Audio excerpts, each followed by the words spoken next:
Good morning, everybody. Welcome to the Traders Lab. I am your host, Tom B. Hope everybody can hear me okay. And we have an interesting day. Isn't that something? An interesting day. Once again, I'm gonna touch back on the higher time frames to put things in context. It's important to understand the market. In my opinion, it's about context. So let's go take a look. And let's get into it right away.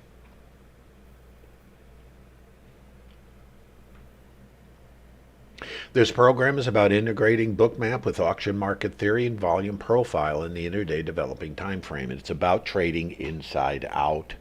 Inside out meaning identifying the shortest term time frame fractal for potential alignment with higher time frames to potentially execute or trigger into the market using the smallest time frame possible in alignment with higher time frames. So that's what I call trading inside out. This is not scalping. This is about attempting to align with larger rotations, but at the same time drilling down to get into structures that make sense from a risk management point of view. And of course, everyone has to vet their ideas. This is clay, raw clay, and it's up to each individual, if you find value in this, to shape a trading plan. This will give you some of the tools. The rest is something that you create on your own, and if that is something you're interested in, I invite you all to the Traders Lab in Discord chat, and there is a link down below in YouTube that can take you over there. Traders Lab is a collaboration of a large group of traders. We bring very diverse experiences together. We leverage those experiences with the objective of creating something better together versus in isolation, which tends to happen to traders. General disclosure, all Bookmap Limited materials, information, and presentations are for educational purposes only and should not be considered specific investment advice or recommendations. Live trading is in simulation demo paper trading mode and strictly for educational purposes.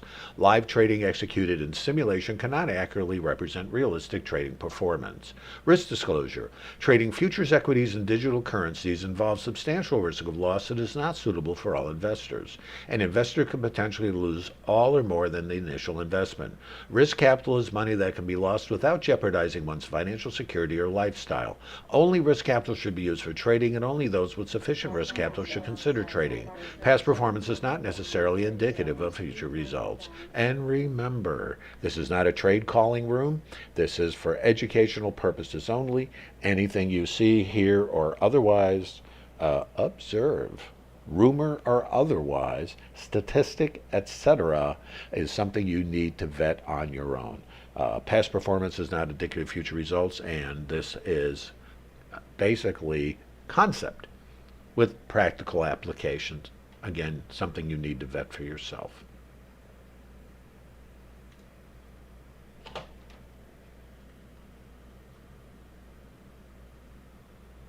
And as I do every time, this is the short version of the process that I use. It's important that you remember that everything I do is the same in all time frames. And what is it? It's based on the auction. You go to the store, you participate in the store. In the supermarket, we are in the financial market.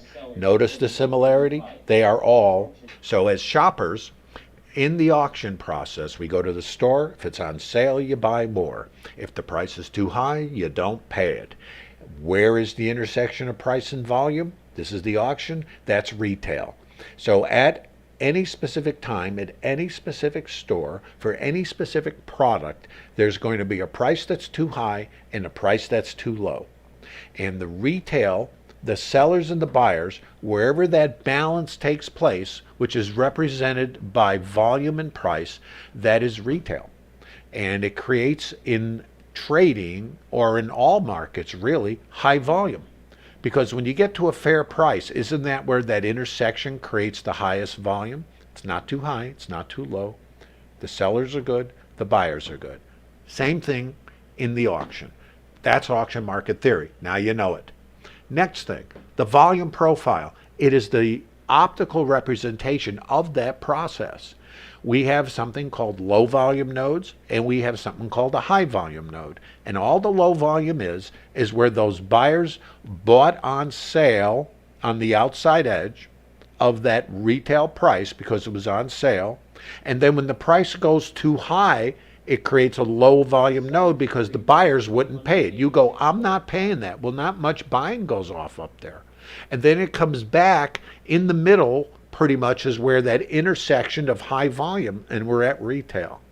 So now you understand the volume profile. That's it. You got it. Next thing, time frame.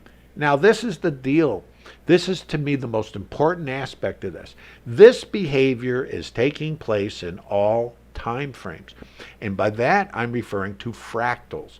The way to imagine or visualize a fractal is those little Russian dolls where they have the little one inside the bigger, the bigger, the bigger.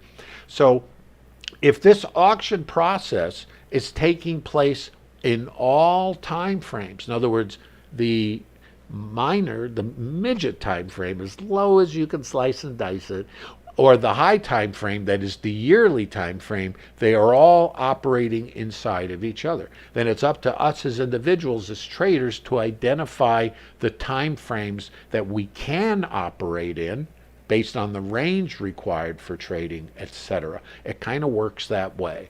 Now the other thing, and this is always what I like to mention because it is difficult conceptually, is context. Today we have what? A breakout and a run. Great. How do you get on this thing? Do you just chase it? What do you do? So this is where the multiple time frame aspect comes in. Because how do you participate? Well, the market has different phases, even in an uptrend. It has the drive and the move up, where it breaks out of balance, and I'm going to show you all what this looks like. It's a continuation from yesterday when we were looking for this behavior. And I'm going to go back and we're going to look at it, and I think you're really going to get it. You're going to get it because you're going to see the same process in the microstructures, which I'll be looking at with you today and sharing, and you're going to see it in a higher time frame. It's a perfect illustration in a world that's not perfect of what this process is. And then you're going to see how you participate in this current behavior. Where might you have interacted with the market, and what tools and what insight was provided by the participants in this auction process? Remember, fractal. Bookmap is the tool we're going to use to look under the hood. Bookmap is the tool that allows us to see order flow, retail behavior based on stops, iceberg behavior, order flow, etc., stop sweeps, absorption, on and on. There's many, many tools. I'm going to focus on just a few of them so we can be most efficient, but there's much more to Bookmap. And again, it's up to the individual to decide what tools of there that are available that they want to deploy. I'm very much, let's keep it simple, right?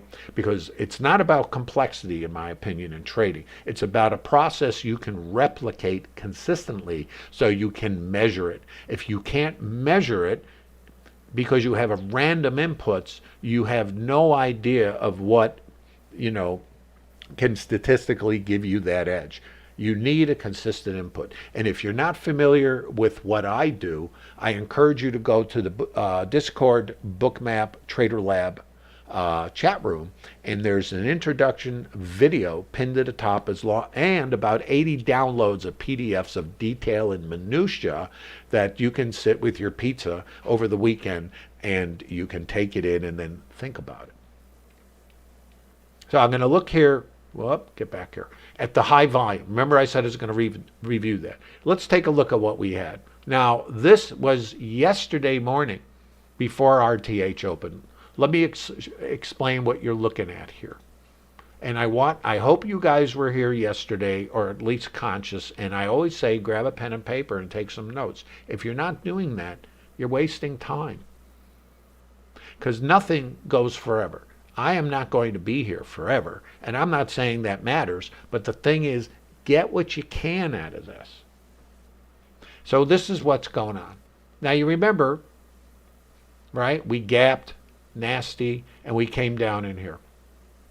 This is what's called a consolidation, right? This is charting 101. And what is a consolidation?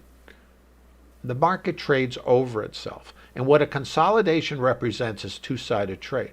Buyers, remember, I'm a great shopper. This is a good deal. I'm not paying that. See? Rotation.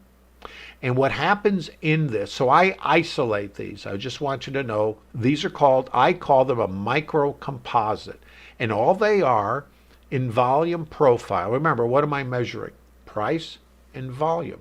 And this profile is showing me the volume and the distribution. In other words, too high, I'm not paying that. Down here, oh, that's great, I like it. Retail, right? Out here, oh, that's really on sale. Right back, retail. So, on sale, boy, I like this one. Back here, right here. Then we come out to the other side. I'm not paying that. Back here. Because now this is a consolidation, and you can see what it's doing. It's an astute shopper, we are, aren't we? On sale, I'm not paying that. Consolidation. And what that represents also is two sides are active. So it's like a battle, you know. Think of it, two armies. They get pushed back, counterattack. Now they advance, they push these guys back. See, that's a consolidation. Then we break out here. These buyers here are, you know, thanks for playing, we'll see you later. Now we have this two-day consolidation. This shouldn't be here. I don't know how that happened. I don't know. It did. And so this is isolated. They do it here. Oh, I like this price. I'm not paying that. I like this one down here. Takes the stops out by a little bit. Weak hands are flushed out. That's always a hint. Comes back in.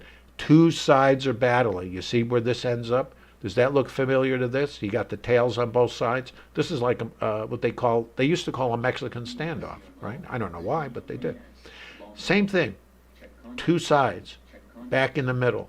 Retail. Nobody got the advantage except the longs. Hint, hint. Got taken out at the low of the day, and then we came back in. Hint, hint. Now what? The previous 2 days, this does not include yesterday, right? 2 days. Now, you guys remember in the morning, I was thinking, okay, breakout, right? I was saying we have the potential to break out and squeeze. That was, by the way, this was done while we were trading in the ETH, inside of that 2-day balance. Remember, balance. Sellers, buyers. Oh, I like it. I'm not paying that. Energy. So we have buy stops above here, buy stops above here. So yesterday, it was buying, buying, buying, looking for the breakout. Didn't do it. Like, hey. Then what? Down to the other side. What was it? Too high, too low, right? So rotation.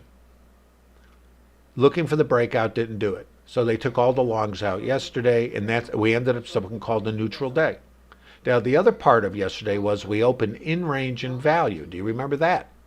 That meant two-sided trade. We knew that coming in yesterday. But what we don't know is, are we going to get here or what? And I was anticipating that, and that was my plan for yesterday. So long, long, long until it became short, and then it became mean reversion. Sell, buy, both sides. So anyway, that's yesterday. Day before yesterday, I'm sorry. Is everybody with me so far?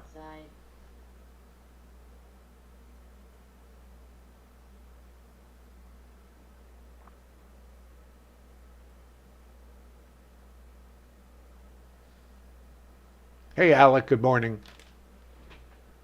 And good morning to everybody. Thanks for being here. Okay, so let's go now on. Now we're going to look at yesterday's behavior. Hopefully I got these in the right sequence. You know, I kind of race along in the morning because I'm always behind the 8-ball. Here, okay. Let's look here. I think this is the same thing. Let me just look, guys. I'm sorry. You know, I kind of am scrambling. Yeah, this is the same thing. Okay. Now, okay, there's a little more detail on this one. Yesterday, let me explain what we have. Now remember, we were looking for the upside breakout. I've added something here.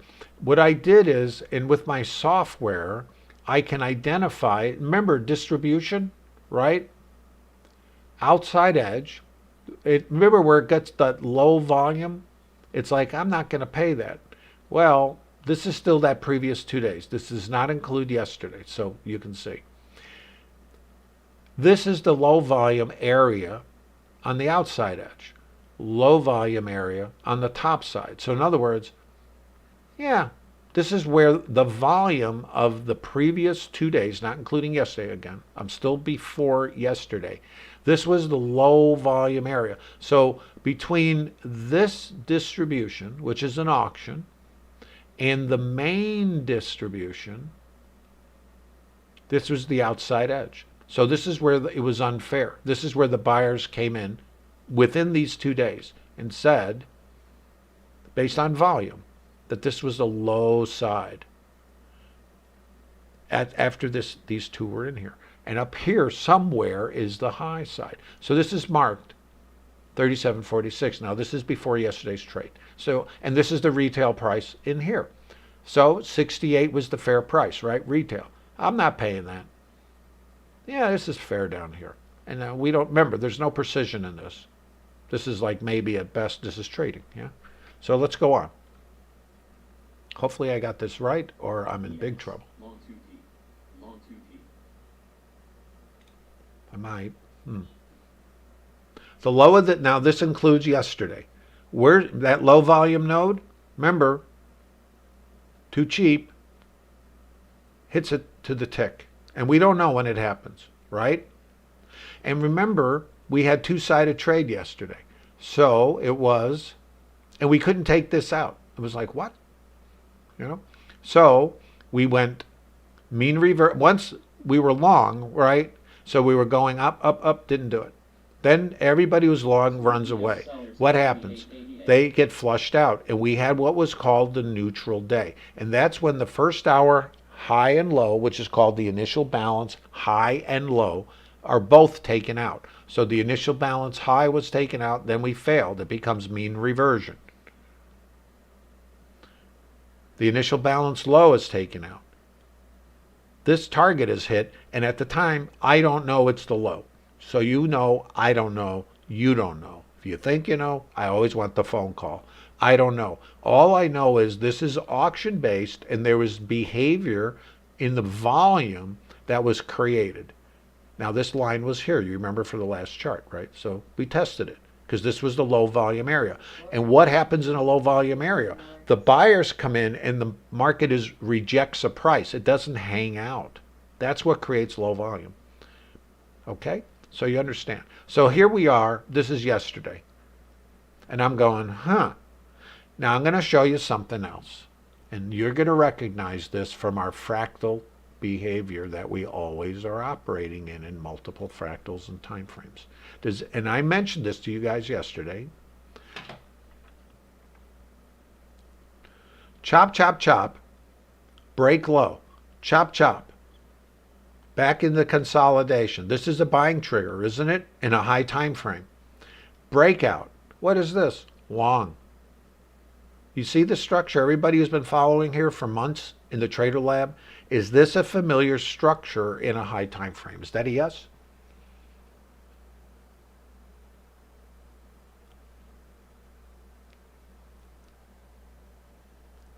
Interesting, isn't it?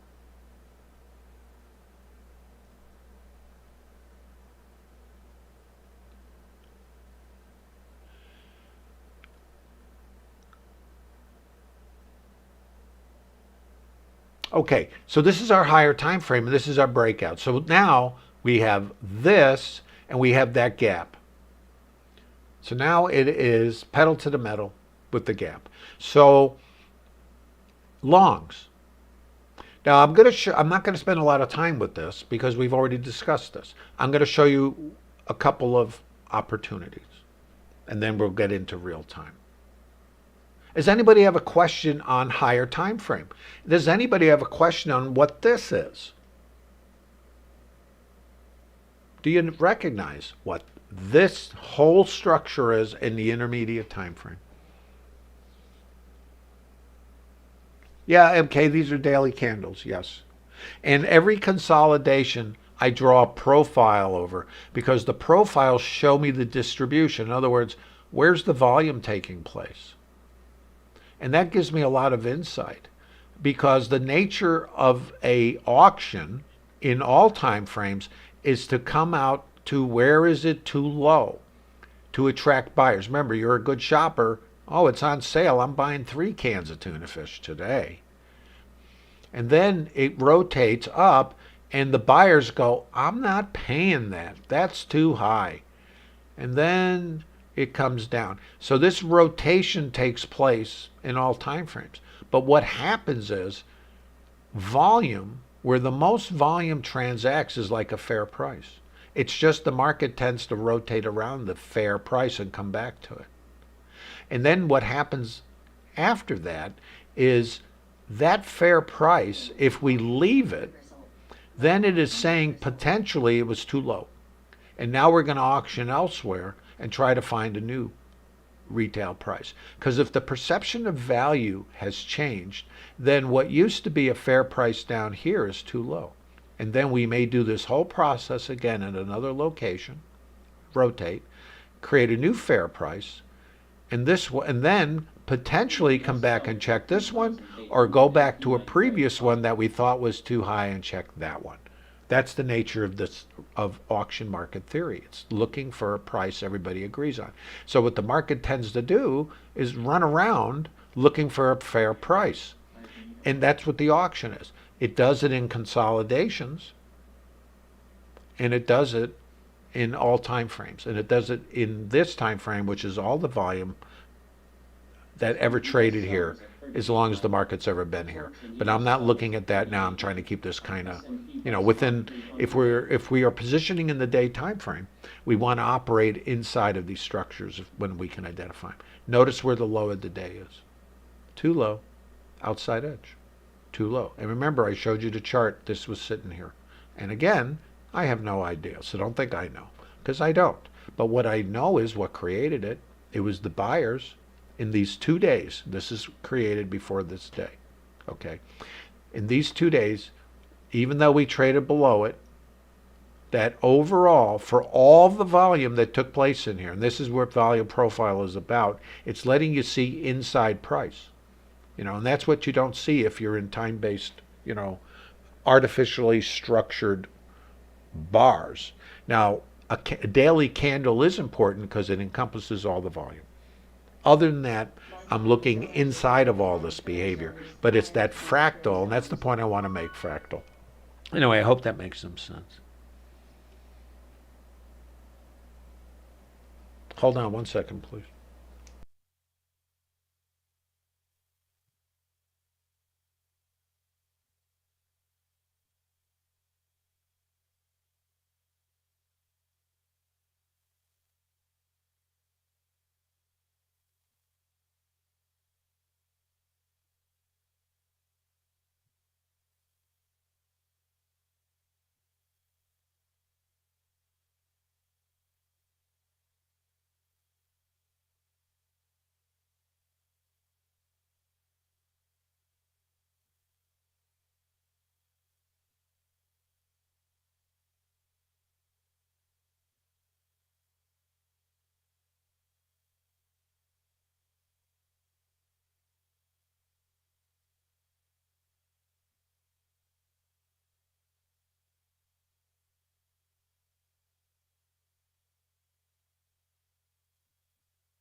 Whoop, sorry guys.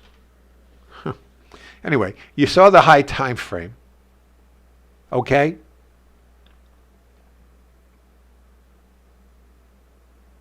Okay, thank you. Sorry about that.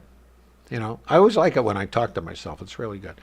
So we broke out. This is called out of balance. So the consolidation is a balance profile, right? Balance means two sides. So it's auctioning both sides. Remember? Oh, it's on sale. I'm buying it. Nah, I'm not paying that. Boom, boom, boom. Over multiple days, it's the same behavior. Interday, it's the same behavior.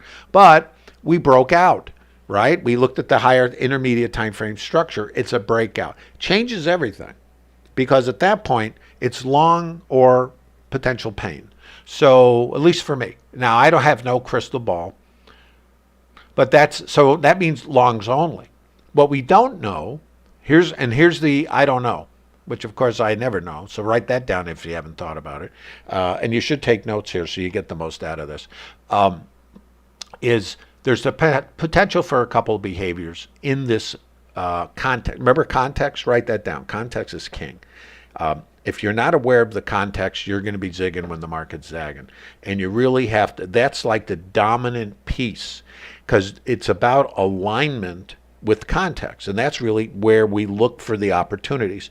So if we open out of balance, and out of balance is saying is there's a change. We're no longer overlapping. We're leaving an area behind. So you saw that when I showed you the higher time frame. So let's keep that in mind. Write that down. Context. What is the context? Has it changed? Most of the time we're in balance. Most of the time the market is flip-flopping around and auctioning and ripping both sides. I mean, that's the nature of it, right? Two sides battle. And when it's in nature, typically in any consolidation, it's two sides, right? Chop, chop, chop, chop, chop. And in a daily time frame, it's all the same. It's just in a higher time frame, right? Generic. This is why the volume profile is so useful, is once you understand this process, you're going to see it everywhere in all time frames, and then it's up to you to kind of put those Russian dolls together and get into alignment. And what I like to do is understand the higher time frames, and I'm not a scalper. I'm attempting to align. So here's the open. This is our TH open, 8:30 Central, 9:30 Eastern Standard. There is the open. So the open is here. So let's look what happens. Now it's a gap. So open, open. You see the buy stops? So there's stops going off. Now let's look. Stops, stops. Now the breakout traders, they're all buying. Lovely for them. I can't do anything. Now, what are two elements that we can have in a gap? Anybody know what can happen with a gap?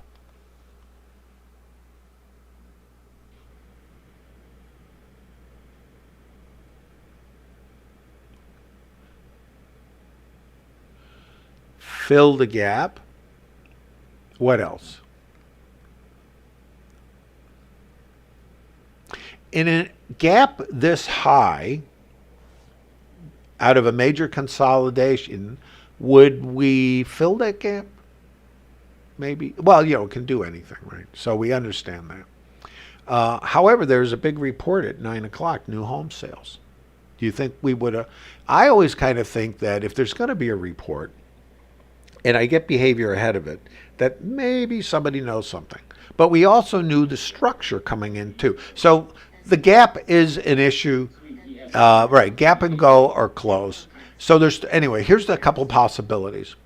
The possibilities are gap and go or responsive selling. In other words, the guys who are already long, they take profits and the market comes down, takes them out, and then the sellers are absorbed, and then we come and off we go, or we don't, whatever can happen happens. But this is an important gap because we were anticipating it.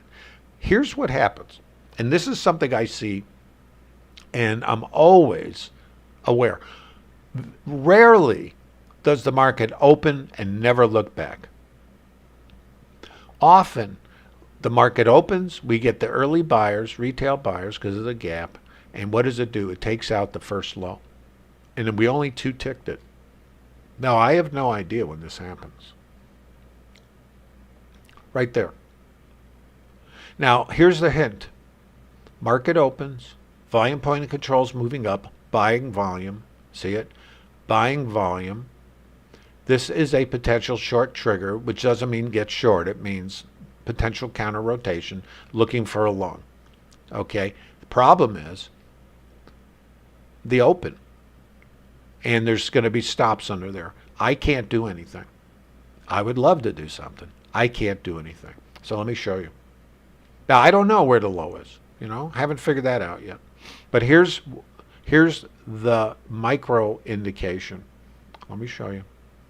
Again, these are not triggers. These are observations because we don't know. You know, I just don't know. See these 56 stops? Where did they come from? The guys who had their stops right under this low.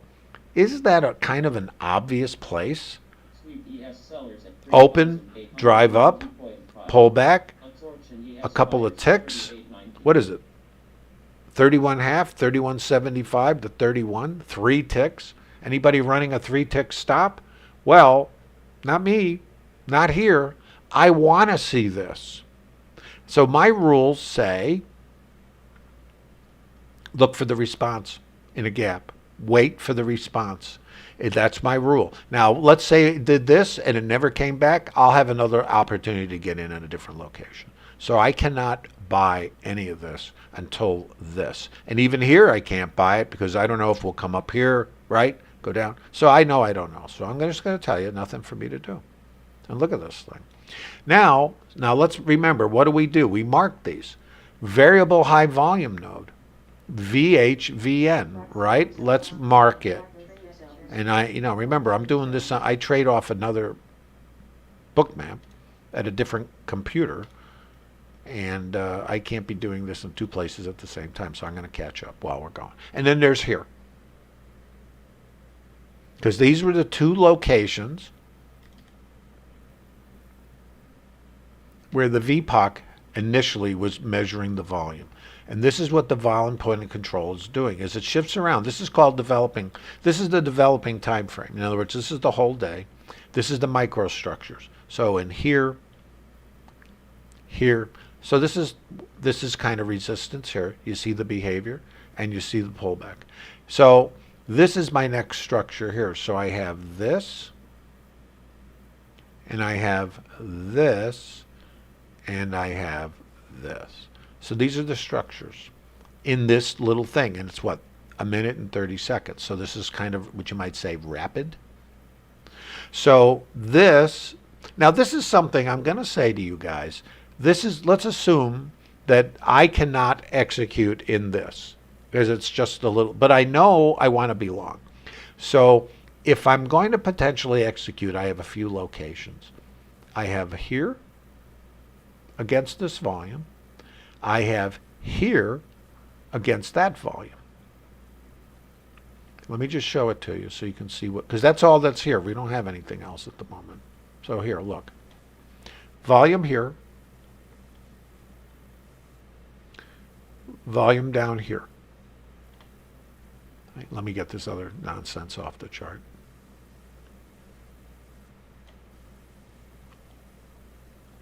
And what this is on sale.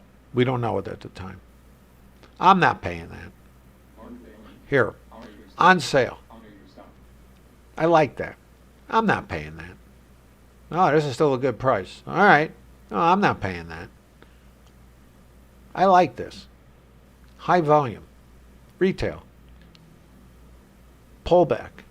I'm not paying that. Stop pick, right? Oh, I like this. It's on sale. Nah, that's too expensive. This is kind of what the auction is doing. Now, this is all micro and fractal. Now, we broke out of balance, and we're thinking long. Here's how this is working. So volume, volume, highest volume is here. Volume, too high, break, pull back to the volume. I'm not paying that. Ugh. All right. Stop pick. Right? We anticipate that responsive selling and take the weak guys out, 38 stops. Stop divergence right here. Potential opportunity. I have no clue. Nothing for me to do. On sale. Too expensive. On sale. Yeah, too expensive. Watch. On sale. Too expensive. Here's the stops. On sale. The buyers are still accumulating in here. Break above here and here. Now it's long time. Where? Watch. Microstructure. This volume, this volume, this volume. So pullback, it's a long against here. Stop needs to be here or under here. Not a recommendation, naturally past performance, etc. But if you can't execute there, there's more. So don't worry. Okay? Now we're looking for a trend day, right? Because of breakout in a higher time frame. Anyway, everybody see that. Now that's microstructure. I don't anticipate anybody should be trying to do it, because if you can't read it, then there's nothing to do. But I want you to study it so you can start. You see, there's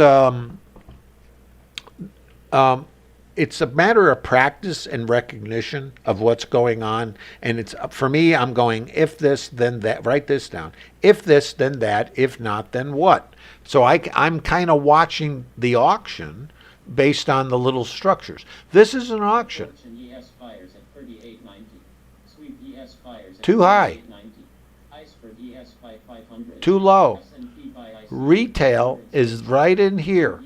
Break low. That is saying in the micro time frame that that price, that volume is the retail, and we break below, we come back, and they go, nope, too high. Can you read it? Right in here. You can. This is a story.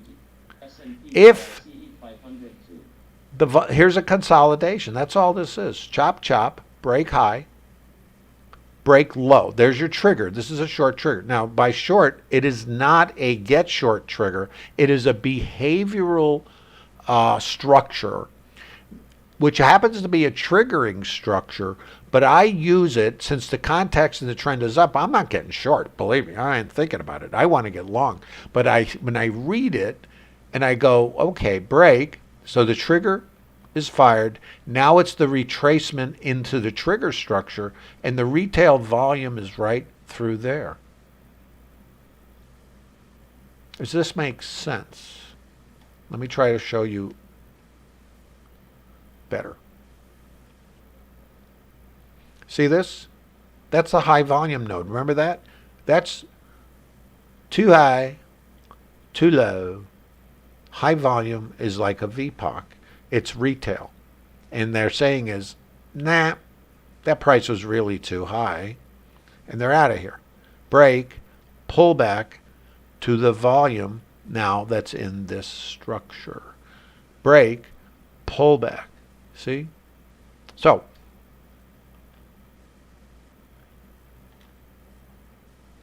it's doing this auction. I'm not paying that. Break. I'm not paying that. See, back to the volume in here. Then we break over it. Changes. This becomes chop, chop, break low, break high. See this consolidation? Long trigger. Long here or, wherever. Let's look. So let's look. Chop, chop. Remember, pick the stops off. We don't know. This was the retail price. Too high now, and we're moving lower because of the volume moving lower. That's what this is representing. I'm spending time because if you can get this, you got it. And now you extrapolate this to all time frames. When it changes, this is no longer too, and we don't know. Could it come here? Gone down? Right? We don't know. It's the change in behavior. This is resistance because it said it was too high, right? Now this is the fair price. And this is all happening in microstructures. You have to understand it's auctioning. Break low, don't know. Break high, right to here. See where it stopped? Look. There, price check, pullback, price check. I don't know. I'm ping-ponging right here. I don't know which is which. Is this still too expensive, or is this one too low? That is what it is speaking to you right here. Is this too high, or is this too low? And I'm going, I don't know, because I don't know. But when I do this, I break out. It's now telling me in this structure, because I'm above this now, that we have the potential, just like every other high volume node, to come back and check it if it's really too low. And this one, is this one too low? So I've got two locations here, too low, S&P by ICE 500.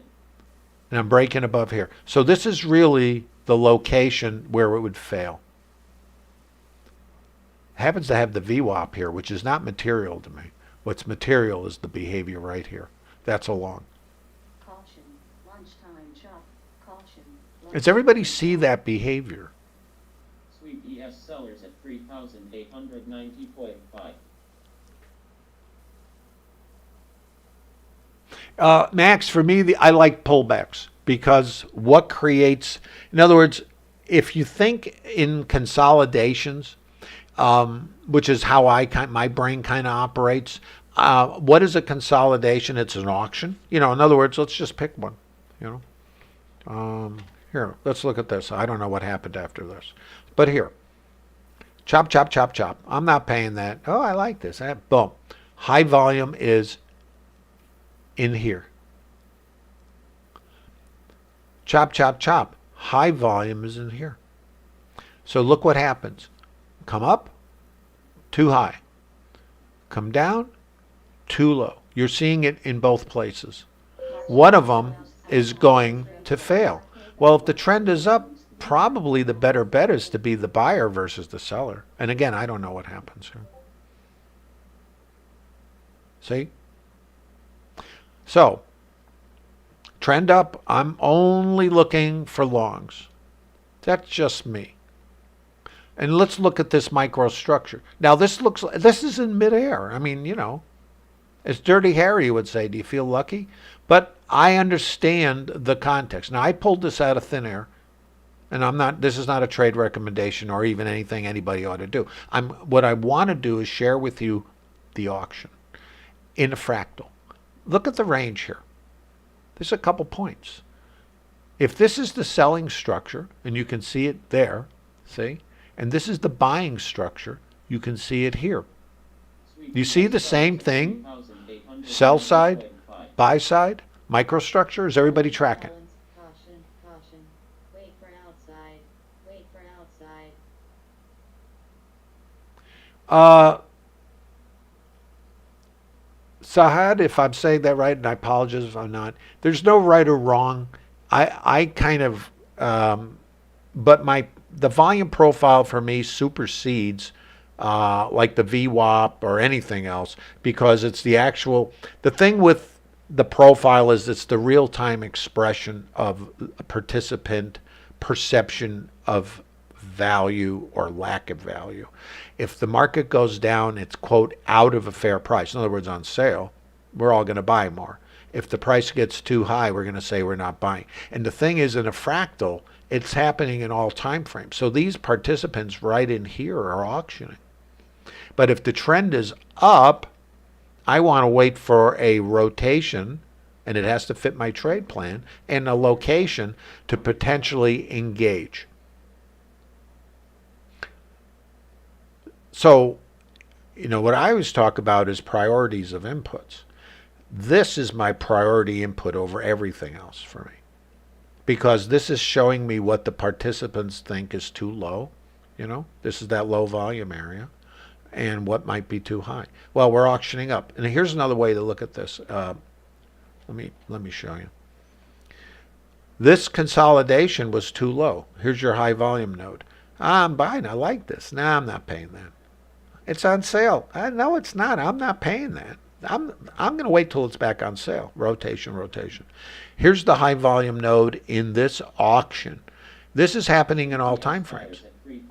Well then, if this is too low, which is where we got long, I think, then what's next? Then we auction, and this next consolidation here is an auction. And you can see it right here. Too low, too high, same process, you see. And this is what it looks like.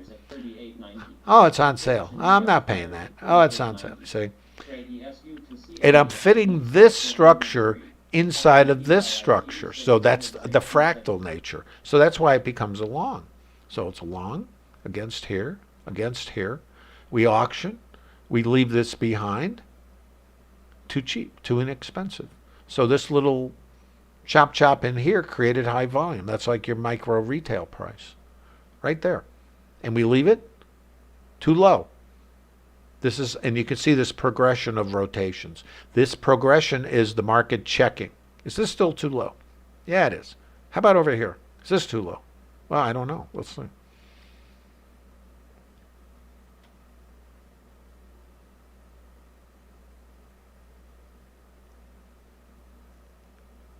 Okay, this gets interesting. Now look at this. Now, I marked these. Let's go back to this. Variable high volume node. Variable high volume node. I think it's aligned. Don't remember. I think so. It's this one, right? And this, I don't know, where's the, I have to just catch up a little bit, guys. Just give me a moment. 81. Oh, wow, yeah. I marked this, variable high volume node, because it's going to move away from here. So I just have to keep up, okay? You'll see why. Now, what I call a variable high volume node, all it is what's called it's VPOC migration. The volume point of control is in a developing daily time frame where acceptance is at the time, and then if volume and price move along. Remember, if we're doing the transactions, it becomes the new retail price. Here. Now, this is a change in context. Remember, I always talk about context? And now we're in an uptrend in a breakout, which means longs only. How do I get long? Well, we had one down here. Okay. Here's an auction. Too high. Now we don't know when it happens, right? It's all good in hindsight. But the thing about it is I have no idea where, when, what. So that part, if you think you know, you might not. So this is our auction here. Remember, I said this could have been a buy, which it's not. I'm just showing you the structure. We come up here, too high, break low, pull back, high volume. Can't get through it, counter rotation. To where? Now, this is the big question. Sweep ES fires at 3,891.25. Watch. This is the last variable high volume node. It's right in here. And this is the low, remember low volume nodes? They're at the outside edges. That's where there's no volume. In other words, the buyers come forward, the market doesn't hang out. They are created when you get these bullet moves. And it's an interesting situation, because here's what tends to happen. Tends means maybe, right? Is if we don't auction, and an auction looks like this, chop, chop, too low, too high, too, right? When you rip through an area, it never auctioned, it just ran. So that didn't do its thing.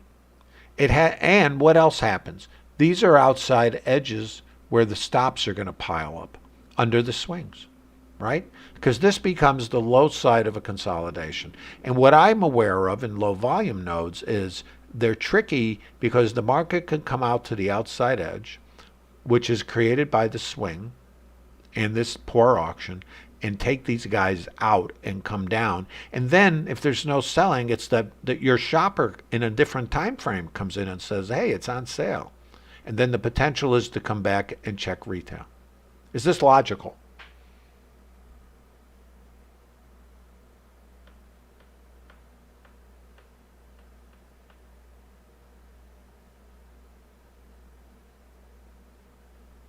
David, a trigger is a structure to observe because you need to understand what creates it. It's the auction. And understanding the auction is understanding why you're looking at this.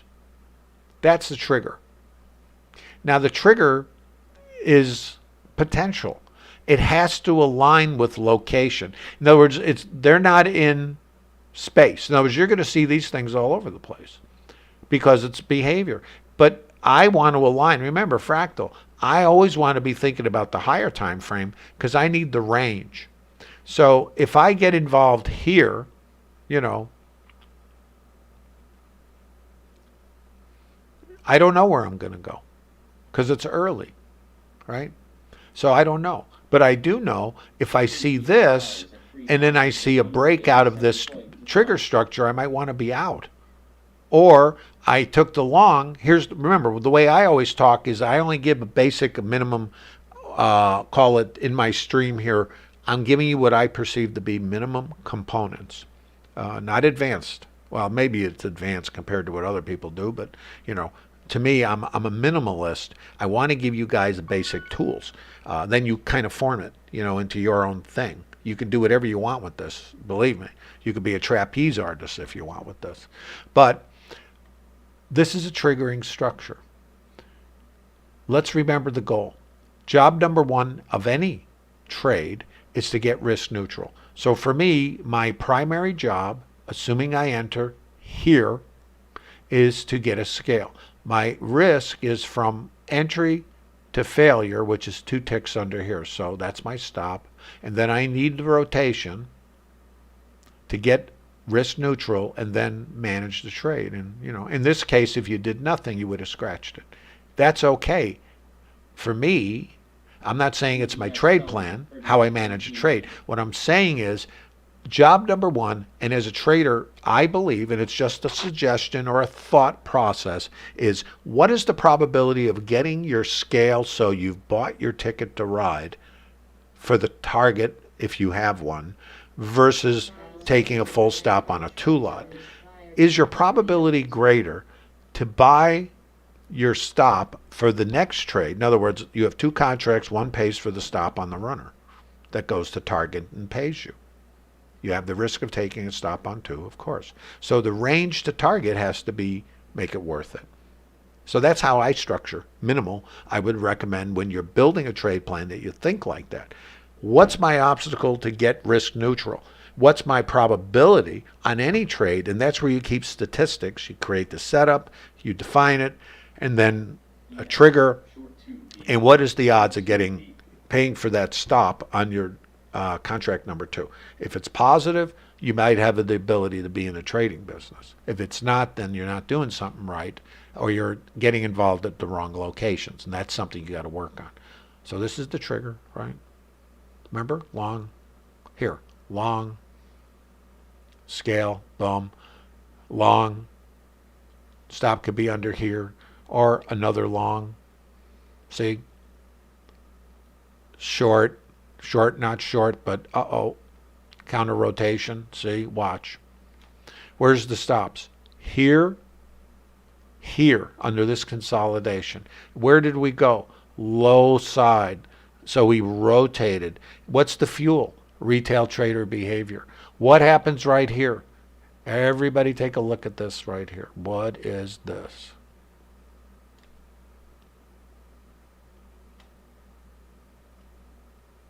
What's this? Anybody recognize this?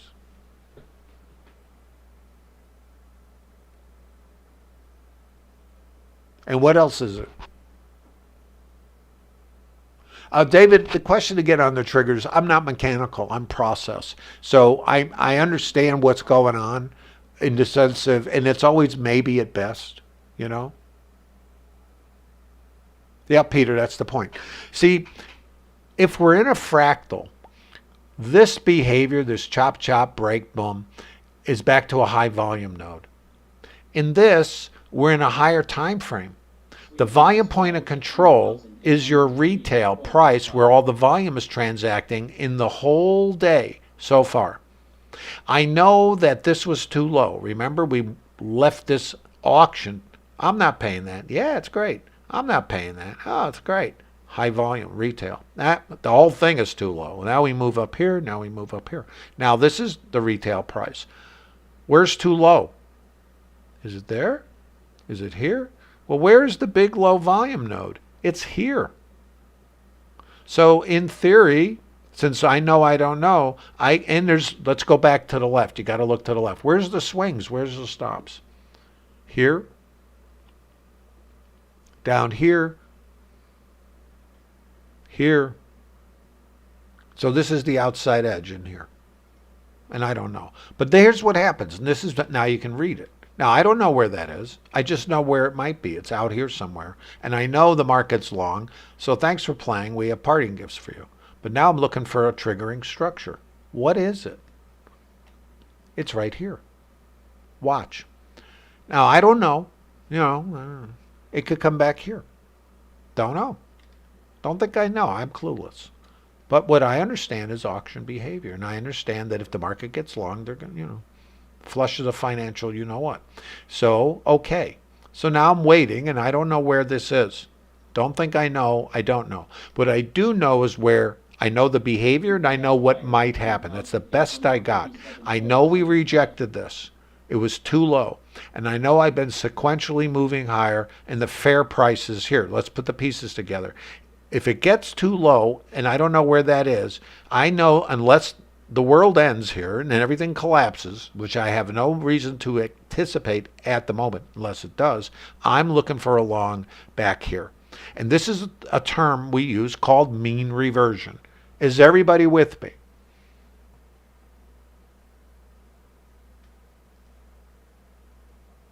ES, pending VPOC alert. ES, pending VPOC alert.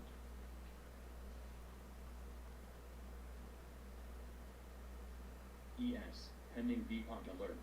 ES, pending VPOC. This is now, remember I talk about context. And context meaning when it changes, can you recognize it and how do you use it? The biggest problem, besides all of them, is understanding when it changes and not be just buy. Because once it changes, and we saw a micro failure up top, then where are the stops? VWAP and potentially lower, right? Pending VPOC alert. ES, pending VPOC alert. So chop, and I don't know. This is exhaustion. 66 stops coming down. Thanks for playing. ES, low 2P. 4 stops. Who's getting flushed out? Us. Great. Where's the exhaustion? Right here. Again, no idea, but I'm watching. Because what do I see? Chop. What do I see here? Same thing. Chop. 165 stops. Break below. Where's my trigger? Didn't happen here. All right. Boom. Oh, that's ugly. Oh, it's lower, and I got stop divergence. Write that down. Lower price. Who are the sellers? Us. Sell stops. But there's less. We're at a location. You see? Now, again, no clue. The trigger fires here. As soon as we clear this, we have a trigger for a long. And the target is back here. So let's see what happens. And north. Can you see it? Now, I have targets up above somewhere. I'm gonna, hopefully they're in here.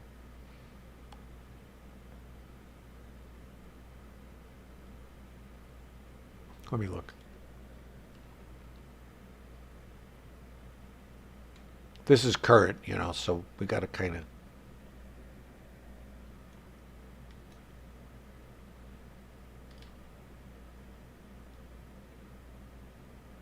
So you'd be long from out there. It's on sale. Now, here's another event here. Let's watch. This was our long, wasn't it? Scale, hold. This moves up. Okay? This says volume and price are moving together. Remember, retail, right? So this is all good for the long. Now watch. Price is moving up. I got to mark this, by the way. All these are relevant. So you'd be on the long from that location. Let me ask you, is that okay? This is the fractal nature of the market. And the other element that was important that you understand, it's mean reversion. That's a different context.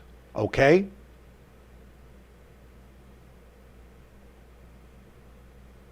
Are you guys with me? ES, pending beacon alert. ES. Now this is what this is saying. Let's read what the story is. Too low. So remember, too low, too low. This is retail. And they're raising the price. Too low, too low. See? We're going to market high volume node.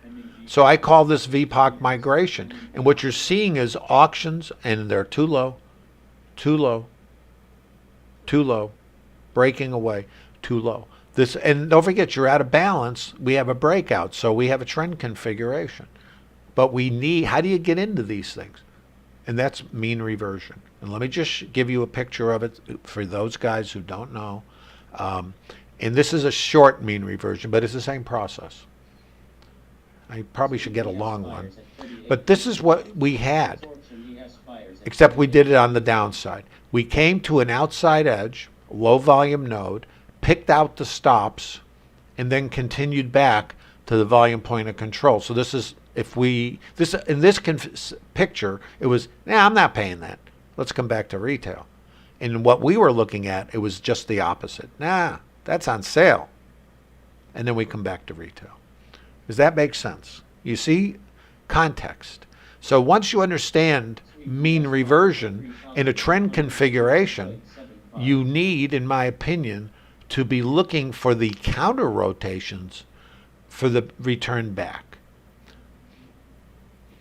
Counter rotations for the return back. That kind of thing. So let's go. You're still on a long here.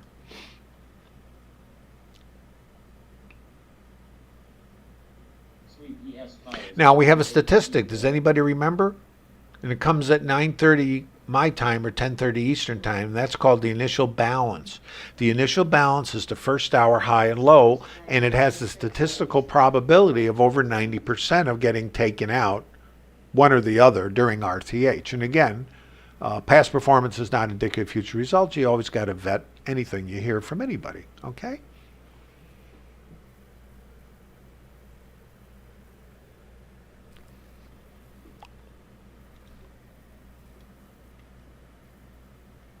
So let's look.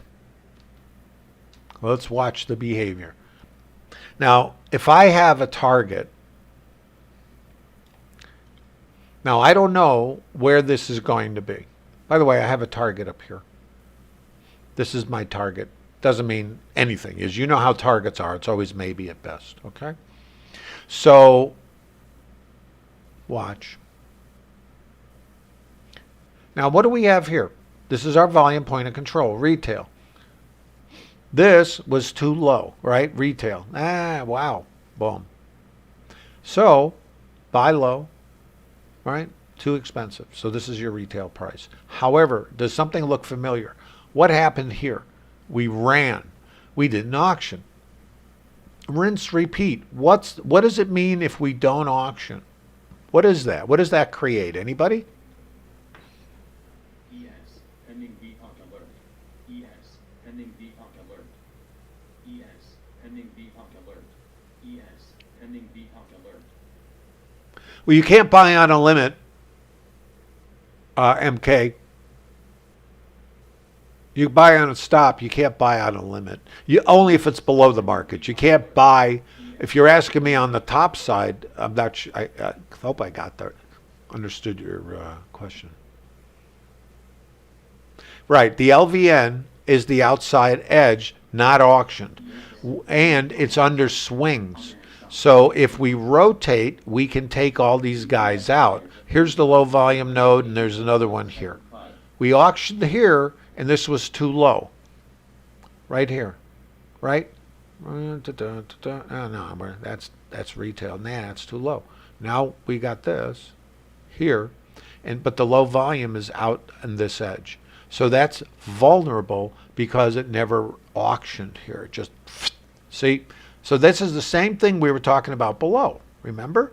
Rinse, repeat. Let's see what happens here.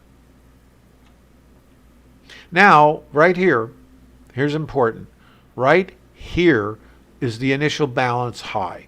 This is, and that was set, this is the high, and then when 9:30 comes, my time, it's fixed. In other words, first hour.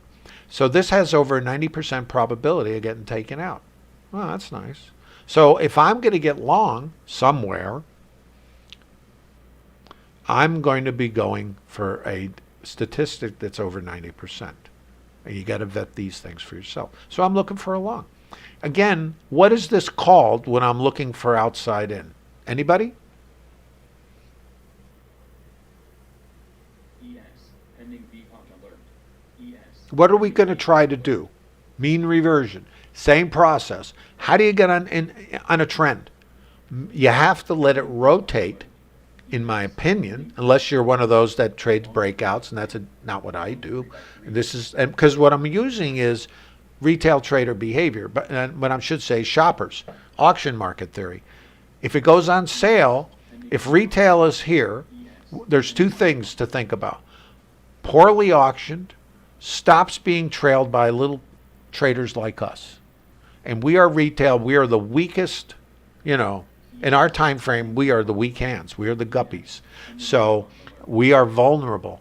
So if we know retail traders, and what creates counter rotations? Think about it. Well, first of all, it gets too high. And then there's stops trailing under the market. It kind of feeds on itself. And then if we look at the auction and we know where the fuel is, and we know this is a poorly auctioned area over here and then down here, this is all vulnerable. And again, no clue. Remember, I know I don't know. So write that on your paper if you haven't thought about that. Because maybe is best we got. So where is the long? And the hard thing with mean reversion, I want you to know, is where's the outside? It's really difficult. So let me show you. These are two opportunities that showed themselves here. I have a statistic, the IB high, wherever the heck that is up there someplace, high today, it has a probability. So I'm looking for a long, mean reversion. Remember the problem with mean reversion? It's mean. And we don't know where the true outside edge is. So here, watch. This is a long. Again, it has to align with your trade plan. It does for me. Watch. Now, I'm not recommending anybody do any of this stuff. I just want to show you structure. It's a matter of when you can read it. If you can't read it, you don't do it. Wait for the next bus. There's loads of buses. Loads of buses. Remember, outside edge is here. I don't know where it is. And this is, of course, the risk of trading. And I'm trying to get aligned with the higher time frame. So I can only buy. I can't be a seller. Doesn't matter. If you send me your bank account, I can't do it. I can't do it for me. So I'm looking for this. Where is it? Is it this one? Is it this one? Is it this one? You see? No way. Watch. Watch. So chop, chop, chop. No clue. Break high. Pullback. Now, I don't know. Are we just going to come here? Right? Don't know. This is my high volume. This is my break high. This is my break low. Now, I had it here. Chop, chop, break high. Took it out. Nothing to do. Here. Didn't get above there. Nothing to do. So you got to be reading the market. That's why I say if this, then that. If not, then what? If we don't, then nothing. Here. Chop, chop, chop. Break high. Break low. Do we take it out? No. If not, then what? Then long. Where? To VPOC. Here. Okay? So, now you got to be able to read this stuff. If you can't, I want to say this to you guys. If you probably can't because you haven't practiced and gotten muscle memory. Now, the thing that makes this work for me is the location. And remember, there's no precision in trading. So I'm outside edge with the retail price. So I'm trying to find where the participants, where we exhaust and we run out of fuel. It's here. In other words, sell stops. It's here.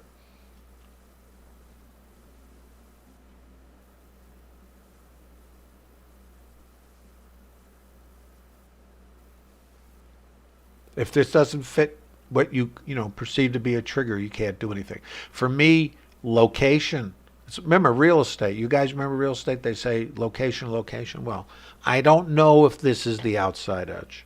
So that's the risk of any trade. I don't know. I never know. I don't know anything. So what I know is maybe at best. So look at this. Chop, chop, chop, break high. This is my trigger. And now this is my high volume, and you can see it right there. This is microstructure now. See this node? This is in this little auction. This was the retail price. We pull back to where? Here. It's a long, if we don't, and your stop is 2 ticks under here. Now, you probably can't execute me, not so much either. But it's if this, then that. If this, chop, chop, break high, then that is pullback. If we don't hold here, then fail. No trade. As soon as we come off this micro high volume structure, for me, because it's aligned with a higher time frame, with the volume point of control, the retail price above, this is like the, oh, it's on sale concept. But we don't know, and that's the risk of a trade because we're on an outside edge, mean reversion, right? So everybody's with me, right? Boom, long, IB alert. IB alert. scale, hold, watch. IB stat, remember? It's still open. So I got to hold and just sit. I got a 90% probability of getting over this. So if you're running a 2 lot, this is your target. And for me, if I'm on a 2, and I'm only talking 2s, that's all I discuss here in the Trader Lab, it's here, right before this. Give them a 2 ticks. Leave some for the sweeper. And it doesn't matter to me where this goes because my trade is the 90% probability. After that, punt.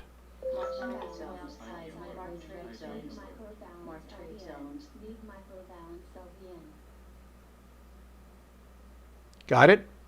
Is everybody with me? Short IB alert. Short 3x3. Max, that's up to you.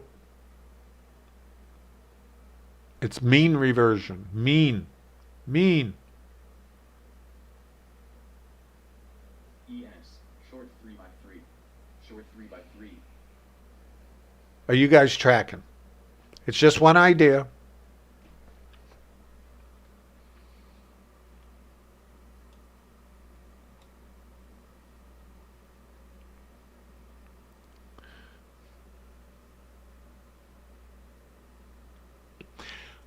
This was also an opportunity for the long. 96 stops, 9, divergence, break high, pull back to this volume, or breakout, if that's your thing, pull back to this volume, long, and you're trying to get here. Now, here's how I think of these things. If I have a stop 2 ticks under here, my scale is a fixed scale based on whatever my entry is to the failure. So in this one, you would have got scaled. You did not get your, because it's fixed, right? Then this is your next target. And then this is the next target. I go for this one because of the trend, you see. But let me show you. If your stop is 2 ticks under here, you never got taken out on the retracement. And this sets up another long. 2 opportunities. Can you guys see it? And even if you didn't do anything, because you were going for this, other than indigestion, you wouldn't have been stopped out. If you're using a fixed scale based on entry to failure, you would have been risk neutral. And then, you either have trade management or it has to take this out. And then you'd be here ready to toss your breakfast on your keyboard, and you wouldn't have been taken out because it's where the trade fails, which is under here and under here. So how about this one? You have a scale, and you're risk neutral. You get another trigger, you don't take this out. Chop, chop, break high, pull back, you add. If it's in your trade plan, scale, now you're running 2. Next scale, target. I'm just giving you ideas, not trade recommendations. Is everybody with me? ES. Pending VPOC alert. ES. Pending VPOC alert.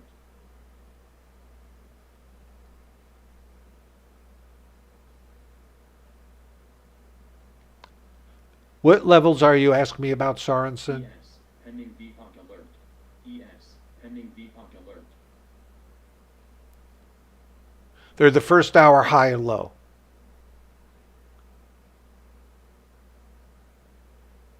That's correct, yeah. That's called initial balance, and it was something from market profile days. Pending VPOC alert. ES, So, pending and here's the other thing about the first hour. Everybody knows about the first hour. The statistic is out there in retail world, and retail traders put stops below them, on top of whatever. So that's kind of long 2 feet. a known statistic, just like the overnight high and low. So you would have two opportunities to get long. You wouldn't have been stopped out on either. You got this, and then the IB is the next one, and then you could be done ES, pending VPOC alert. with the trade, ES, pending VPOC alert.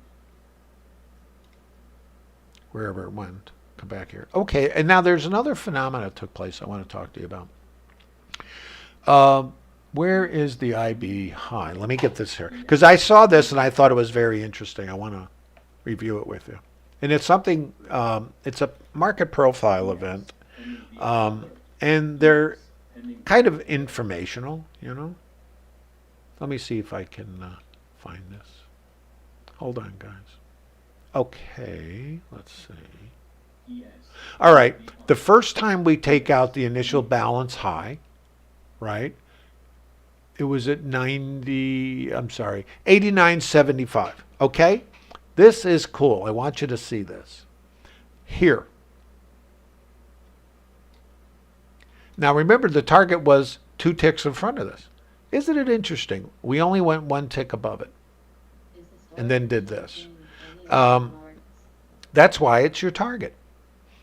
And the thing that we ends up, and you have to really have, when you have a trade plan, is to say, based on I'm running a 2 or 3, whatever you're running, this is the target. And it's ahead because you're depending on breakout traders, to buy the breakout of the first hour, or, you're hoping. And we can, an extension. I want to be getting out when others are I want to sell to those guys who might buy above me, right? So I need that. I'm always thinking, who's going to be on the other side? Well, it's whoever's wrong, or buy stops, whatever. So, but this is a 90% probability. Smart move is leave the rest for the sweeper. I can always get back in. So watch. Now, write this down on your sheet. You're not going to see this phenomenon happen very often, but it does happen. And it's kind of a freaky thing when it happens, because it has, let me just say, a negative connotation to it in the profile world. It's called a 1 tick failure.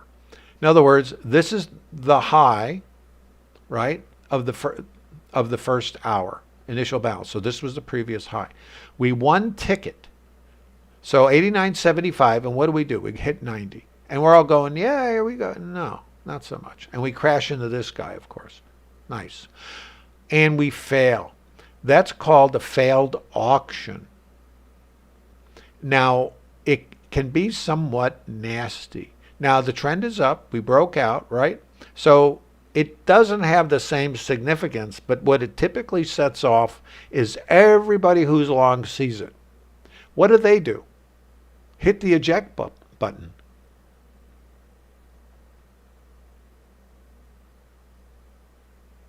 Does that make sense? And what we often see, and we don't know, I mean, the market can 1 tick, pull back 3 ticks, and then continue, or do something else. And again, we don't know. But counter rotation, at least, if not reversal, failure, and go to the fallout shelter. And again, in a trend configuration, breaking out, again, put the higher time frame in, I don't anticipate that.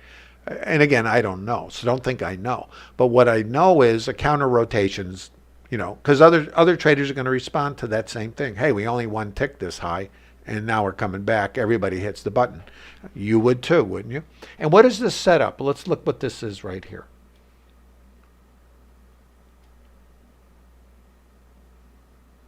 Chop, chop, chop, into the liquidity. Here, let me.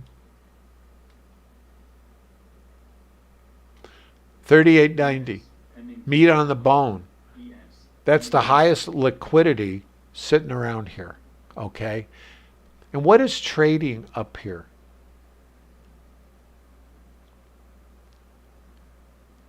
ES, pending VPOC alert. ES, pending VPOC alert. Here. So buy stops and you anticipate, when the market's trending up and these guys are caught, buy stops are definitely part of the game. Pending VPOC. One tick. Okay, here we go. It's off and it's, watch. Chop, chop, chop. Break high. There's no divergence here. But I'm at a key location. See, there's more to it than just divergence in the stops. Because as we're making new highs, there's potentially going to be more stops, not less. Don't know. But high volume. This is what it looks like right there. One tick. I'm waiting for it to continue, aren't you? Except I got one tick and I'm going, come on, let's go. And what do? Break low. Pull back here. That's a selling trigger. Now, it's not a short. It's a selling trigger. Pull back. See? To the volume. Selling trigger. This is another one. So this would look like a buy structure, except we tried it and we couldn't get above again. Break high, break low, retracement to the high volume across here, you see? And it's not a short. It's a, see? So this is a one tick failed auction. Write them down. You're not going to see them often, but it's an indication of exhaustion at the time, at a location, alignment, chop, chop, break low, sell trigger, pull back. You don't get above it? Trigger. Back to volume. Trigger. I want you just to see triggers. These are not shorts. They're sell triggers. Is that right? Is everybody with me? Peter, I think I just described a one tick failure. It's a new high with no follow through, and normally highs are made with an extreme, V tops, V bottoms, that kind of stuff. A failed auction is more, and they can be very powerful reversal structures. Everybody runs for the exit. You can get some pretty significant rotations, and I think this is a reasonable rotation, But let's put it back inside of the. So this is microstructures. So I'm reading this. Sorry. And I know we can come back here or not. Trend is up. Trend day. We're only looking for mean reversion outside. Oh, okay. See? Back to this. Too high. Back to retail. Now what? Potential to come down. Where? And I don't know. I don't even remember what was going on here. Where's our outside edge? It's down here. So let's see what it does. So now we're back in the mean reversion game, aren't we? Outside, too high, failed auction. Everybody's going to hit the eject button. And then it feeds on itself. Where's my outside edge? It's down below. Let's look. Somewhere in here, poorly auctioned. Rinse, repeat. Where's it go? No failing. Honor your stop. Honor your stop.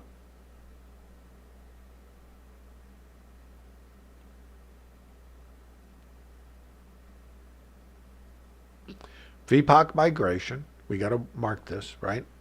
VHVN.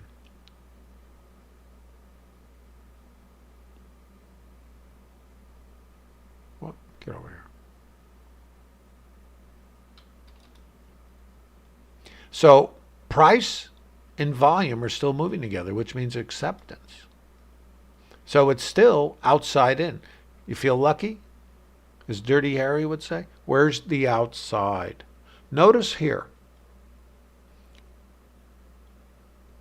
Volume, pullback, buy trigger, long, back to IB high, you'd be done, or scaled, See? So this is outside in back to here. So, and again, this is not necessarily anything anybody ought to do. But I have this. I have divergence. Here, you see, less stops. I break. I come up. I pull back. I have volume. Here, this is a little auction. I pull back to it. I have, again, a buy trigger. And this is more aggressive because it might only come here. So this might not be doable, but this is your target and potentially higher. And again, I don't know. What are we doing here? Sweet ES sellers at 3,891.75. See? Made a new high. Pullback. VPOC migration. Volume and price are moving together. It's still a long. Where do you get in? Well, up to you. I'm just showing you structure. I can't comment more than that because what I do and you do might be a little different. But if you're building a trading plan, it's not to get, quote, greedy and FOMO-ish about I want every one of these. It's about waiting for your trade at its location and in between having the discipline not to get caught up in all of the, quote, FOMO, because that's what does happen. This is a buying structure. This would be your risk down here. Does that fit? Or do you want to get long on the pullback to the volume and have your stop two ticks under there? Where to? See, you're getting squished here. So, you know, this might not fit. So you might just sit back and order lunch. This is our target. And who knows? You know how these things are. It's like maybe and still we don't know. Is there any questions on mean reversion, trading a trend day configuration, and how you might get involved even if you miss the move off the open, which is a tough part of it? Sweet ES sellers at 3,890.25.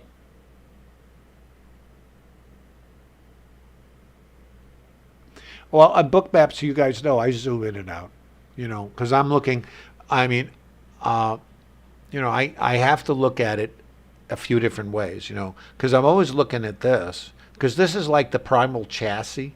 And then what's going on inside is the next aspect. It's all the same behavior. It's just it happens in micro fractals, as I call them, you know, fractals, so short time frames. So I'm trading the same process. And this is kind of what I think, for me, makes me so enthusiastic and why I wanted to do the stream for you guys, is to show you that you don't need all this elaborate indicators and crazy stuff. I have no indicators. What I have is what the participants think is a fair or unfair price. And isn't that the most important thing? What the traders, the buyers, the shoppers are doing, not some mathematical moving average hybrid that tells me it's overbought, oversold, and might be, might not. I mean, I don't know, you know, because I'm looking in the rearview mirror with indicators, and I mean, that's great, you know. It's not great for me, because I can't activate. By the time an indicator might turn, and I'm waiting for, quote, the crossover or a retracement to a moving average or something, the market's going to move because it's a lagging, you know. I can operate right in this, right here. I don't know if I see that with an indicator. I don't think so. Never used to. So I can look into this, and I see the volume. Because the volume and the price, this is real time. So that's why this right here is long. It's simple, in my humble opinion. And again, don't forget. Now, if you're looking at, this is like reading sheet music. When one of the things that I've found, and the reason I use the profiles, is that it is giving you real-time input and it's speaking. The other thing is, if you want to learn a musical instrument, you don't sit down and you know, play like Bach. You got to learn to recognize the sheet music. So I'm seeing this in real time, and I understand what creates them. Part of auction market theory, since you're a good shopper already, unless you like to pay too much, which I doubt, you know, you understand that. Once you understand it, now we look for the shoppers. And in this little auction, this chop, and that's what a consolidation is, There is the volume. We break above it, that's a trigger. The potential is to pull back and test it. There's your, okay? Now, let's look again. Where's the volume here? So here is the volume. Let me show it to you. I want you to see this. Because once you get it, you got it. I'm going to try to get rid of this volume here. I want you to see the microstructure because you know it's a long, right? So everybody knows it's a long. We don't have to talk about that because there's no shorts today. There's only longs and exits for me. Others who can want to trade, sell this, that's fine. It's not my thing. See, the thing that's interesting about trading is you need to understand context and know when two-sided trade might be appropriate or when counter rotations are used for continuation trades. That's the key. That's why it's longs only. So chop, chop, break high, trigger, pull back. You don't know. There it is. And there's your high volume. Now let's look a little further. This now, so this is the low end, the volume there. Now we have this volume right there, which is now represented by this chop, this chop. So this is volume, volume. Now what? If I have volume and I get a pullback, I have a couple things I can lean on. I can lean on this volume and this volume. See? So this is a long. Now let's look a little further. Chop, chop, break low into this volume, held it. Chop, chop, break low, chop, chop, break high into this volume, which happens to be at the VPOC, but the trend is up. Long, long, long, no shorts. IB, scale, helmet. Where are we? I don't even know. Where did we go? Can you all see this?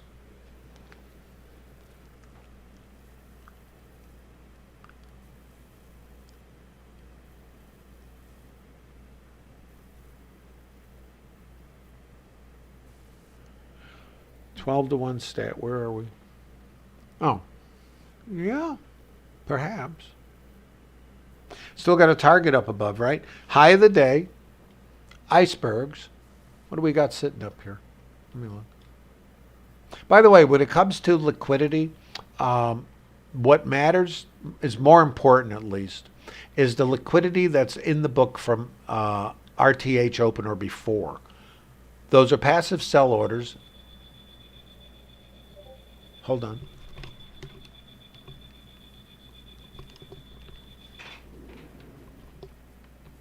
Well, I got some weird beeps and some strange things going on here.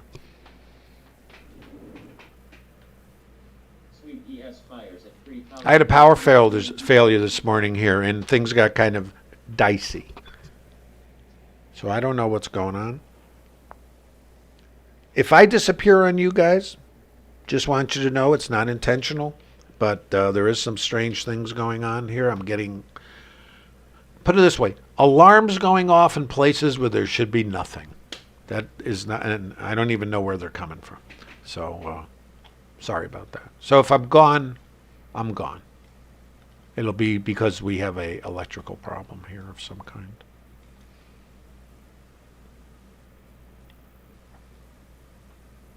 No failing. Honor yourself. Honor yourself. Now we have ES sellers at something, 3,090. a setup that is not qualified. It's called the IB failure. And that is where you come up and you break down below and you pull back to it, which is right here. And it is used in this context. And if you're not familiar with these things, go to the Trader Lab. If you haven't been over there, and download, I have about 80 PDFs pinned to the top of the Trader Lab. And the IBF is called the IB failure, and it sets up a mean reversion. In other words, a counter rotation. In a trend day up like this, it is not a short. It is an indication of potential counter rotation to get aligned for a long, for a continuation. Okay, everybody familiar with that? Have you guys heard this before?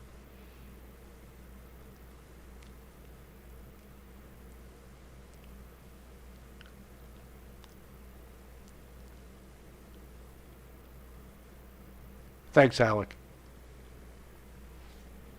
So this is a short structure, and let me tell you how I use it. If we are in balance, and you saw me doing them yesterday, sell the initial balance for a return to VPOC, right?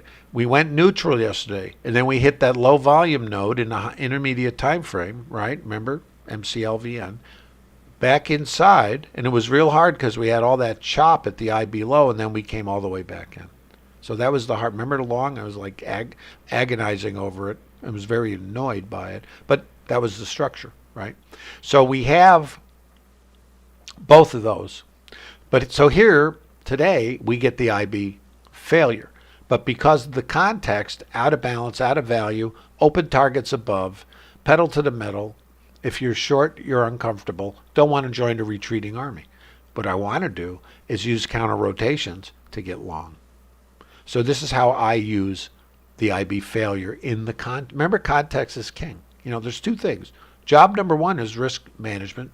The other thing is alignment with the context. Higher time frame long, counter rotations are opportunities to get aligned. Does that make sense?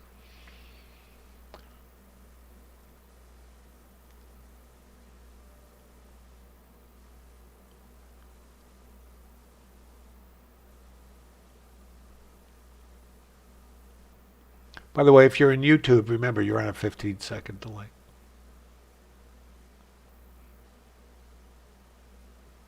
So it's kind of rinse repeat, you know?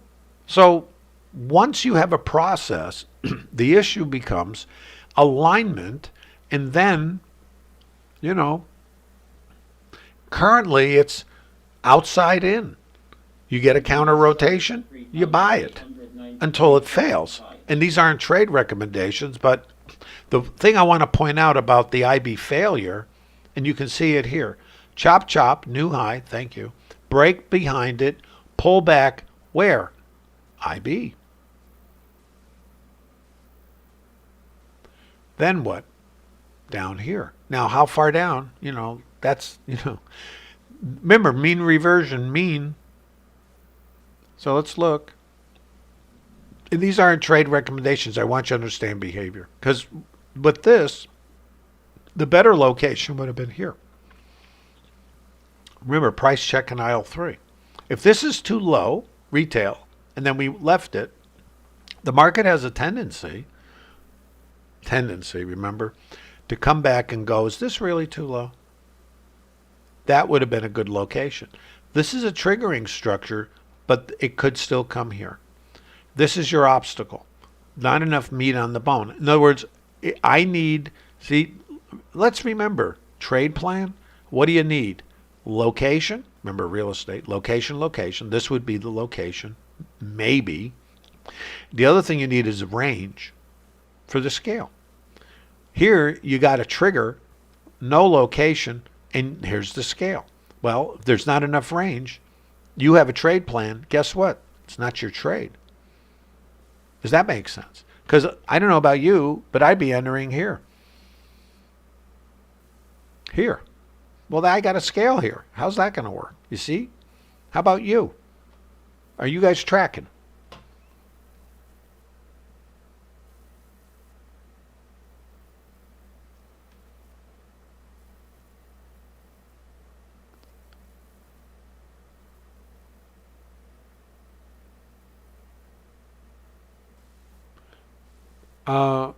Power, I see you're talking to Alec there. Okay. Sweet ES sellers at 3,000. I have a naked volume point of control, which is my target. A target. It's not mine. It's the auctions up here. And the point is about this. This was a retail price that we left behind last time we traded up here. What is the function of the market? Where's the fair price? If this was too expensive before and we fell out away from it, is it possible, and nothing has to happen, remember, that the market comes back just to make sure it might be too high or not? Because what we're doing in the developing time frame is the same thing. We're leaving these nodes, high volume areas behind in the auction. This is the same thing.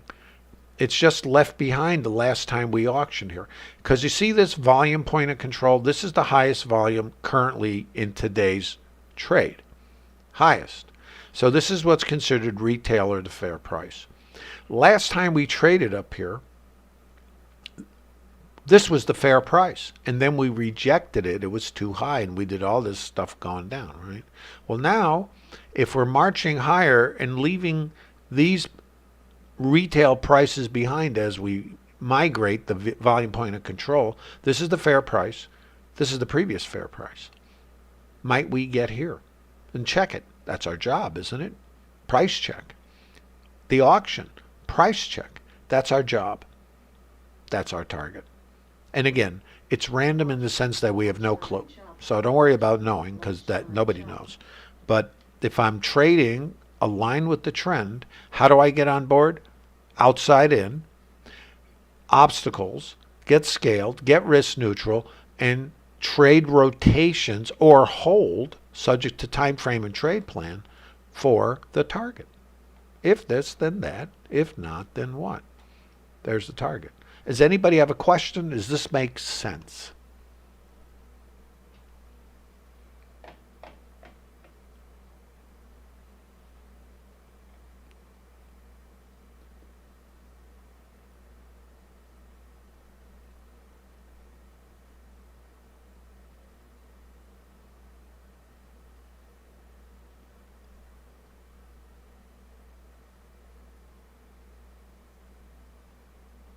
Sweet ES Uh, sellers at 3,800. When does... Mark trade zones. Well, it tells it's naked because it hasn't been checked. That's what makes it naked, and it's what creates it. There was an auction last time we were up here, and I don't have the date in here, but it's going back a little bit. I think this is the... Remember that one day that was like a... we gap lower, we traded, then we gapped again, and we left this big gap, in between. This was the high volume node of that last day, the last auction, and it was too high. So we have the potential to come back and check it. That's basically it. And we never have to get there, so don't worry about that. We might get to 39, we might go nowhere. I don't know, because I don't know where the high day is going to be. That I haven't figured that one out yet. So now, we're in lunchtime. Chop, volume thins out, which doesn't... What that means is we're prone to counter rotation a little bit more. Trend is up, so I have nothing to do. I mean, I'm long or I'm not in. I mean, whatever it is. This is a long. Here's a pullback. See?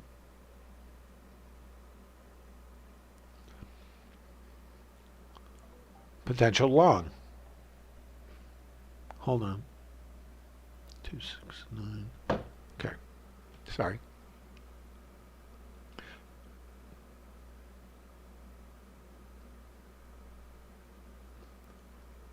Let me show you something.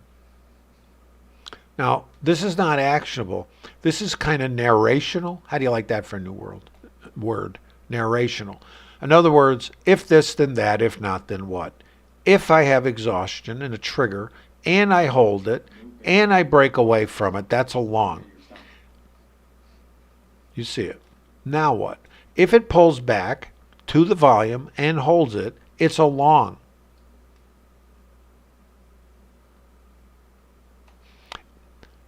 If it triggers, so look at the multiple integration of fractal.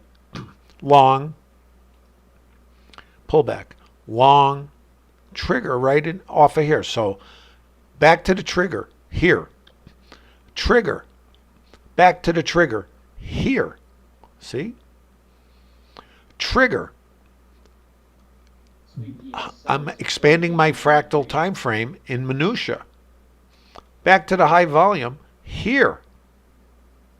Just showing you. Trigger. Back to the volume here. Hope you're seeing what I'm seeing. Trigger. Nothing to do, of course. These are not trade recommendations. This is about structure. Can we read the structure? Where's the stops, by the way? Here. Just remember. So part of this is to show you where you can enter. The other part of the triggering structures is maybe trade management ideas. You got to figure that one out for yourself. Where do you get out of this thing? Is it the sell trigger here? Is it this one? Where's this located? Here. Dangerous. Stops. Not a good spot. See?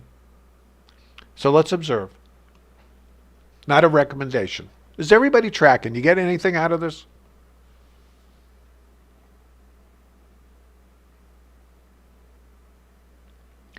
Um, 610. Let me see where, Paul, let me see where, if I can find where mine came from here. I should put the date on them, I guess. Make it easier.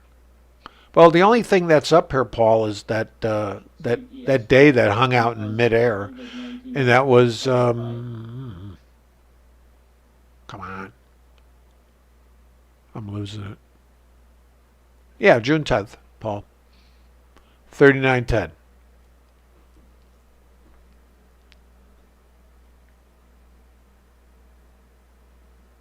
No, it's 39.10, Paul.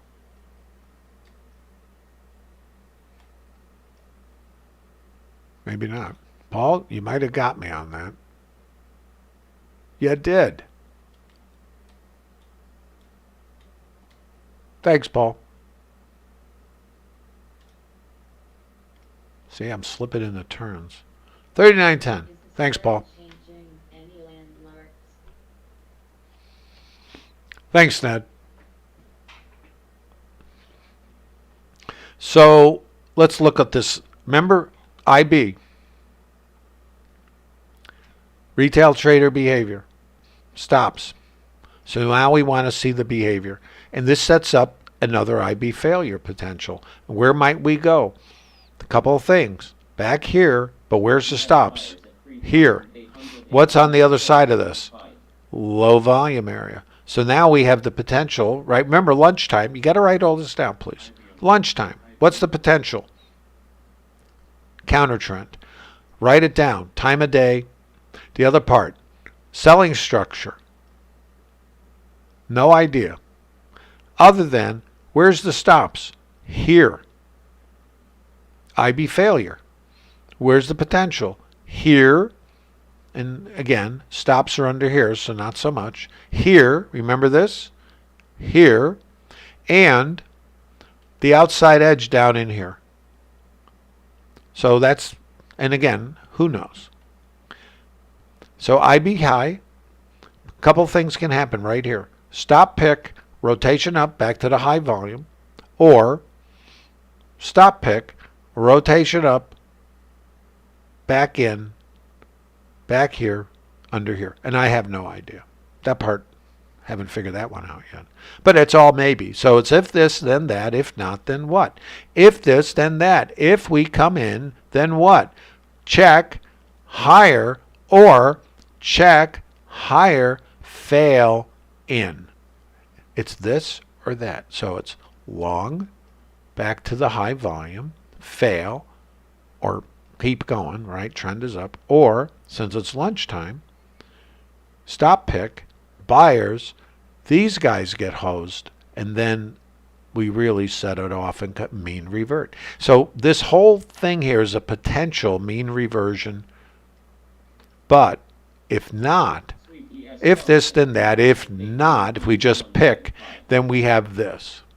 So it's going to be one or the other. That's the nature of trading. We don't know. Trend is up. I prefer the long side, but this is very vulnerable. So that's all I can tell you about it because I don't know. But if I'm in a long, I'd be taking note of this. If we can't get above, see the high volume right up in here? Microstructure. That volume is our retail up in here. This. If we don't get above here, the volume, and then we got some right here too. If we can't get above these areas, then potential, back inside. And I have no idea. So here you have a buying structure, don't you? Look. It has to hold the volume here or else it's going to break down. So I have no opinions, but I want you to read auction. Because now you can go, okay, did this, it needs to get above here. If it doesn't get above there, then it's, these guys are now vulnerable. They're going to start ejecting. It has to hold this volume right across here and then expand. If not, what we did is we came back to basically this volume and failed. See the volume there? So that's it. So it's either above there or fall under here and then back here for now. Does everybody see it? This is how now I don't know what it'll do, so don't think I know anything. I don't. What I know is the behavior that creates the structures, and then I want to see what happens when we come back to these structures, and I have no idea. Let's watch this here. This is really key. I think these guys are in trouble, but I don't know. Because right here, if we don't take this out, then you're going to rotate up. So I don't know. But I have nothing to do here. For me. Not a trade recommendation. If your trade plan says to do something, you ought to be doing it. If you don't have anything for this, then you're just a tourist. When you're creating a trade plan, it's not about buying this. It could be a long. It's not that. It's about reading it and then having a trade plan that you know what you will do if something happens. If we come out to the outside edge, then mean reversion. Here, we're in midair. Important location. And maybe we picked enough. I don't know. So let's watch. Still got to get above this volume. See, you're kind of in a little vice. You got this for your high volume up here, and you got this outside edge right there. It's like a low volume now. Do you see it? Rotation. So all these little auctions are taking place like those little Russian dolls inside of higher time frames. So what I attempt to do is read them and then kind of try to align with the higher time frame. I can execute in this time frame, but I want to be aligned here because this is where the bigger rotation and auction is taking place. This is a microstructure, and you can see, look, it gave a little bump, fine, I'm going to do with that. Nothing. But I can read what created this, and I know where the stops are. I know buyers here will show up, and either we're going to continue or after a rotation back to the volume, which is there, fail. And I don't know which one, except mean reversion. All we're doing here, outside, in. Mean reversion is like, remember the shoppers. I'm not paying that. Retail. We come down below. Oh, I like this. If this is the fair price, assuming it doesn't change, then it's where's the sale price? That part you don't know. When will the buyers look at a price being advertised on sale? Now, you're the astute shopper, but we don't really know how low that sale price will be, you see. And if we get the sale price, then it's back here. So it's mean reversion. Now, I don't know I don't know what's going on here. So I have nothing to do here.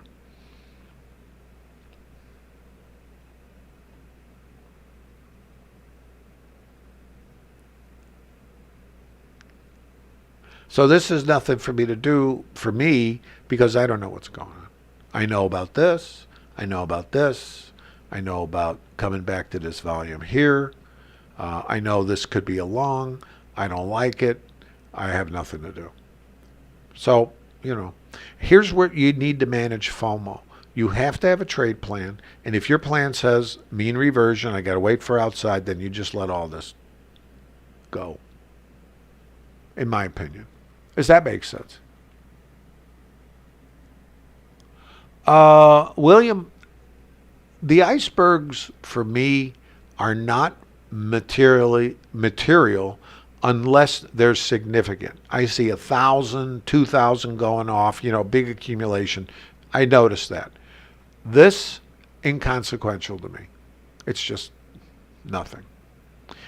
The stops are very important to me because retail traders use stops.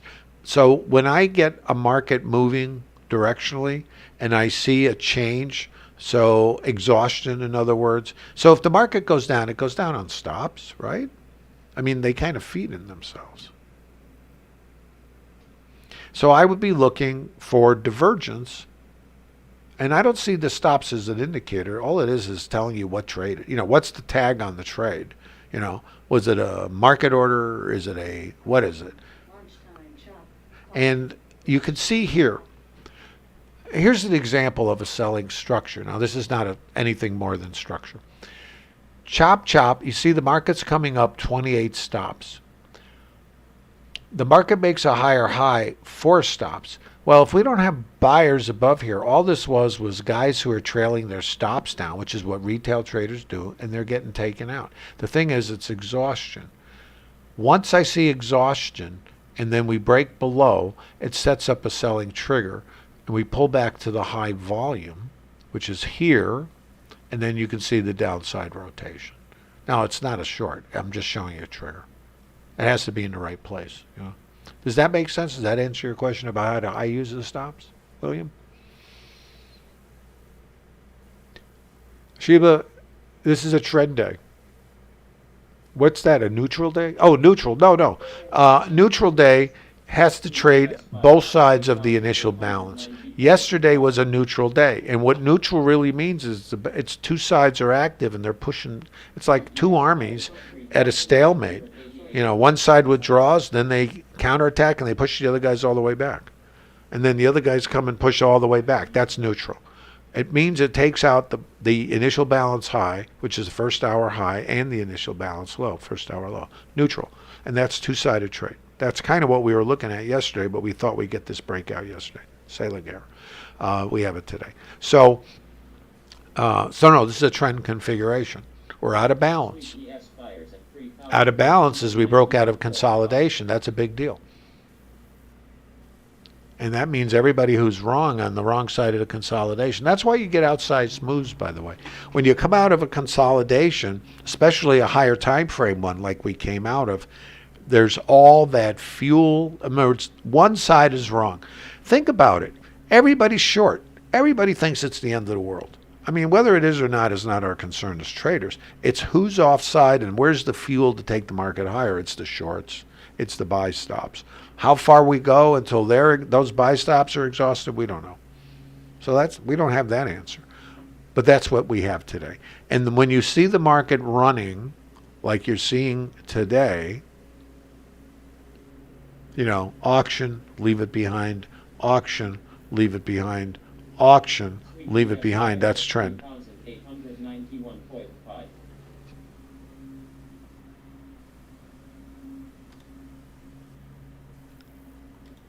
This is the story. This is the auction. This is its own. This is a consolidation for 3 days. This is a consolidation for 2 days. This is the consolidation including yesterday. So, and what does this look like? I know. Chop, chop, break low, chop, chop, break low, chop, chop, break high, long.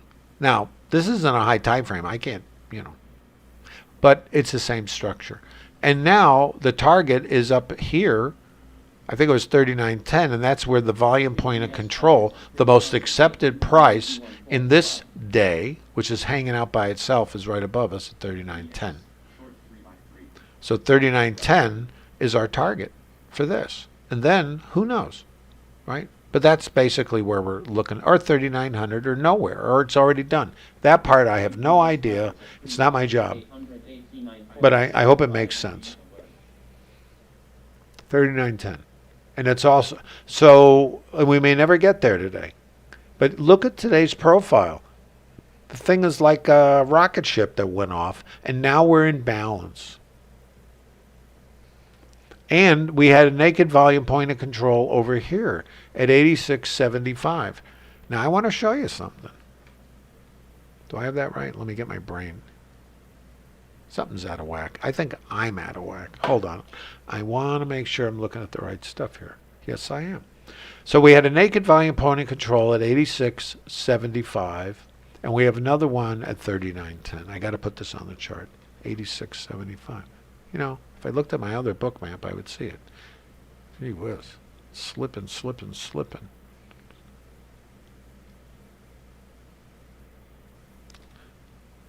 Everybody see the 86.75, or have I completely gone into Twinkie land here? 86.75 is from May 24th. 39.10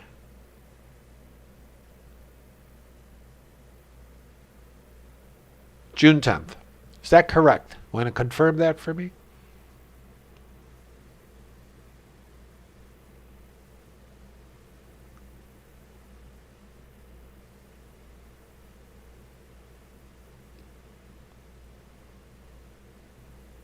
Yeah, Jay, from you, I like the stops also. That's why I use the stop iceberg. I mean, I find it for my way of thinking. Because long before there were any tools like Bookmap, order flow, or anything, zero, and we didn't know what was going on because all we had was time, pretty much, or range, or ticks, and price. And we would use things like on balance volume and all kinds of stuff to try to see what, quote, try to imagine what volume might be. Which none of those, you know, they're all hybrids that don't really do it. Before there was stops, I didn't know. Because you would see price, and we didn't have volume either, so all we know is price was here. We don't know anything more about it, you know? Well, now with the tool, I can get much more, for me at least, more insight, and that's all this is about, is getting insight into what might be going on here. 30 stops go off, 20. See, that's stop divergence. And I just happen to have liquidity, which is not the material issue for me, because remember, with liquidity, they can pull or trade. The buyers can take on liquidity, take it out, or they hit the wall and maybe it trades, maybe it doesn't, and exhausts. See, this is all the thing about liquidities. You don't know until after, usually. I mean, you don't know. And then what does the book do? Do the sellers press it down? Well, I don't see anything going on here in the book. I mean, I can see some of this, but this is more algo behavior. By the way, what are we doing? Where'd we go? See, I'm not paying attention here. Where's the volume? Here. There. And here. Remember the IB. Where might it go? Back to the volume. Here. Again, no clue. Chop, chop, chop. Consolidation. Where are the stops? Still under here. Do we come back in? Mean reversion. Now, this is important. This was a naked volume point of control. Did anybody confirm that for me?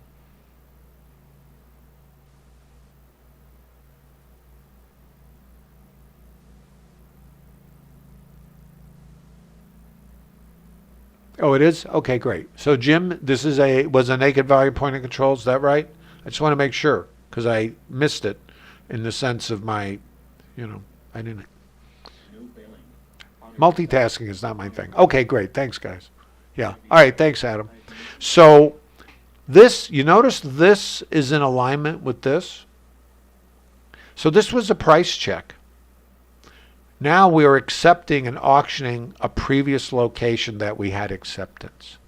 If we don't get out of here, then we might be, done, which I have no clue.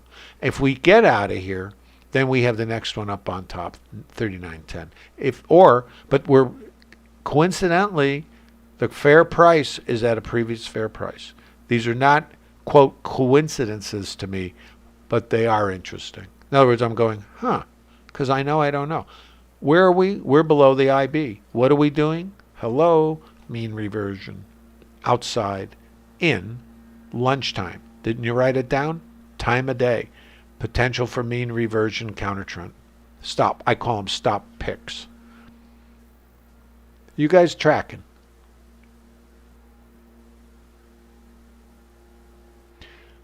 I don't know if it's not going to close the gap, oh boy.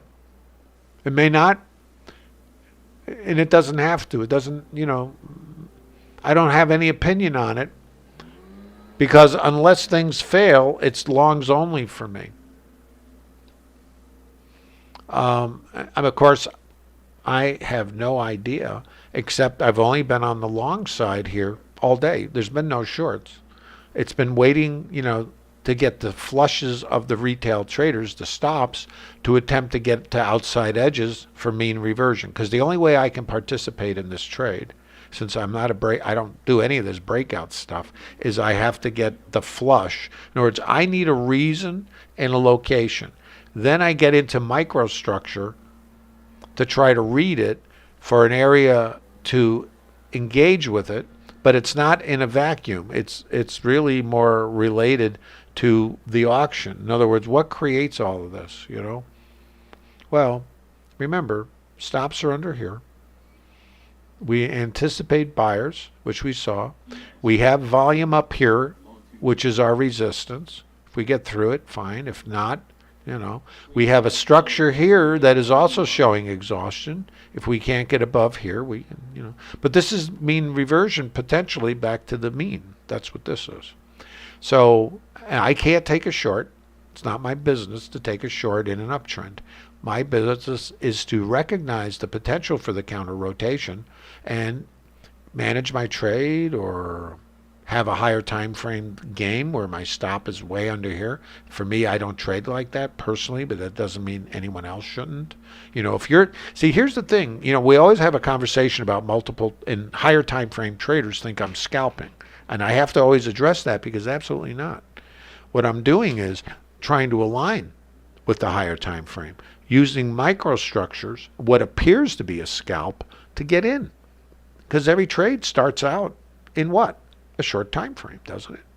So I have the patience to wait because I don't need or want to take an 8-point stop. I don't see the point of doing that. But I do want to trade a 10-point or 20-point rotation. Can I do that with a 3-point stop or less? Yeah, I can.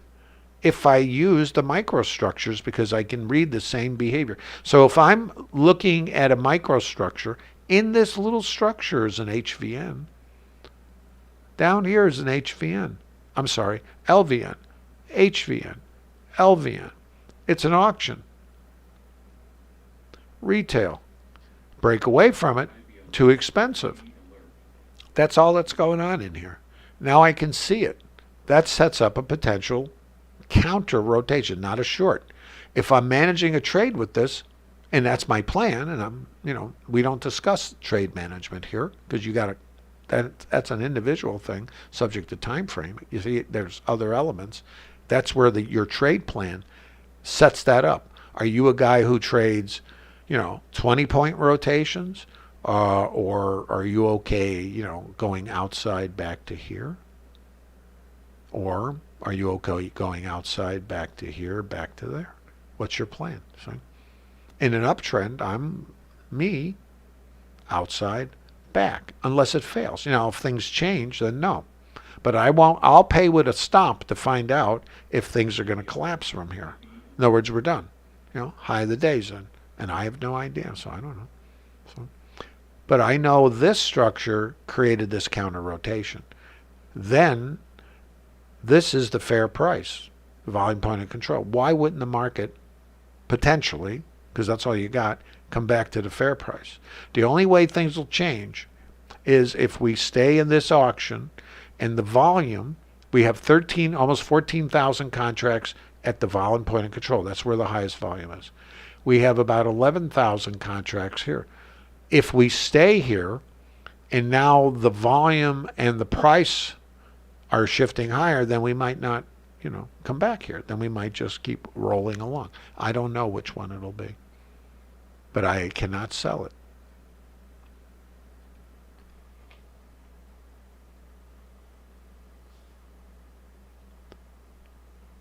Hassan, the naked volume point of control if you have software that does volume profile and it shows what's called the point of control, when they're left behind and we haven't come back and checked them, they're called naked.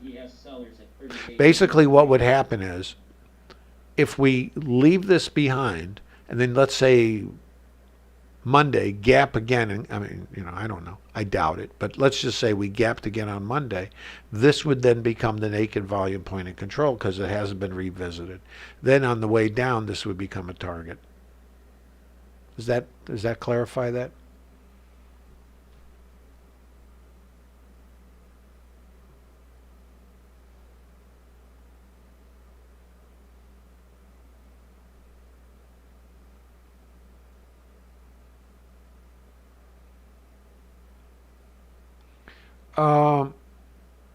Serendipity, I wouldn't get hung up on stats like that. All bets are off on a trend day. But if it happens, and the VPOC is above you, then that would be a potential long subject to the context. But look where the VWAP is. I mean, I got to find it here. It's got to be somewhere down here. Here. If we come down here, we could come out to the outside edge, pick these guys off, and then this would, per my plan, assuming that we aren't going south here, after this, and I don't know where the mid is, I have to look for that, all the way down here. Well, this would be my next opportunity, not the only opportunity, because I could be buying all this rotations in here, mean reversion. But this, we have a setup, not a trade recommendation, of course. VWAP to VPOC. That's a 10-point trade. So it would be observing the stop pick in here. We could potentially come here. It's still viable, no clue. But this is VWAP to VPOC.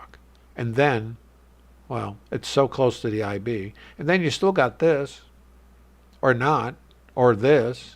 So VWAP to VPOC, high a day. And it all depends how, when, if, and no clue. But that is a viable, based on what we do in the Trader Lab, we have this documented. And it's not a recommendation, guys. Nobody ought to be doing. These are not trade recommendations. I don't call trades. I'm saying is that's a behavior we observe. See, when I have trade locations, it's not, I don't push the button. I have to see something in a microstructure that tells me maybe this is a place to put risk on. And if I get taken out, I accept it. It's just one trade. And then I'm going to still be looking to see if just my location was off. That's my mental process with that. Wait for outside.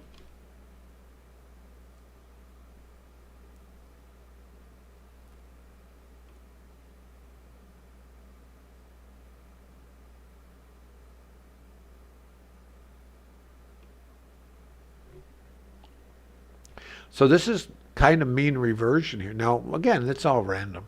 Time of day, chop, chop, chop, potential back here, and potential to, and if it doesn't, it doesn't. It just doesn't really matter. What is going on right now is we're just in a consolidation up in here. Chop, chop, chop. It can still go up. We still have our target, and the participants, if they perceive, again, this is too low, is this now too low?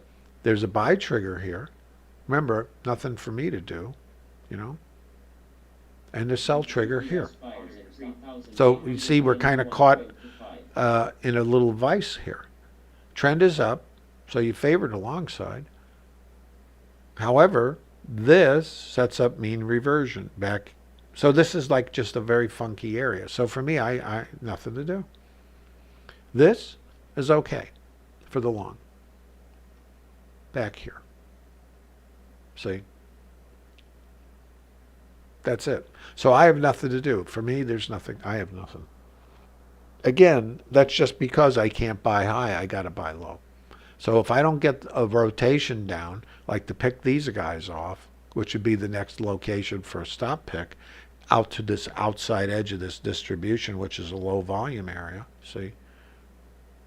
And then I have this high volume node, which would also have alignment. There, I'm a tourist.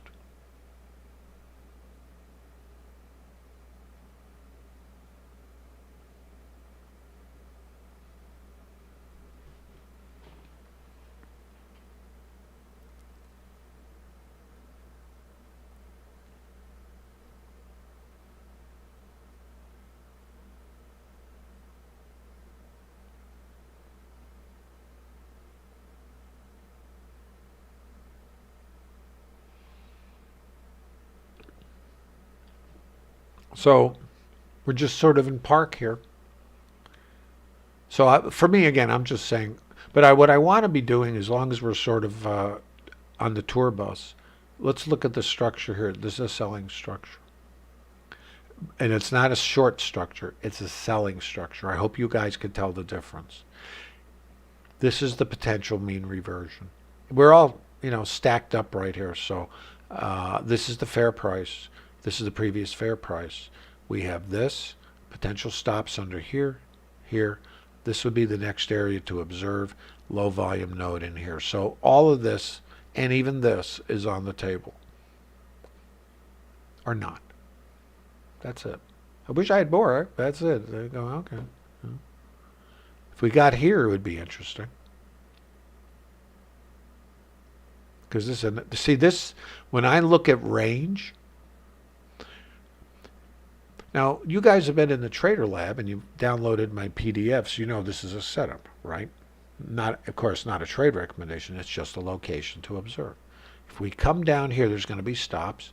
Two things happen here. First is stops are trailed, and you're going to get buyers at the VWAP. Fine. So lots of times we'll come down, we'll get the buyers, then we'll take all the stops, then the true move comes, and this becomes the target. Actually, this here becomes Landmark. the first target. So your scale, next target, and then whatever. Your trade could be from this area back to this high volume node, back to this one, and you could be done. I consider that okay, It's over 10 points. And nothing wrong with that. If you have more contracts, then you're going for this. But that's like the, what do they call it? The Hail Mary pass, remember?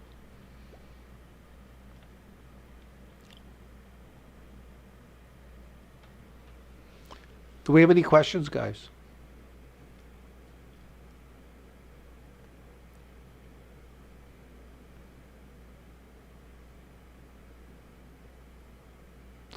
Well, Jay, I don't see this as a tough day. At 38.91.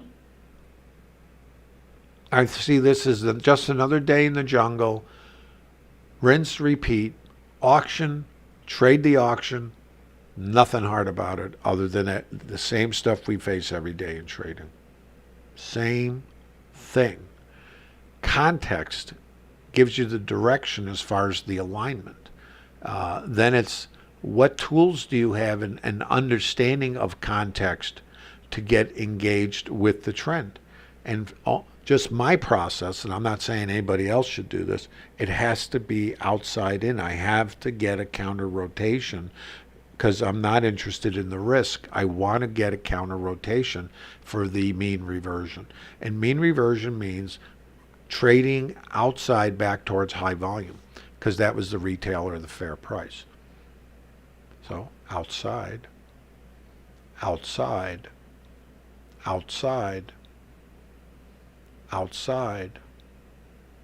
For me, nothing here because of this. If I'm under it, I can work with it.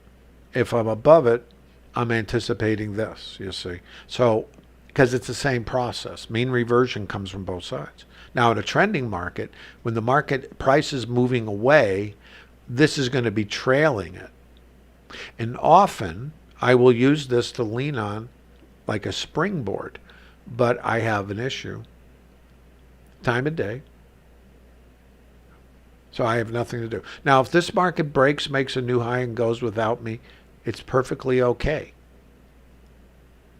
Because I'm not going to say to myself, gee, I shoulda, what? Well, what's my trade plan? There's no shoulda. There's, that's nice. Interesting. And that's as far as it goes.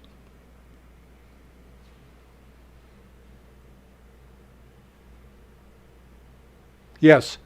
Donald, they're sequential. So, for example, if the volume builds here and this shifts up, I mark it and call it a variable high volume node. So as these things are sequentially moving, they're telling, it's the way I track the behavior of the auction. That's what they are. This was the fairest price. Market ran up. More volume is being done here than anywhere else. The volume point of control shifts. This is now the fair price. This one's unfair. Chop, chop, chop. Break high. Okay. Shifts up. It's saying is it's accepting this. This is too low. I mark it. Potential is to come back or continue. I don't, but I have no trade in this. Because I don't buy the high of the day. It's not one of my favorite things to do. So I have to get, if it comes back here, I can look at it. Here, I can end up buying the wrong location, easily get caught in the stops getting taken here, because remember, retail trader behavior, write that down. Retail trader behavior, where's the stops? How do I use that insight? I want their stops taken out and then to see exhaustion at location. This is kind of how my little brain works. It's if this, then that. If not, then what? What have I been talking about? Flapping my gums about this. Mean reversion. It's just the same as this coming from the other side. Why would I think it won't happen from this side? Because isn't this the function of the market? I'm not paying that. Hey, this is a great deal. I'm not paying that. Well, no, this is a great deal. I'm not paying that. Is that a great deal? Or is this a better deal? Well, I don't know where it'll go. So don't think I know. But I know the market told me this was too low. The market has the potential to check this, but to check this. Is this really fair? Well, this might not be fair. This little one. See it? That's too expensive. No. Here, let me show you. You think in fractals. And the reason you hear me yapping about fractals is I get insight. High volume. Auction. Yeah, that's too high. Nah, that's low. I like this. That's high. I like this. High volume. Retail. This is like your corner store. And then all these buyers and sellers left. They say, we're out of here. Now we come back. See? Right there's the high volume. Let me open this up. I just want you to see all I'm doing is the same thing. There's no magic. Why should trading be complicated? There's enough problems trading that we have. Psychology and confusion and right. Fine. That's part of the world we're in. But if I understand what creates these things, now I'm understanding market mechanics. I'm no longer looking at some indicator going, oh, what's going on? Oh, it crossed over. I guess I sell it. Really? Or do I understand what this said, and do I understand the potential to come back here? Now, this might be too low. I have no idea. I have nothing to do.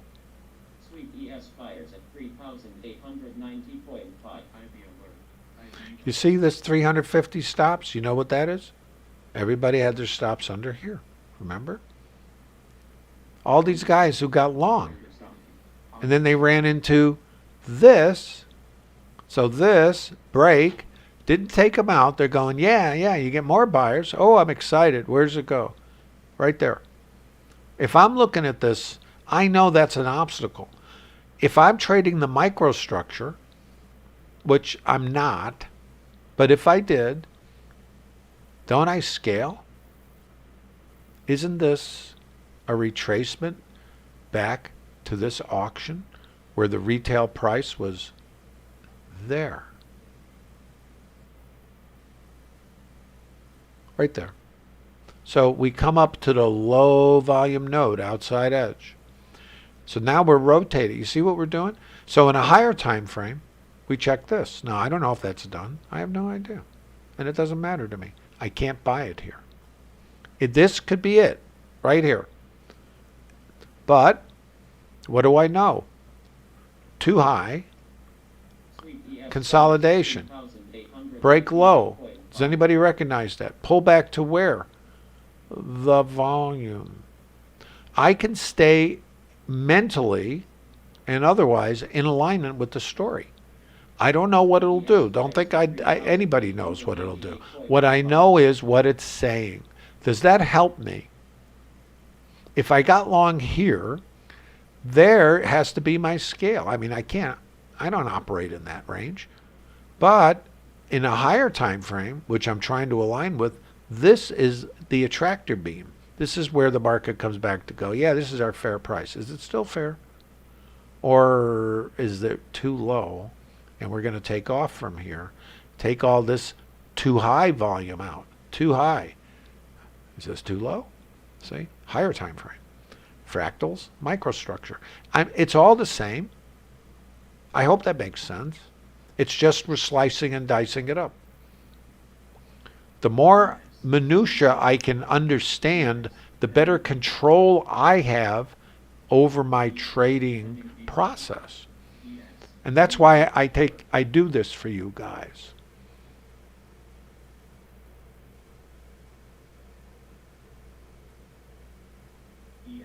If you're finding this helpful, give me a thumb.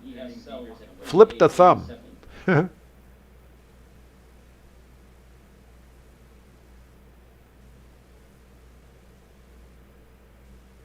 Power, just hang out. There's no shortcut. I'm showing behaviors in all that 80 PDFs you've been looking at.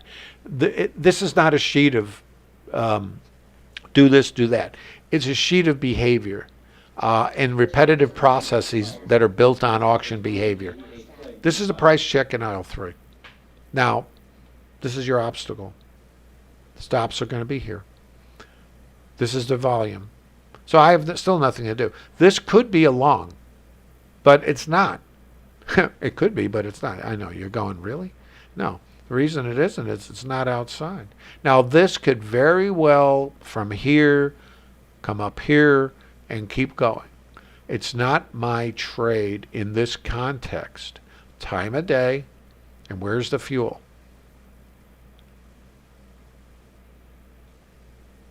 Here. Low volume, down here. My preference, not that the market cares, and we're in a trend configuration, with the context being mean reversion. See context, guys? What is the context? Higher time frame, trend up. Intraday time frame, rotational. Different. How do you trade this? Well, align with the trend, and then try to find an outside location to try to get mean reversion back to the mean. That's what mean reversion is. And then see if it can take out the high in alignment with the trend in the higher time frame. So that's my deal. And if it never happens, it's okay. That's trading. If I went off and left off in Twinkie land, you got to let me know. ES buyers at 38.90.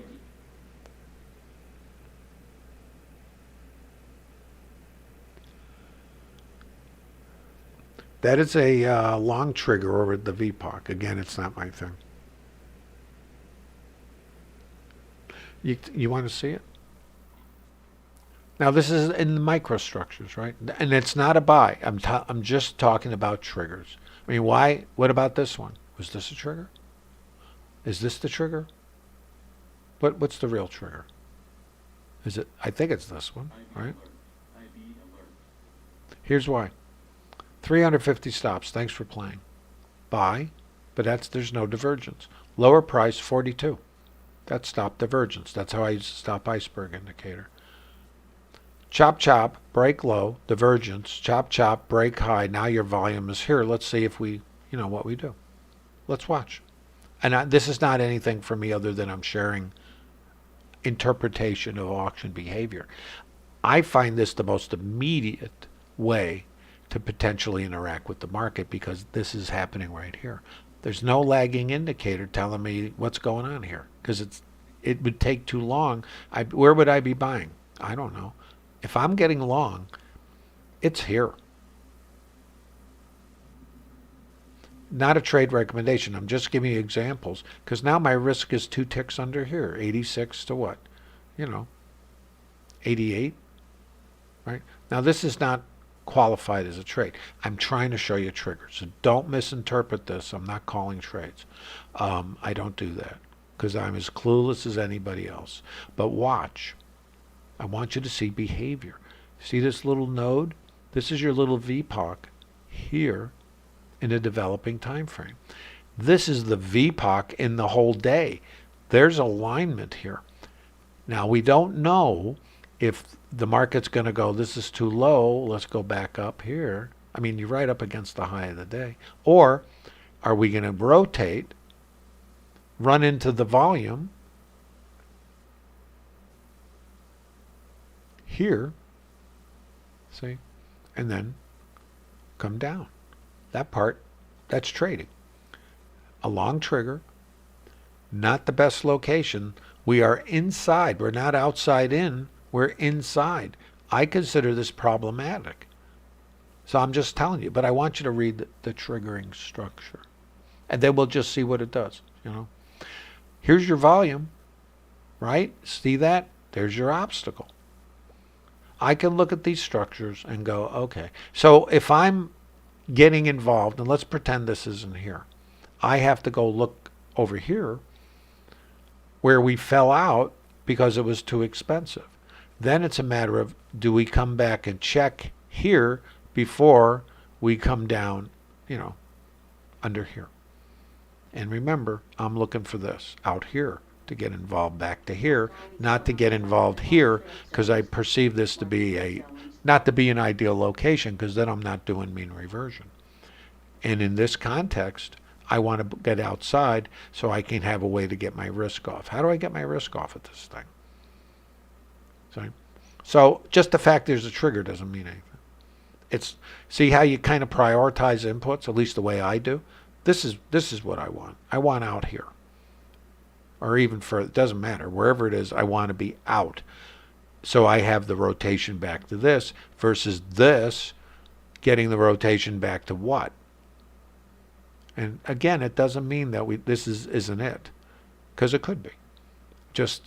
And this is where the thing about having a trade plan is.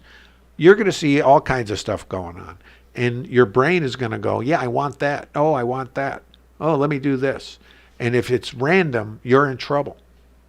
Again, my opinion. Because if you take this and it's not part of a trade plan, you just say, yeah, it's going to go up. Really? It might. Or it might not. Here's the problem. If you did this and it's not part of your trade plan and it goes up and goes through the moon, guess what's going to happen? That's going to be, your mind is going to remember the chemicals that got released, the euphoria, the adrenaline, the charge, and now you're going to go, as they say, south of the border, over the edge. Trade plan is your accountability piece, and everybody needs one. If you don't have a trade plan, you're a gambler, and I know you don't want to hear that. Be a smart gambler. Know when to hold, know when to fold. Know when you have the edge, know when you don't. Where's the edge? Not a recommendation. Outside. Where is it risky? Inside. Does that make sense? See what's going on?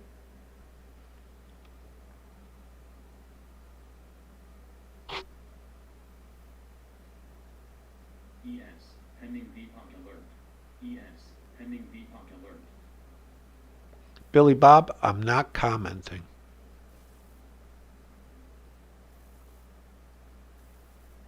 Oh, Jim, yeah, time for cocktails over in Europe, that's for sure. Jim, you're in the Netherlands, aren't you? Or Iceland? I don't remember where you are. Somewhere. Where are you? Norway. Hey, isn't Norway and the Netherlands close? Aren't they like next door?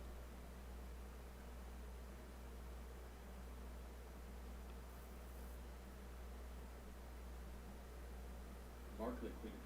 Mark liquidity.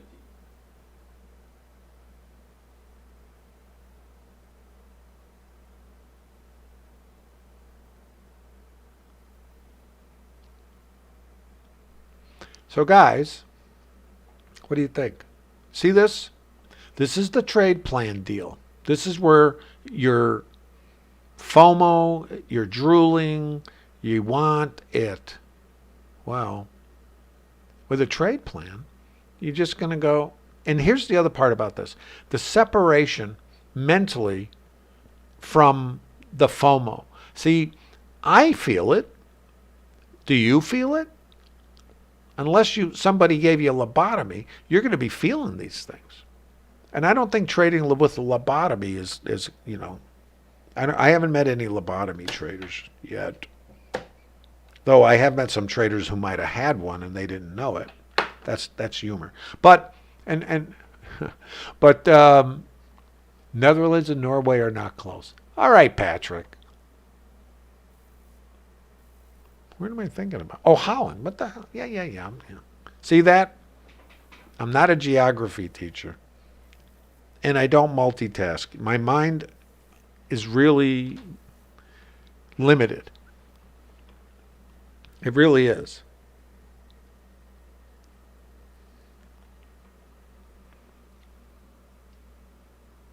So I'm talking about trade plan and not like impulsing in. So I can sit here and I can have emotional states that are triggered because those are not gone. That doesn't leave. It never goes away. Early on, I didn't even understand these things. Nobody really talks about them because we're all hung up on, oh, give me a setup. I understand that, and I've given you guys tons of tools. You don't have to go and reinvent the wheel. You can build your business on some of the things I've shared with you, which I think are the raw materials. And then here's the thing you guys aren't probably thinking about yet, and that is I'm giving you foundation that might be useful or helpful, maybe, I don't know. And you can build something on top. It's a chassis. Now, and when you're building a car, you're not building Formula One here. You're just building a vehicle, a trading vehicle. Then, as you develop understanding, recognition, the instincts that come from muscle memory, because you're becoming a professional. Right now, you're looking at things and you're using logic, which is a slow process, You're not a speedy computer. I'm fairly quick because I've been practicing longer than you. So you're going to miss a lot of things. You're going to and that's where replay comes in, screenshots. And I know I mention this from time to time, not a lot. The binders of research I've done and examples. Not only do I do this in real time like now, but in replays on the weekend, I pick random days where I have no clue what's going on, no context, no nothing, no ETH. I don't know anything. I just force myself to narrate it and see what's going on. Can I say, okay, I got this up here and I got this behavior down here. This is still an important location. Can I read along? Or what can I read? So that's one element. The other element is in my trade plan, I don't have a long. And if this goes from here, which it absolutely can, and goes up to that 39.10, I'm going to be in an emotional state of regret. I also know that.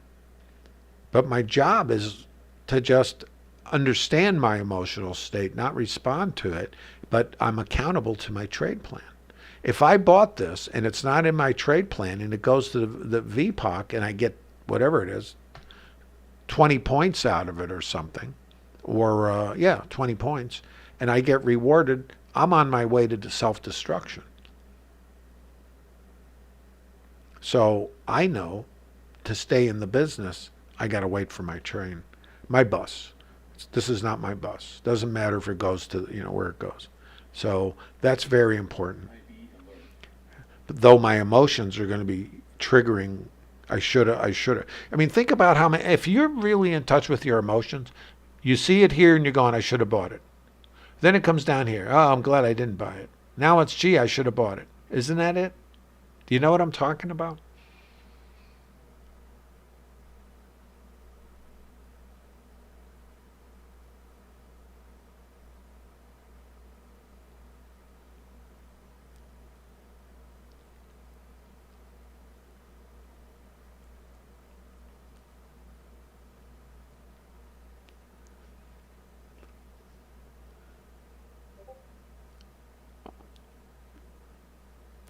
Well, the psychology VP is the greatest obstacle. Because you can have a trade plan and not be able to execute it. I mean, you could have the best trade plan on the planet, or a good one, you know, a viable one, and you can't execute because of fear, or you're fearful and then you buy it up here, you know, wherever you buy this because now, oh, I was fearful, now it's FOMO. So you're being wrecked by emotional states. That's not what trading is. And all those, see, and I talk about emotional states, but let's go back and understand where they come from.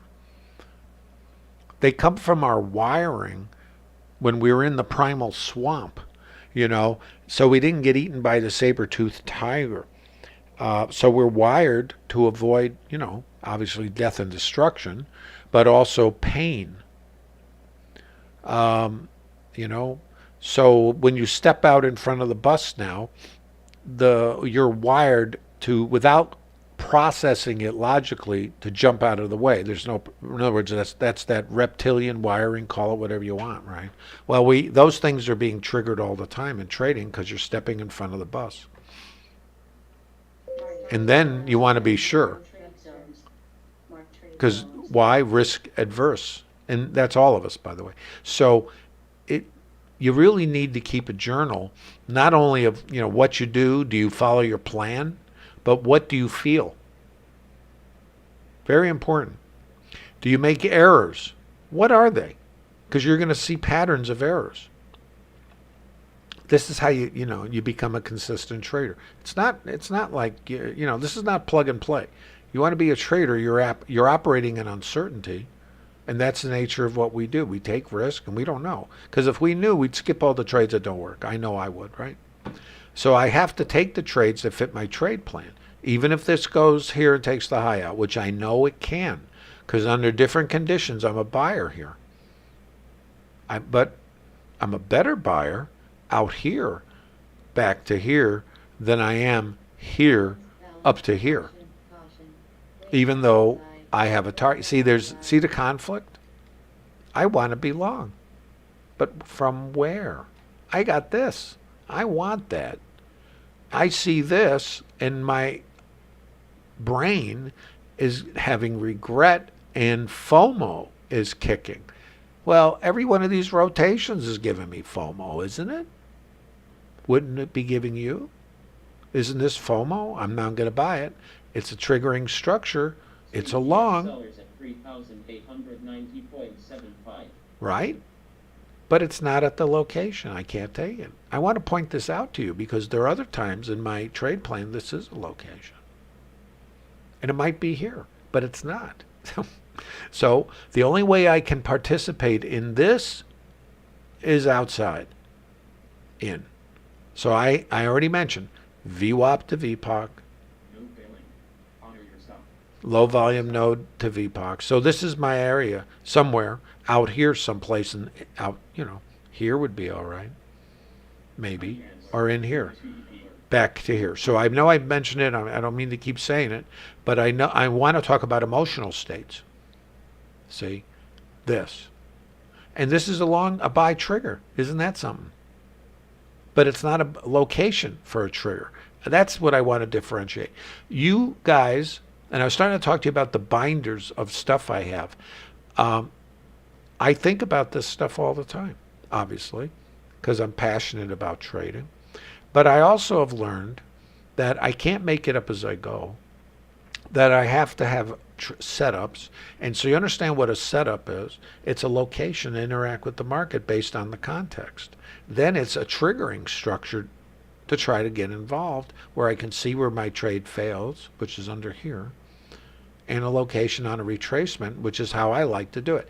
I like consolidations, and the reason I like them is we can all understand what creates it. If you don't know what a consolidation is, by that I mean if you haven't really thought about it, read about it, go grab your basic charting 101 or just go online now, consolidation. But what you might not be thinking about is what it says based on the auction market theory. On sale, fair price, break above, pull back, fair price, high volume, potential long in a vacuum. Now, not here, but watch.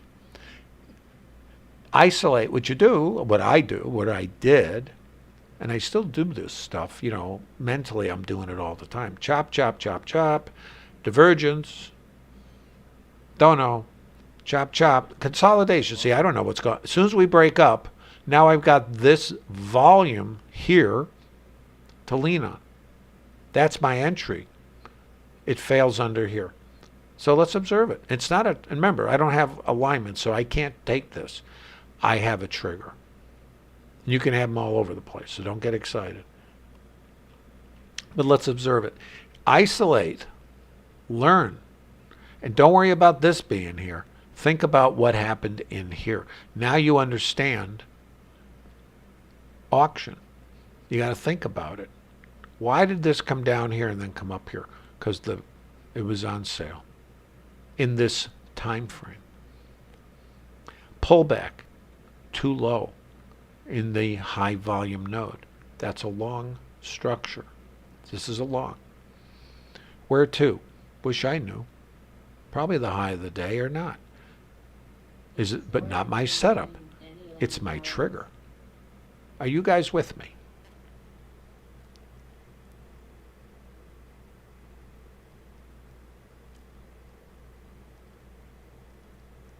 Huh.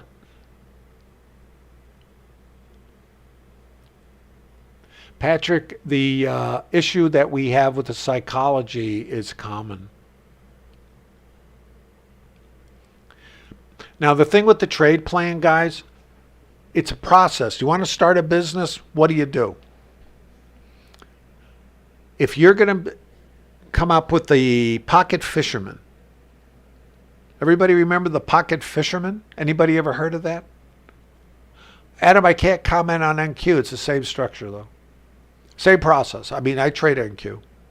Not here and not lately, because as long as there's rotations, the ES is a much better market to trade for risk management and depth of the book. You know, just now, if we didn't have the rotations, we'd be talking about the NQ.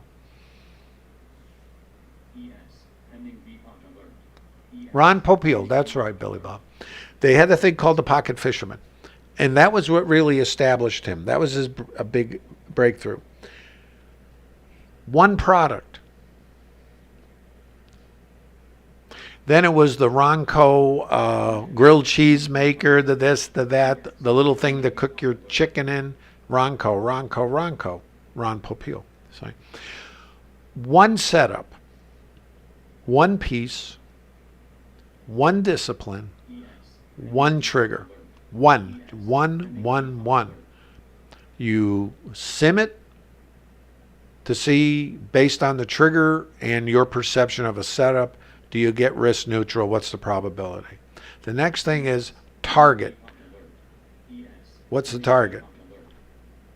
What's the probability of getting to the target? What's your expectancy? Do that. You now created a template. One setup.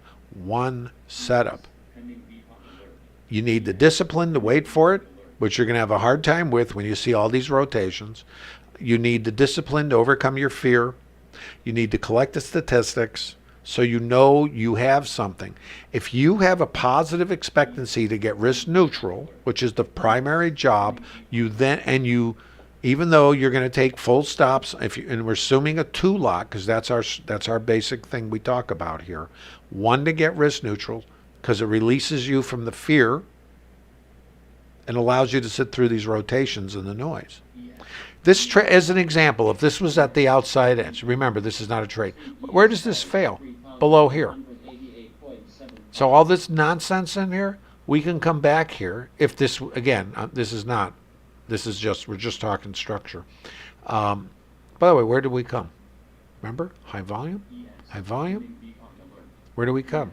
Selling structure right here, back to the volume. You see what's going on in here? It's two-sided triggers. And they're really micro auctions on top of this thing. Still looking for that or nothing. But the point was statistics. And here's why it's important to have. If you don't have a statistic, mentally, emotionally, you are in trouble, in my opinion. Because you're always, You take three losses in a row. What happens to your brain, right? Don't you kind of go crazy a little bit? Think, this doesn't work. Have emotional responses. Go for the next indicator, VHVN. Watch. See how the volume shifted? 15,000 contracts versus 14. What are we seeing now? VPOC migration. Too low. So now, this might be bailed out on this one. See?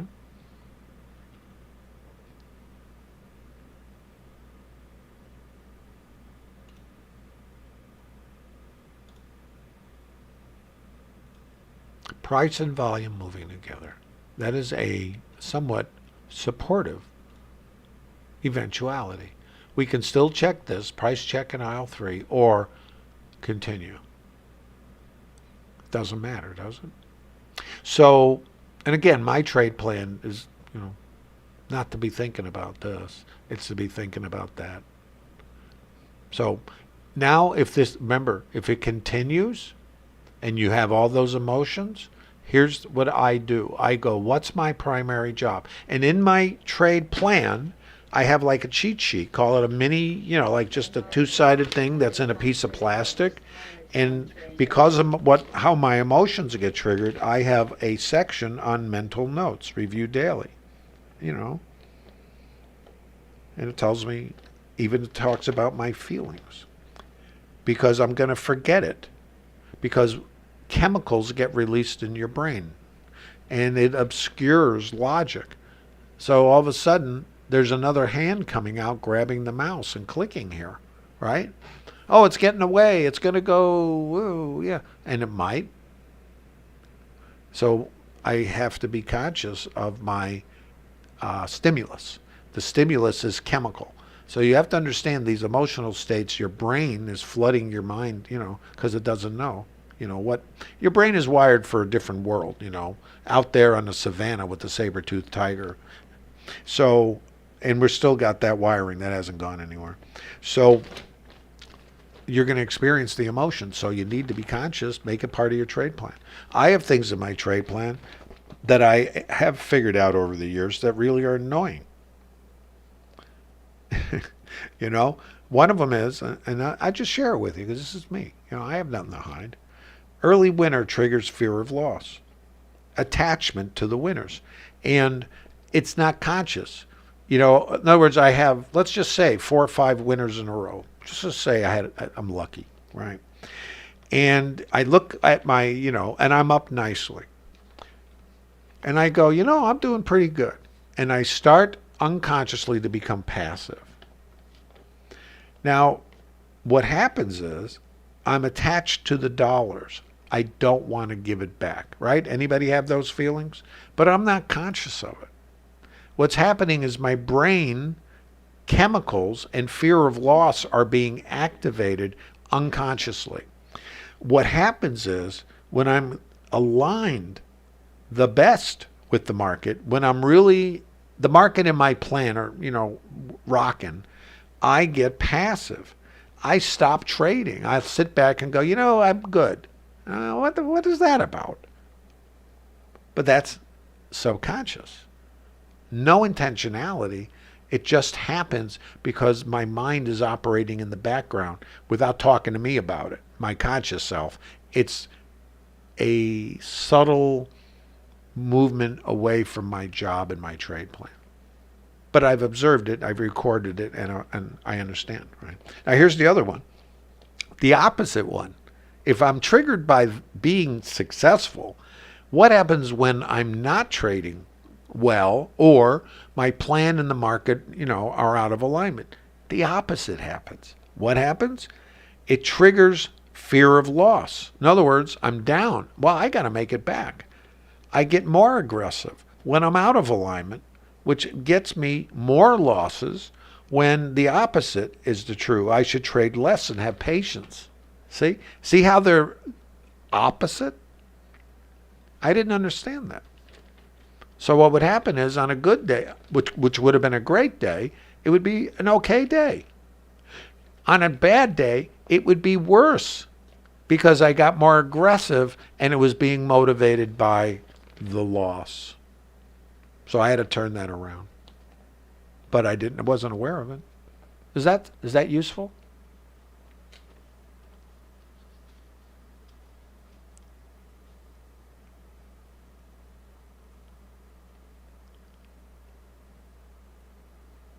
Sweep ES sellers at 3,892.25.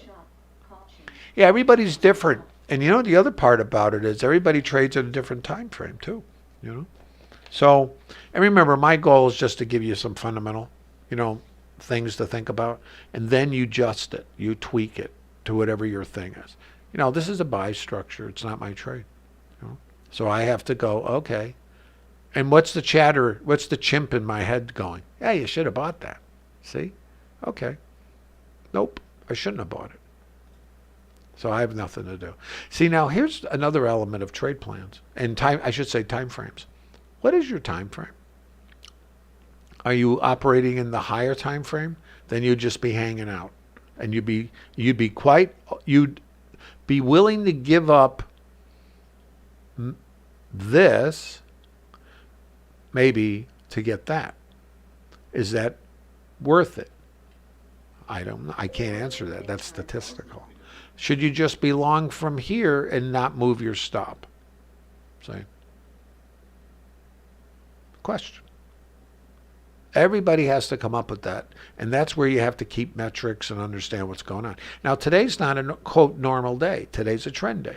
It's a small percentage of every day. Most days are like yesterday. They're two-sided, or they might get to be one side, and then the next day, chop and balance. Most days are going to overlap. Most of the time, you're in consolidation.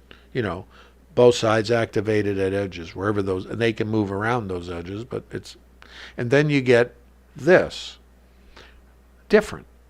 So what you do today is going to be different than what you would do in a more two-sided, like yesterday, So it's different. That's context. Now I trade the same way, basically, with the exception on a day like today, I can only be a buyer. And I need an outside move to so I can come back to the mean. Buying this is harder for me, unless it's early on. But this VPOC migration is saying higher. In fact, it was saying higher here, but where's the outside? I'd like to see. Now here, now I have this to reference, but I still have nothing to do, other than trend is up. Now, considering all the opportunities we had earlier, I'm okay. The longevity in the business is created by the trade plan, not this. Because this is just one. I mean, in a career in trading, you're going to have thousands of trades. I mean, try to imagine what thousands and thousands of trades. Well, what is one? It's just one. And the other part of one is, if it's not part of your plan, it's not even there. It's just a curiosity. Something to research if it matters to you or not. That's all of this is. At least that's what it is for me. For someone else, it could be a place to engage. So because of the context, which is up. See, those are different elements. I'm just sharing what I think might be how to participate in an uptrend, which is outside in. No outside, nothing to do. For me. Mark, I don't use footprint. I did many years ago. I know guys who use them still, and they like it. I think I get what I need out of the way I read the market. So no, Mark, I don't use them, but I listen for a long time. Market delta. Sweep ES sellers at 3,894.75.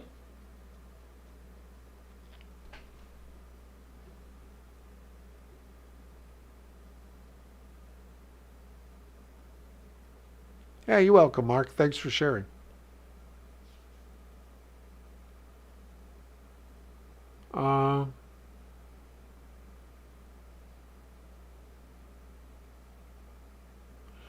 Yeah, credit. Yeah, credit. That's credit spread. Yeah, that's a good plan.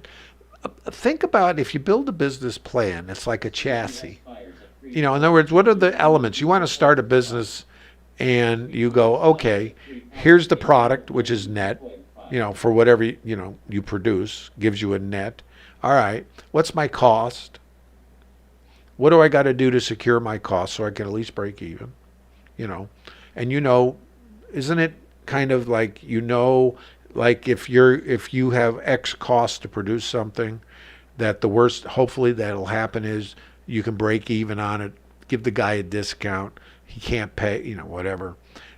But that's your minimum objective, is to cover your cost, and then to get to that retail price or that outside price and get paid, and over time that gives you your net.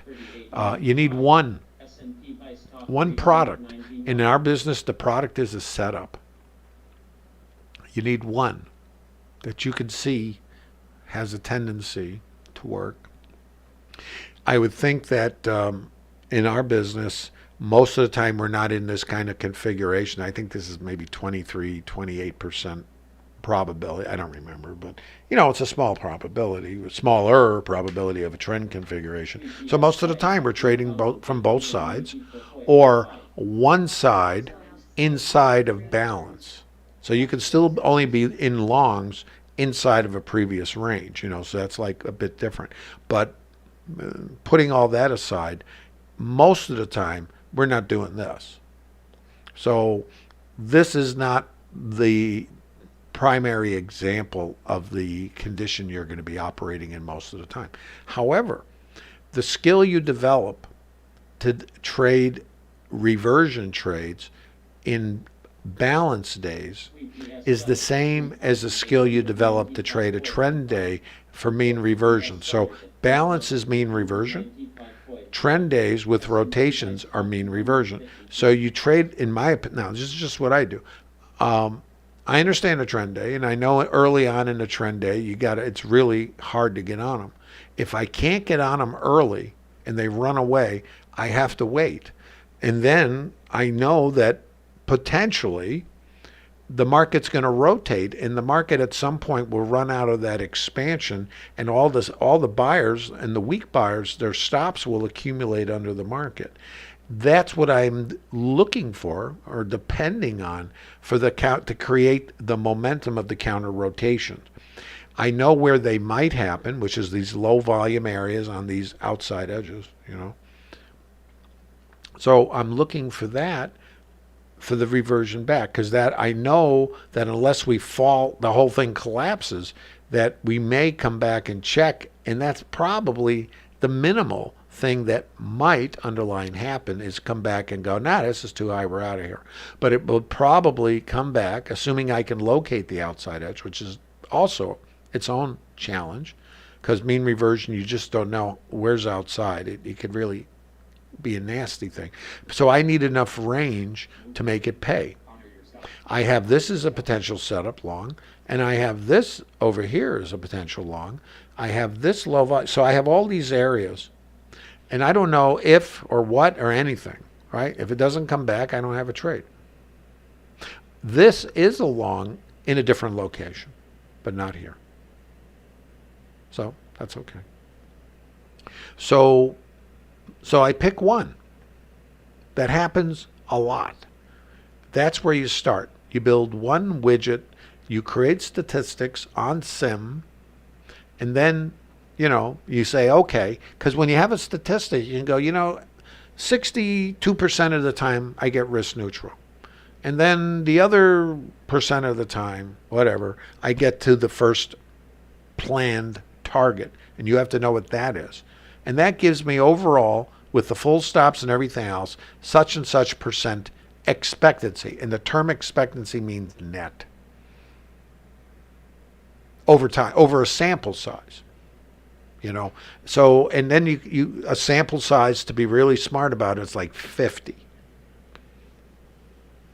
Because you need enough in various, context and volatility and crazy. Everything's unique in many ways. Yet, you definitely want, statistics. Now, when you take 3 losses in a row, You're going to look at your stats and go, well, there can be sequences of losses and there's sequences of wins. It's just random. Now you're not going to change everything. That's all.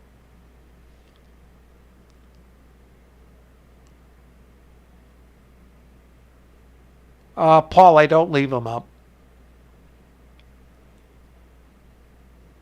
But there's a bunch of them up there. I have CPI day, FOMC day. I think maybe one other one, perhaps. And then there's my fundamental one, if you haven't gotten around to that. Also, you're all invited to the Trader Lab in Discord, the Bookmap Trader Lab. It's free. You don't have to be a subscriber to Bookmap or anything. There's a lot of education. And in addition, up at the top of the Trader Lab, there's a pin that you push, takes you to the top of the chat, and then there's about 80 PDFs you can download that will give you this stuff, elements of it that you can read. And as you listen to the stream, you'll recognize these behaviors, and you'll understand the language. Most of the language I use is common, other than things I made up for myself, like variable high volume nodes and the IB failure. I think most of it's fairly generic, and the setups, of course, I made up. But, and a setup is nothing more than a potential behavior that has to be put aligned with context. So it's not mechanical. I'm not a mechanical trader. Context is like, the primary thing. Then it's triggers. So I'm overlaying microstructures on top of higher time frame structures. And then the microstructures, which are really micro auctions, I'm doing the same thing. This is why I'm able to do what I do. It's not anything more than rinse, repeat in multiple time frames. Wow, look at that. 845 stops went off up there. Huh. How about that? Sweep ES fires at 3,892.25. ES. Oh, you want this up over the weekend? Sweep ES fires at 38.93. There's no high a day stat credit spread. There's the IB stat, which is over 90%. The IB high or IB low. This is still a long. I mean, there's nothing not long about this. But for me, I'm quite fine just sitting here visiting with you guys, Now, I do have other setups. But remember, my goal is to kind of give you that clay and enough meat on the bone that you can create something. Once you understand what's going on, there's so much more you can do. And then again, it's alignment with time frame. I mean, I don't like scalping is, I don't want to do that. It's a pain it's work. I mean, it's all work. But so the more you concentrate and the more you engage with the market, the more fatigue, just you're more prone to error. So I'm rather save my energy and my concentration for true opportunities. And in my situation here, for our stream at least, it is mean reversion. And you can have a different plan. This could be your trade. This could be your trade. To there. But it's a different animal. The better one is outside in and then see what happens. Versus here, with a thimble and a needle and a thread. Because look where you are, high a day. It's just not strategically a smart trade unless you can operate in this. See? We have a selling structure here and we have a buying structure here. So two things. It's like a little vice. You got two consolidations. Trends up, this is the weak one. But you can also come right down. So I'm just saying. Soren, have you gotten the PDFs?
Soren, I didn't hear your answer. Um, Gary, daily primarily, developing daily time frames, intermediate primarily. I do look at higher time frame, but it's more material for me in the intermediate. That's really as high as I need to go. The only time I really start looking at the higher time frame is when I'm in thin air. Like I'm in between, and then I want to see what else might be there. But it doesn't really impact my trading. Only when there's nothing else there. If I'm like nowhere, I'm going to look to the higher time frame then, because it's all fractal, so it's somewhat generic. But as you go up in time frame, targets, it's more slop. Mark trade zone. That's all.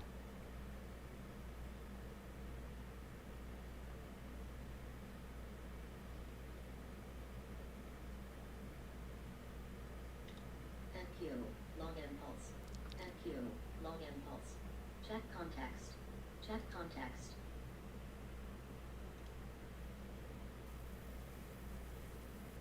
So, now this is the high time frame.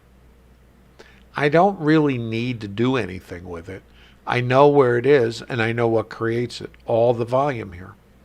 But this is more, see, it's kind of like the more, this is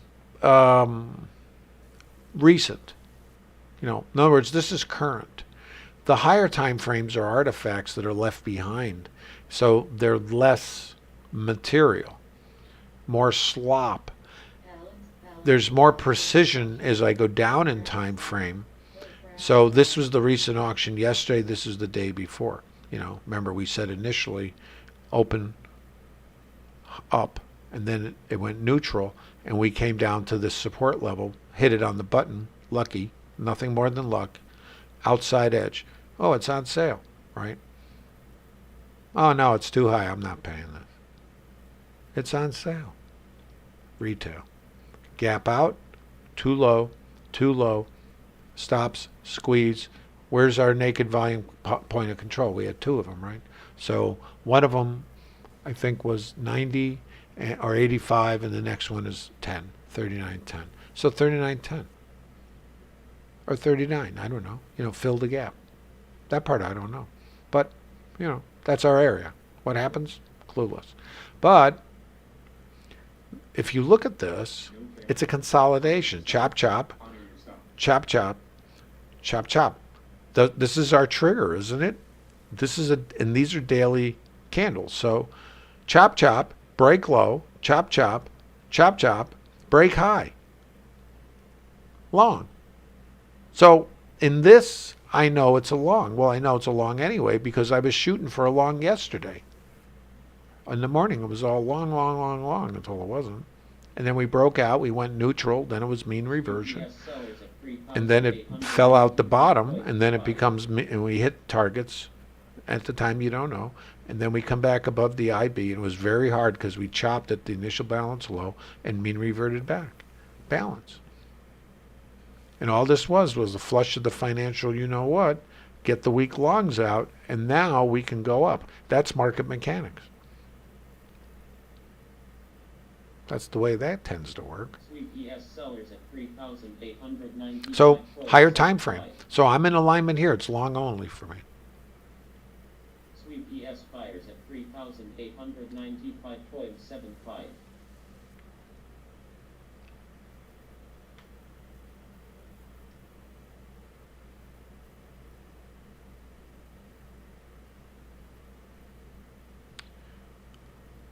So the idea of a setup, you pick one. Pick one. Don't make it complicated. No fancy. It's all, what this is about is creating a business plan which is built around a probability of one thing happening over the other, and all you need is one. And with that, and one that happens, every day. And there are some that always happen. Pick one. Don't make it difficult. Pick a triggering structure, create rules, and then go to town on sim. 2 lot. And then collect statistics. Sim. There's no reason to put dollars in on that. Do the work. Don't be in a hurry. And then execute it. So sim statistics, because you got to have faith. You got to have belief. You're going to be fearful anyway. You got to open your little book and says, okay, for this setup, over 50 shots, it worked X amount of time, and over time I make X percent, assuming I do my job, which is another issue. So you got to work on that. Then you go with the micros. So you can feel the emotions of putting dollars at risk. You're going to feel them even with the little ones. And now you get to recognize those experiences, document them, think about them. Why am I feeling this? What can I do about it? How does it impact me? Well, I gotta, it's not that you're not going to feel it. It's how do you put it aside and acknowledge that it's coming from a place to protect you. It's not a bad thing. It just doesn't, it's not part of trading. And your wiring doesn't know that this is intentional. It thinks you're out there not running away from the saber-toothed tiger. It's that kind of stuff. Well, Jim, I don't use weekly because time is not part of my thing. So I don't slice it by time. So I don't say, well, 5 days, and then I don't make them into like isolated time. I go by behavior, so it's just everybody can do whatever works for them. I find that if the consolidation is 2 days, it's 2 days. If it's 20 days, depending what happens inside of that 20 days, that's my consolidation that I'm going to be looking inside of. And I may slice it down. Like, since we're not doing anything here at the moment,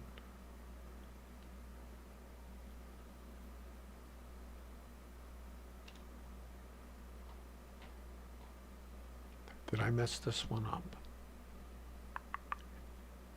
Yeah, hold on. Wrong one.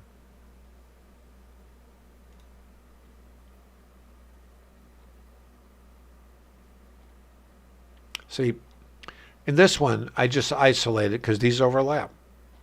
These overlap. There's not a week here. There's only 2 days. Why? That's the auction. Balanced. Here, balanced. So that's why, And I draw one, and I don't know if I still have it here, over the whole thing. So let me see if I can find that one. I might have.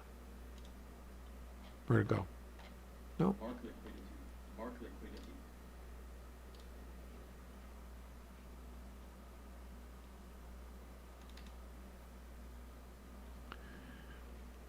Let me see if this is it. As long as we're tourists.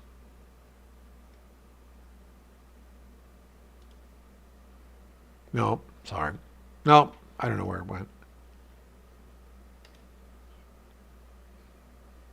It's there, but I don't want to, blow things up over there.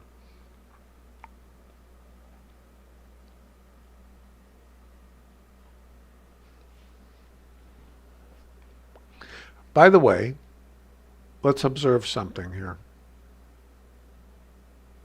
Icebergs. You see them? We didn't see them before, did we? We're seeing them up here now. Now, one of the things about icebergs, and I don't consider myself especially knowledgeable about intent of an iceberg, because I know I don't know, right? Remember that. Write that down. You know you don't know. What are these guys doing? Are they taking profits, or are they shorting into this? Now, I don't have the answer. I'm just asking the question because I know I don't know. So where do you put this insight in your scheme of inputs of priority? My priority is the participant behavior and volume. So this is door number one. Then it's, VHVNs. Everything that's auction related supersedes this stuff for me. I'm conscious of it, but their time frame is not our time frame. So these guys are not scalpers. not what's going on here. So they may be cashing out into our buying or getting short.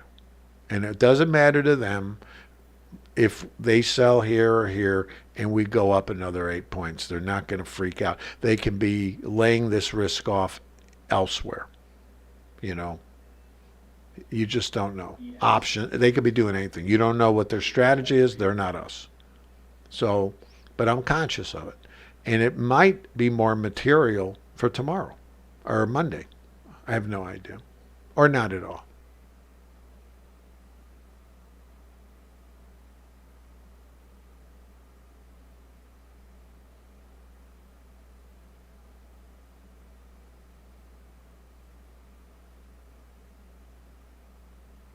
ES, long 3 by 3, long 3 by 3.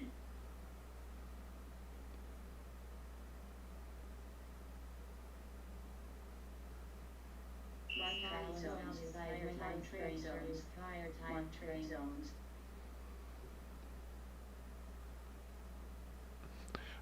Jerry, the thing with Bookmap is I look at it as more of a tool. This is the intraday time frame. And even if I'm trading higher, and I trade a higher time frame, but you got to define higher, you know. It's really an execution platform in the sense, or it's all subject to time frame. So for me, there were longs coming out of the chute this morning, and we had some other ones, you know, mean reversion opportunities in here, right? This could have been a long. It's not something I talk about here. This could be a long. It's not anything I talk about. But the because it's part of a trade plan. I always suggest that when you're starting out, you have a very basic, and this is, I got to tell you, most retail traders, you know how it works. You got to start kind of in a minimalistic approach that's very disciplined and very structured, very rule-based.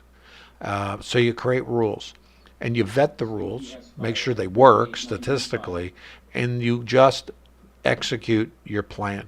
This is not why you're trading. You want to be slipping and sliding. I know all about it. But the thing is, you can go out of business slipping and sliding until you have a process in place that you can prove works. Then you expand it to the next behavior, which we call setups, right? So the next behavior. And you can use my PDFs to get ideas of where those things might show up. And then you just see it, and then you decide, oh, I like this one, or this is interesting, Like the IBF trade. That one is a pretty good, it's a mean reversion trade, and it's very counterintuitive, and I think it's harder for newer traders to execute because you're fading. Well, then don't use it to fade. Use it for the mean reversion, for alignment, for continuation. You see, there's different uses for the same structure. Take one side of it. Don't be a fader. Look for the realignment instead. You've got a better chance, I think, of getting in other words, if you get an IBF, you go below the VPOC, or back to the mid or the VWAP, and you had range extension up, which is why you'd have an IBF. So it's an IBF at the high, IB high. You come all the way back down. What is the potential? Mean reversion back to the VPOC. So if you know that, that's your next trade, if that's the one you vet and work on, you see? So that might be your second one. Not to take the short, but to wait for the long. The short takes a bit different skill, and it's harder mentally. And you can be really chopped up in it if you don't understand it. So you go for the one that has a little more, maybe a better probability. Just saying.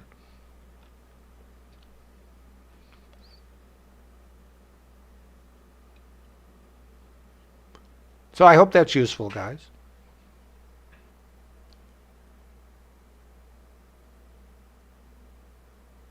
Yeah, definitely, Jim. There's no IBF today. What there is today is if you come under the IB, which we did, it's to use that for continuation. It's the context. The behavior is the same, but it's not a short. It's a potential exit and to get repositioned in alignment with the trend. So it's the same trade, but aligned with context. Remember, context supersedes the mechanics. That's why only longs. If you have IBF, which we had here, looking for the longs on, wherever it was, somewhere. I think it was here. I don't remember. Might have been here. Back to here. To get long. Out here. Get long. This, no comment. No comment.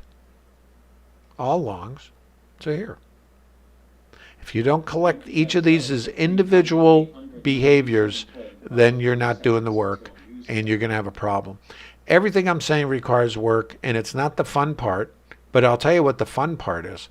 You get a statistic and now you have faith. Because now you have courage. Because when things are not going well, you can open up your book and you can go, I know that even with 4 losers in a row, that over time, this is what it does. My job is to do what I'm supposed to do, not anything else. And I'm depending on the research I did in the statistics. See, that's your job.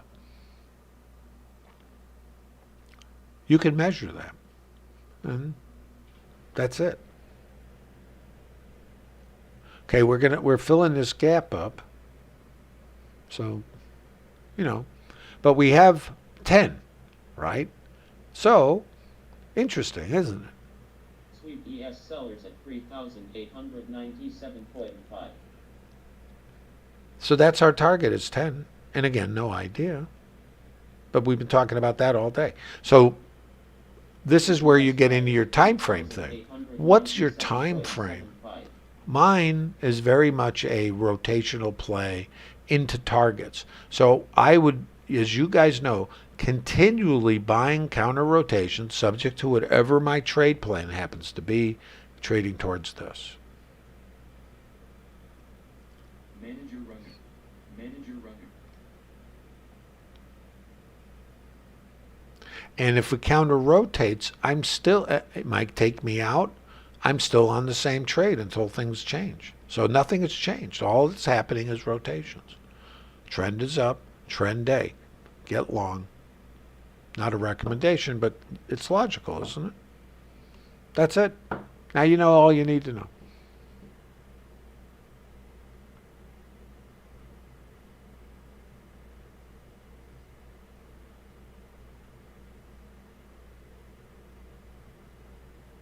Yeah, IBF, Jim, is strictly the short side of the IBF. But today, only using it for counter rotation. So but it's a really simple idea. It's a counter trend stop pick. Basically, it kind of slides on its own momentum. And it's really rotation where's the energy? The sell stops that are trailing under. That's kind of what sets it off. And then once you get to the outside edge, wherever that is, then you're looking to come back to VPOC or a high volume node, which acts like VPOC. Same, from below. So, or if you take it short, if you're in balance, then it's back to VPOC from the other side, or mid or VWAP, whatever's first, because of stops. Remember, the IBF, I kind of came up with that. Well, actually, a long time ago, really. And it first started out because I'd recognized it and said, well, I can't get long. Never thought about selling it at first. It was like, oh, that's my setup that says stand back and I used it for continuation. I didn't use it as a counter trend, entry. But I recognized it as that. So early on, and I mean in the 80s, that was kind of something I came up with. And then as things go along, you start going, well, if I'm looking for the targets that for continuation, which have X probability, maybe I should think about the short side of it to those targets and then flip around.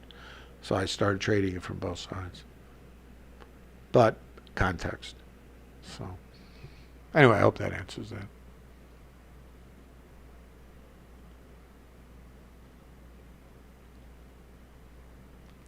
Well, Jim, it's time frame oriented, And the thing about time frame, I mean, here's the issue I have with time frame. When What happens if this is the high of the day? Or 3,900, let's be real obvious. And we don't get to 39.10, 10 points. Do I give 10 point? Do I give this back to here? 85, 10 points? You see what I mean? This is where the dilemma is, in my opinion, on trade management. When you're going for this, you got to give it the room for the noise. Well, how do you do that? What's your emotional state if you're trailing a stop here and you get taken out somewhere? And then it goes here. Or it's up here and your stop is back wherever, this swing, and you get taken out. And it's 15 points. There's the question for that. And some traders are okay. You talk to guys, buddies that, traders that they put the thing on, they go on vacation. It's like, really? That's not aligned with my psychology. Remember, I'm the guy who, when he gets ahead, backs off. When he gets behind, he gets aggressive, right? That's my wiring. So if I get ahead and I give it back, right, it's not right. It just doesn't work. So for me, based on my alignment with my psychology, like I think Marco was saying, put it on, go on holiday. He's in a higher time frame, swing trader, whatever. I'm not a swing trader. I don't want to be in overnight so I like to sleep. But it's different. Now, when I was a swing trader, fine. That was my plan, but no more. And the same thing as a trend follower. Longer term stuff like currencies, especially because they trend and they are longer term, typically different animals. But then you're not I'm not sleeping. So this is my thing. So I end up in a shorter time frame, but I take a lot more trades. But it's kind of what comes out in the wash. So it's statistics and it's also mentality. Alignment. So I think in the trade plan, you got to write that on your trade plan. What aligns with your psychology? You don't want to trade too much. That's not the right answer. Trying to catch all this stuff here is not the answer. It's trying to find a balance that's aligned with the context. And then you don't know anyway. Sweep ES sellers at 3,897.75. So see the stop. Watch these icebergs.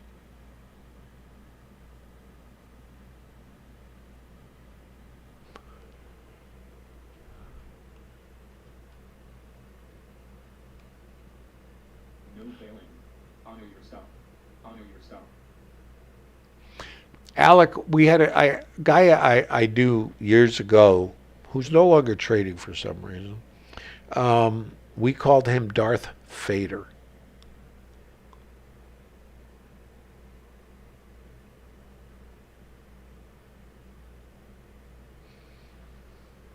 Did I say that right?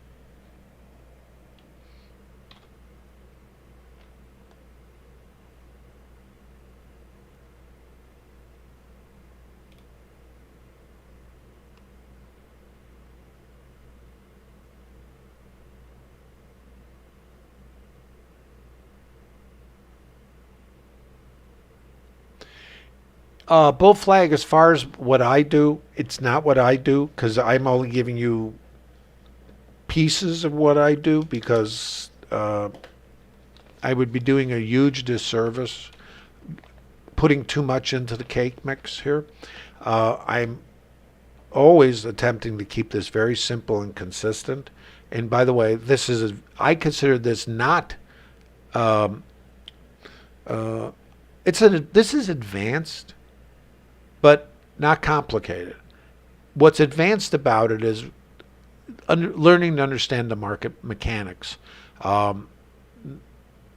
We never know that we need to actually, it might be helpful to understand what the market does, because we're looking for something to tell us what to do, In other words, something else does the work. By the work, the math, Computers are great at that. And then all these moving averages and all the oscillators that are derivative, it's all the same stuff, and fine, it's all great. And if you have a positive expectancy, it's even better. This is not what the conversation here is about. It's about that we are looking for something else, and we don't learn what the market does, why it does it. I mean, everyone says, oh, it goes up and down. It's just random. It's not random. The rotations are random. This stuff. This is random. The overall function of the market is not random. The other part of the market is it does it in all time frames. So my time frame is not really relevant. But I have shared with you is I trade inside of higher time frames. I am not a scalper, but I use a scalpy type entrance because of risk management. Because I can see the structure. Then it's either I'm in the right location or I'm not. And if I'm not, it's okay. I mean, it's okay in the sense of it's okay, but it's not pleasant because I get stopped out. But then I go to my statistics and I go, well, and here's the thing with these mean reversion trades. The challenge with them is where's outside? Let me just show you real quick. This is mean reversion. Now, this is a short example, right? You guys know that. So I've showed you this one. Here's the challenge. Here's the low volume outside edge of this auction distribution. This is the VPOC. Mean reversion, the idea is to come back, right? So that's why we would sell this. This is a downtrend day, by the way.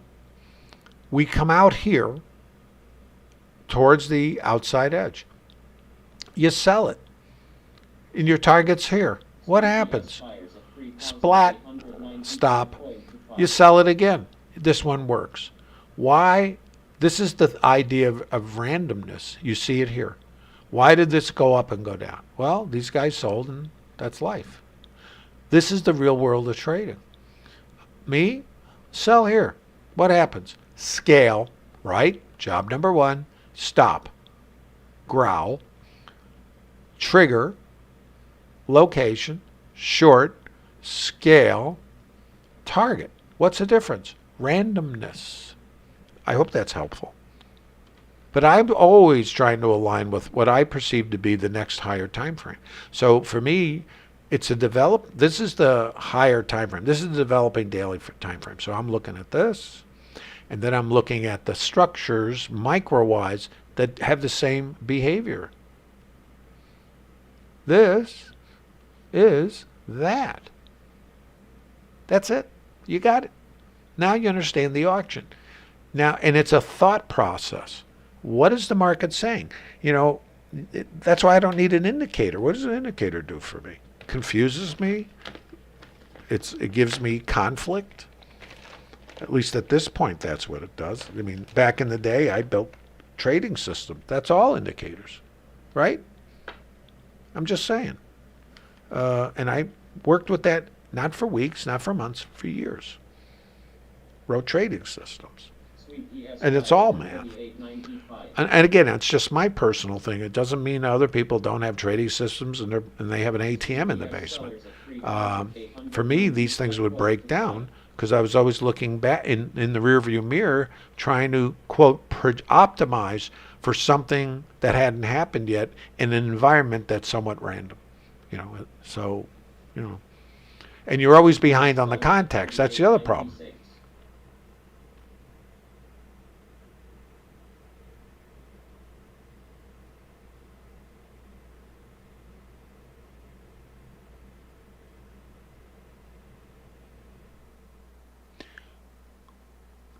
Darth Vader. Well, Jim, the only way I operate in a trend, there's a couple of different ways in a trend configuration. I'm not a breakout trader. It's just not my thing because it's easy to get caught in that. So I want other people to be breakout traders, and when they get flushed out, I want to be on the other side.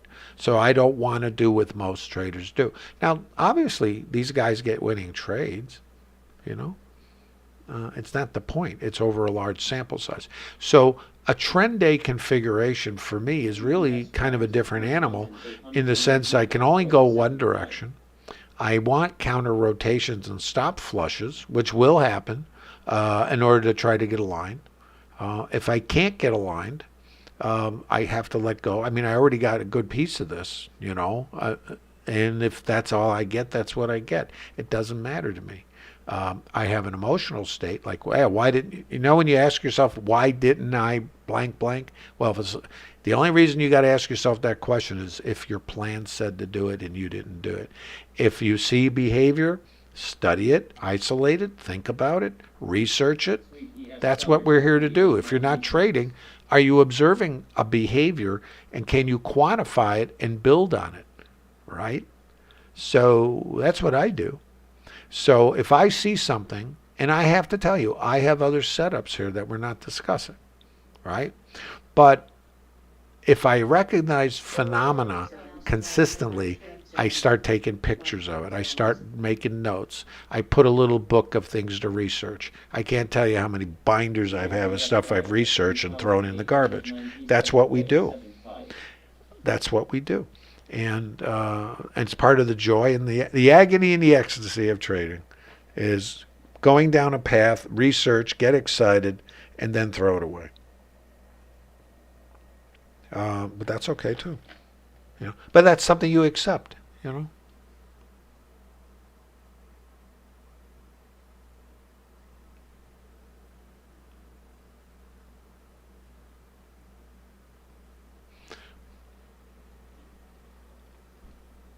Sweet ES sellers at 38.98. You got to be aware of all these guys.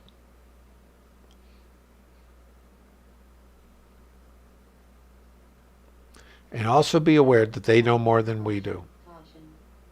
They're a more sophisticated trader. It doesn't mean that they don't get wrong, but they know as much as we do. Let's watch this liquidity, and this is our target. Or not. Do you really think that these guys aren't maybe laying this off in another market or, with ETFs or options or something? You know what I mean? So we don't see the full picture. We're only seeing this. We don't know what else is on the other side of this. Are they covering longs that they accumulated a lot further down? What are they doing? This is a lot of icebergs now. So I tried to figure out icebergs a while ago, and I decided I don't know. So, because I don't know what they're doing. Retail traders, I can read what they're doing. So that's a different thing. Now 3,900, nice even number, strike, right? Isn't all those lovely things? Let's see the behavior. 700, look also here. In the book, you got 700 sitting there. That's a pretty nice number, don't you think? So that's this is the limit order book. So these guys are passive sellers. They have it hanging out, and the market has a tendency to go to do the business where the volume is. So here's what happens. Right here, the buyers absorb or what you'll see also is front running. In other words, if you know that's sitting there, it's not a bad idea maybe to exit 3 ticks or so in front of it.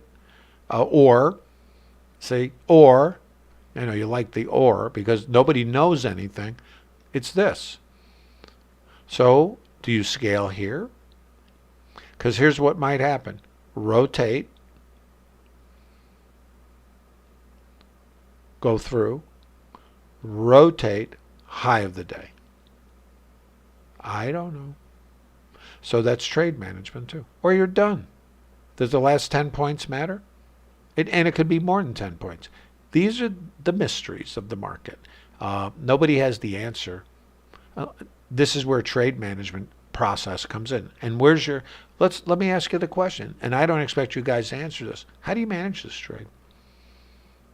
If we were long from a lower location, pick one, here, here, here, here, here, here, here. How do you manage the trade? You're going to scratch your head because it's random. And this is why you need a process that is consistent and accept that the market is random. Because all this stuff, chop, chop, chop, chop, what do we know about this? Here, watch, chop, chop, chop, break low, break high, pull back, volume, potential long. Chop, chop, chop, break low,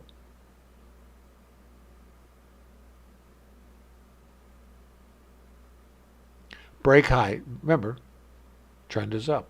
Volume, pullback. Stops would be under here. Chop, chop, break high, no pullback, nothing to do. Chop, chop, break low. Chop, chop, break high, break low, short. No short. Is the storage Break low, changing chop, chop, and lower? break high. This is your volume here. Here, we're gone. Chop, chop, chop, break low, break high, pull back. Here. Chop, chop, chop. Chop, chop, break low, break high, pull back. Here. Chop, chop, chop. If we break high, here. Here, let me open it up.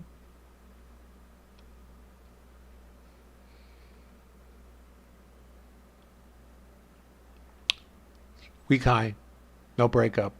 Watch. Symmetry. High volume, high volume, high volume. Potential long. Watch. If we break up, sets up another long. What's the problem? 3,900. So let's just see it. See, these are not triggers to initiate in the market. They are structures that might help you narrate the behavior of the market. This is what I do when I'm not visiting with you guys. I'm sitting here, I'm looking at it, I'm looking for changes, I'm looking for possibilities. I say, okay, potential counter rotation. Where's the other side of this trade? Well, here, here. Okay, we gonna break? Nope, there's my buy trigger. There's my pullback. There's my extension. What do I have here? If this makes a high, it's another buy trigger. See? Of course, I'm going into this thing, but that's besides the point. I'm just showing you structure. Can you read it? And then what do you do about it? That part I can't help you with. But does that help you to understand why and what is going on? That's it. Problem. Exhaustion. Watch. So now, what? Chop, chop, break high, volume here, obstacle. So this will be very interesting right here, right? Chop, chop, chop, break high, pull back, okay. Chop, chop, break high, here's your structure, volume. Let's see what it does. And these are not trade recommendations, right? We're just reading. And we have this as like the Great Wall of China. We know that, right? 730. See, you got to look over here. What's sitting here? 730 contracts. They're reloading it too. See it going up? And if they start moving these down, that's going to put some pressure. So we're going to watch 735, 750, 200. See them? Sweet ES fires at 38.99. Watch the behavior. Now, that's not actionable to me. It's informational. Because what happens here at this liquidity is very important. Are the buyers going to absorb these sellers, or are these sellers going to overwhelm these buyers? We have a buy structure into, call it resistance, and they are resisting. If they get eaten up by the buyers, it releases it to go up to the next liquidity level, which is sitting around here, 483. So let's watch, okay? Now this is the order book. We don't talk much about it But this is an important location right here. 3,900. Sweep ES sellers at 3,899.75. We're getting a stop sweep. Anybody have a question? Is this making some sense? 3,899.5.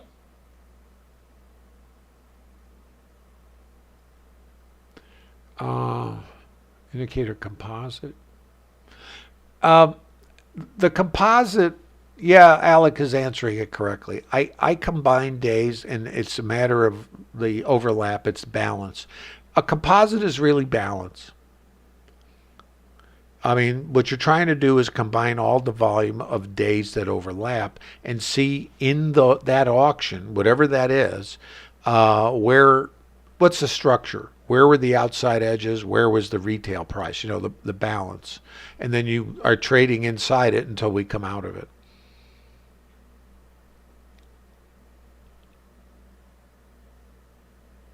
Markets outside Microstructure. This is kind of an example of one. And this is the short we took out of here down to here. Remember that day? I think it was a 90.2. I don't remember, but it was a nice trade. So the balance is this. This is the overlap.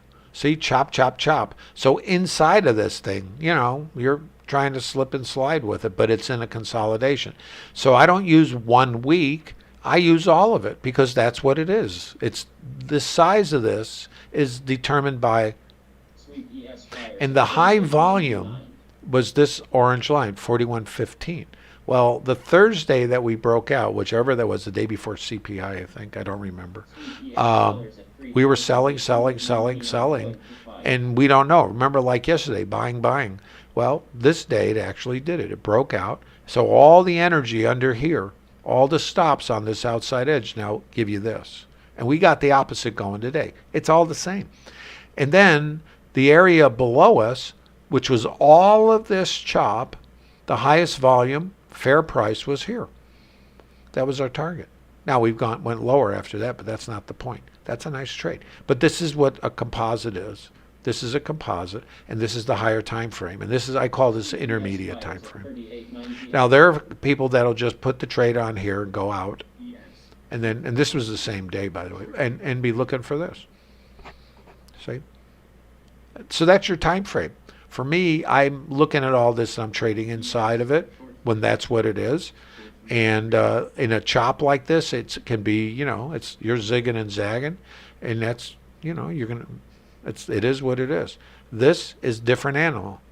See the change in behavior? And if you look at what we got today, there's a change in behavior. So that's pretty much what you got here. No failing. Honor yourself. This is today. Honor yourself. See, the breakout, same thing. Change in behavior, energy, all the stops here and here is the fuel to take us back to this one. And 39.10 or not, or here. High volume node right there. But you can see it. See this little node? I don't have all these lines on here. I don't want to make you nutty. Look at what's here. This is your low volume outside edge. And these are all little auctions. Too high, too low, too high, too low. Big number, strike price, and we got that liquidity I was just showing you sitting up there, which is around 689 contracts at 39. We did say that is resistance. Now the market could pull back, go through it, pull back, not go through it, and we never get to 39.10, and that's it. We did fill the gap. See, you got to say, well, at best you got maybe. 39.10 is our target, and we have no idea, because we have no idea about any of it. So let's see what we do over here. 700. This is your resistance, okay? All we did, pull back. Now, I don't know, but 39.10 is the target. If we don't get through here, thanks for playing. We have several parting gifts. Catch you later. So we're going to watch this.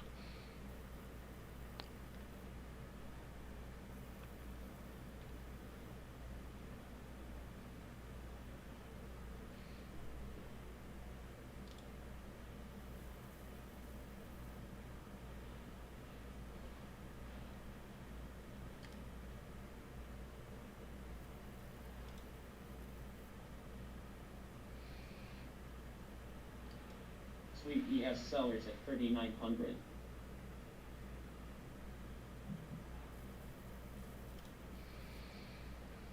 Sweep ES sellers at 3,900.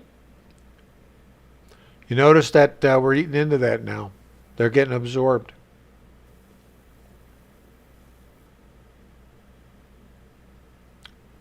See how there's only a few hundred sitting here now? So we want to see, do they add or they get eaten? They were getting eaten. See these buyers? So we've got to see what happens here. It's important. And there's some alignment with the profile. I just showed you that. Again, all this is just ancillary information because we don't know what it'll do. Iceberg buyer sitting down here. Trade in context.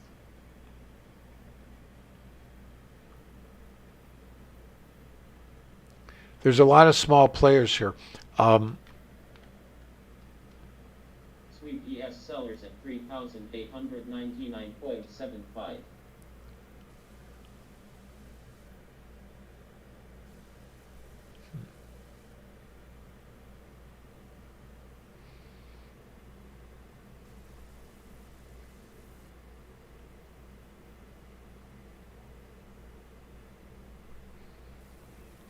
Sweep ES sellers at 3,900.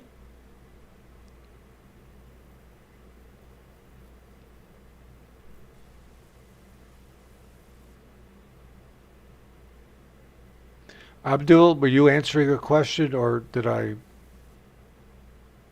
Just not sure. Well, we all can learn something. It's a matter of time. Consider this music, reading, sheet music, learning to play an instrument proficiently.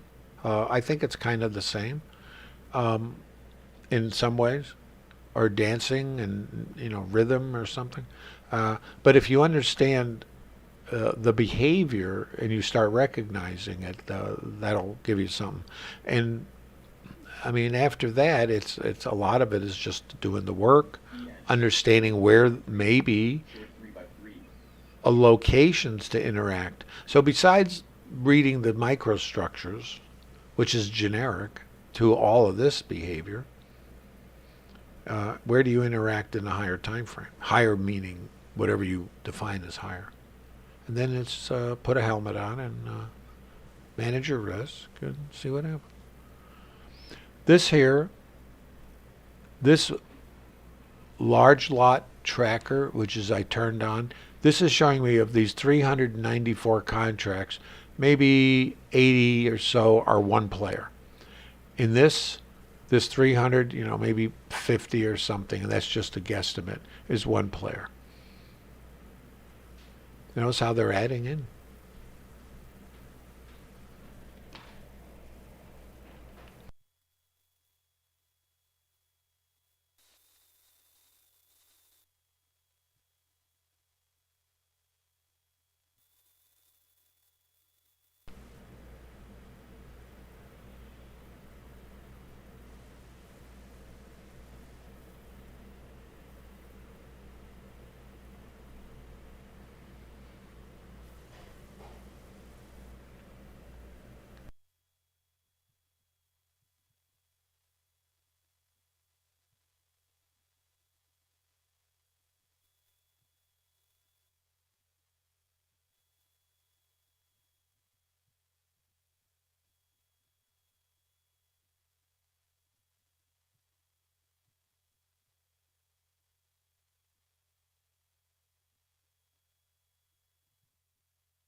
By the way, if you're new to this and you're interested in it, auction market theory, volume profile, some of these behaviors that we observe, you're all invited to the Traders Lab in Bookmap.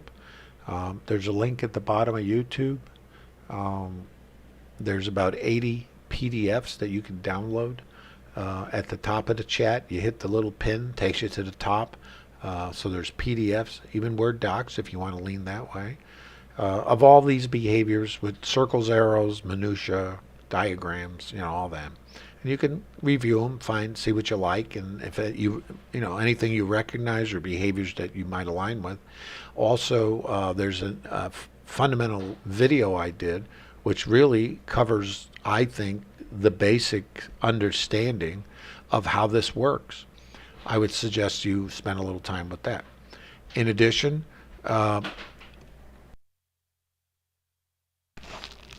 there's sellers at 38.97. on YouTube, there's trend day videos, FOMC, CPI, the recent moves, big moves we had with a lot of examples of behavior.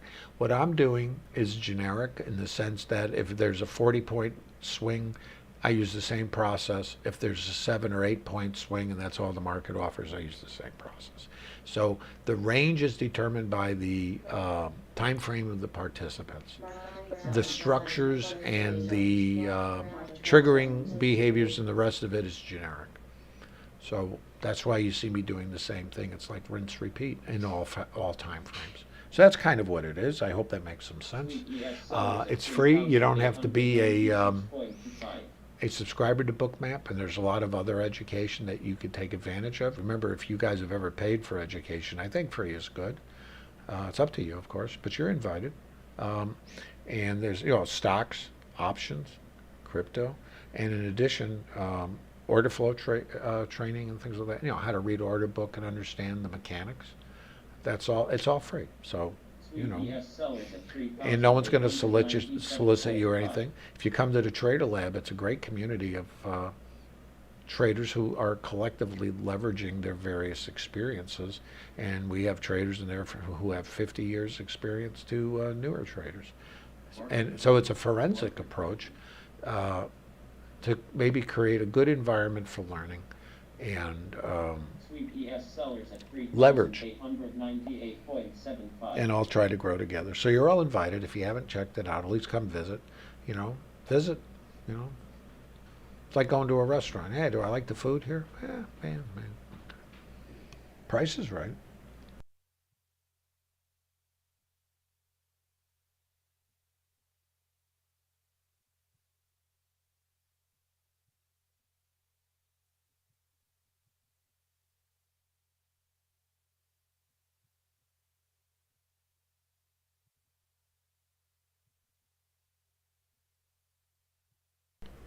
Well, Abdul, there's more to it than just a chart. Yeah, Power, thanks for being here. Appreciate it. Alec is an optimist. Honor your stop. Honor your stop.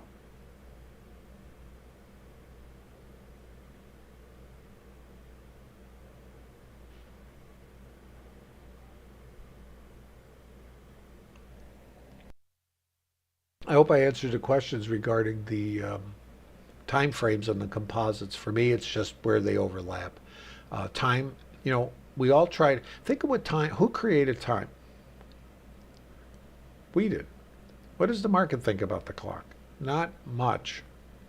The market clock is the open, EU close, lunchtime when the volume shifts around, and then the cash close and, RTH close. That's the only clock that the market cares about. The rest of it, not so much. Now in ETH, Asia, seems like not so much unless there's something going on over there. But EU, yeah, different. Different clock, different event, If you're trading crude, different clock. I mean, you have to understand the idiosyncrasies of the specific market. The behavior of the market is different, subject to, what it is.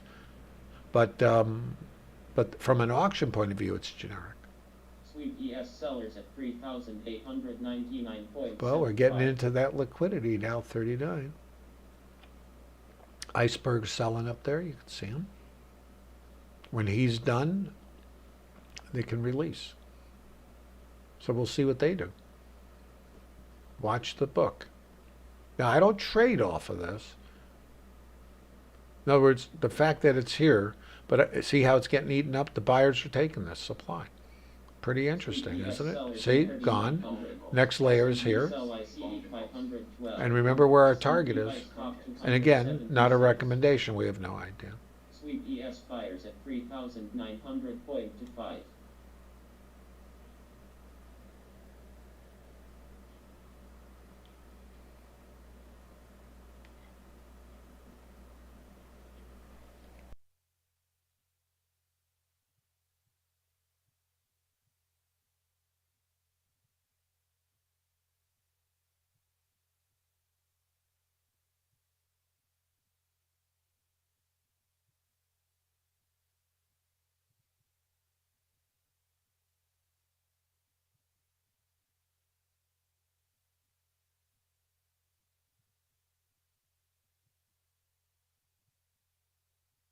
Sure, Sellers Robert. at 3,900.5. S&P sell ICE 502.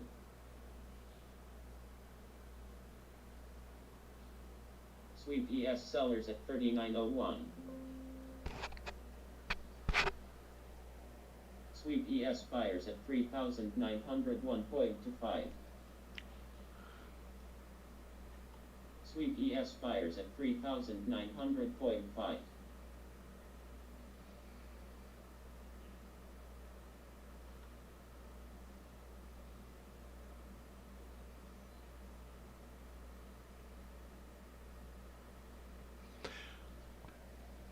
It is important to remember what you're seeing here.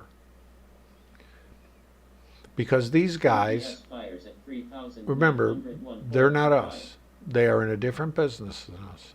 But they tend to get ahead of things. So make a note on your sheet or your paper about this. The selling on the way up. Sweep ES sellers at 3,901.75. See this? See this? See this? Write it down. Now, I don't, Sweep ES in other words, sellers at I stay, remember, my 3,901.75. primary chassis, me, again, only me, is this. And in other words, the profile. So, you know, for me, it's about that. And again, I don't know. But that's what's on deck for me. But I am aware of this, not for today, because remember, what's my primary chassis? This, and this is that from a previous day, right? So this was the price. Remember, think about how it works. Retail, too high, I'm not paying that. ES sellers at 3,900.75. So is it really still too high? That's what the market's job is, to go back and check. And again, maybe not, I don't know. Or for, don't know. Sweep ES sellers I mean, at 3,902. Let's see. Oh, I don't have anything else above here. I've got them elsewhere. There's another one. But higher. But this is my primary objective for the day, with which we know we don't know. May never get there. Might get there Monday. We may gap lower. Sunday night, you know, ETH can do anything. Just don't forget this. S&P sell ICE 511. So why are these guys selling? Well, they're either taking profits or they're fading it now, and they're getting positioned short, and they're getting out of longs that they've been stuck in. Sweep Is the trend up or down? Intraday up. What's the higher time frame? When you say we're not in a bull market anymore. See what I'm saying? So put those pieces together. Now I don't trade that way. Me, I trade this way because of the condition of the market. But I know this might be too high because we fell out of there last time. So this might just be a price check in aisle 3 in a higher time frame. See? So this is why it's a target. So we'll hang out right to the close and see if we get here or close. Is everybody tracking?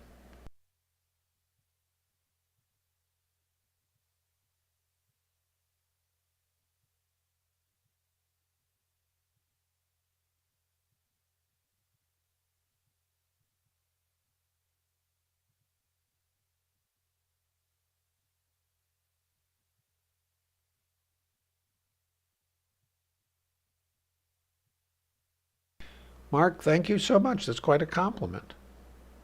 Sweep ES sellers at 3,903.25.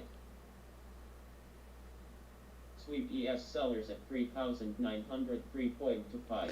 CVD, Sorensen, is the chart volume profile. All this is doing is isolating what's on the chart.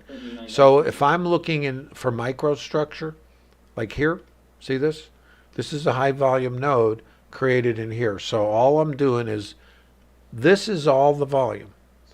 This is looking inside of these little structures, and it's the same process. So I can read what's going on in here. I know what's going on. This volume here, which is in here, which was a buy trigger, says this is too low. We move higher. There's a buy. There's a high volume created by this, too low. We auction in here. There's volume, too low. We auction in here. There's the volume. It's too low.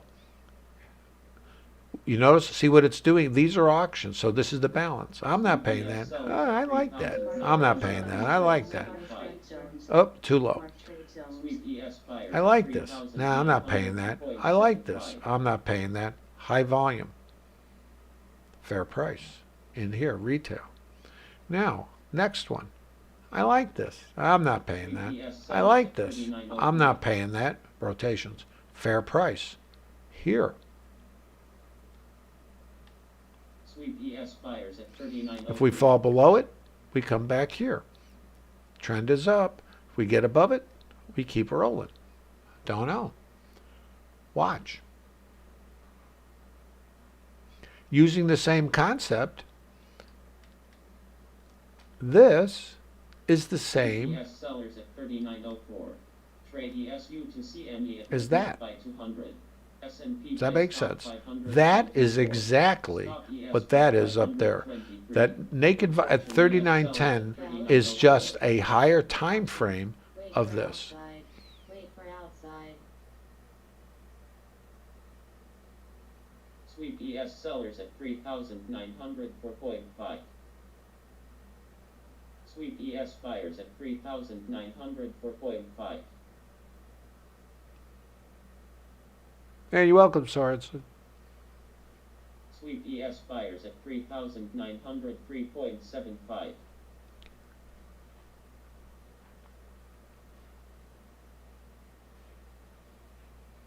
S&P sell ICE 502. Sweep ES sellers at 39.05.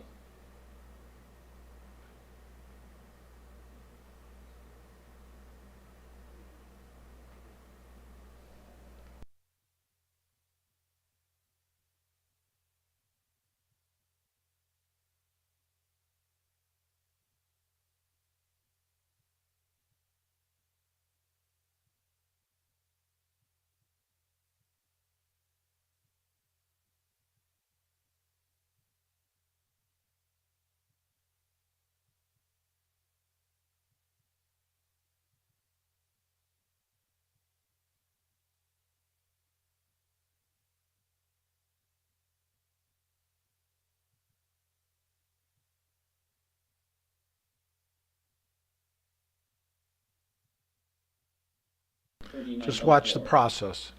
Just think about it. It's talks. Can you interpret the language? Learn the language.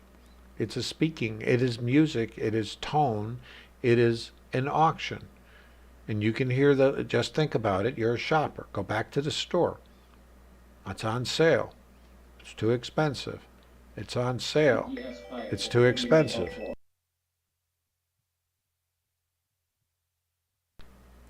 Sweep ES buyers at 3,903.5. Too high. This is the last auction that said this was too low. Came to the low volume area. Now, this, if we don't get above here, then we get some of this. Next area down, over here. Long as in the market, it can always flush down. Let's look over here. Low volume area, and have no idea. So we're going to watch, right?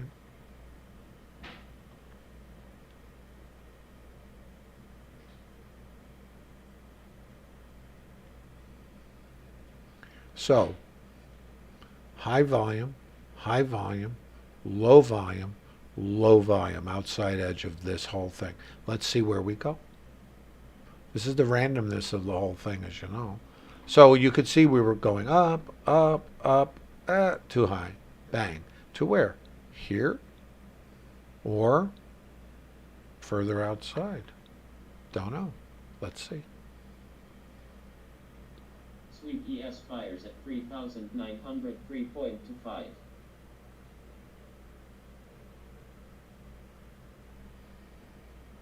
Sweep ES buyers at 3,903.25.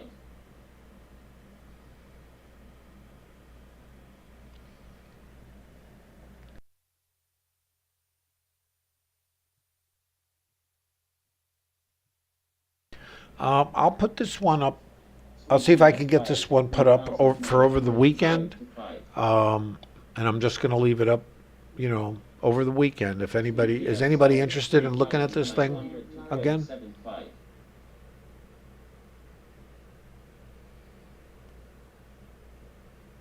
Yes, today's.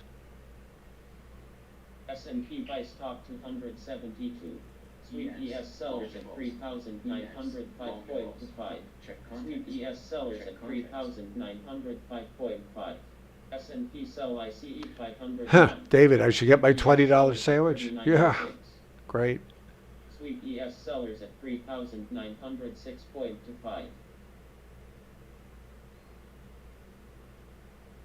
What was that, Donald?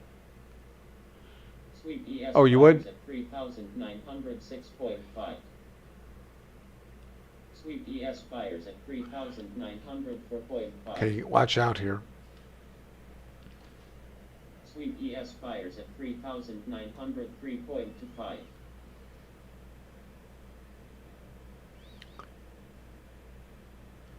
Sweep ES sellers at 3,000. This is getting pretty flaky, isn't it?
Jerry, no, what's the trend?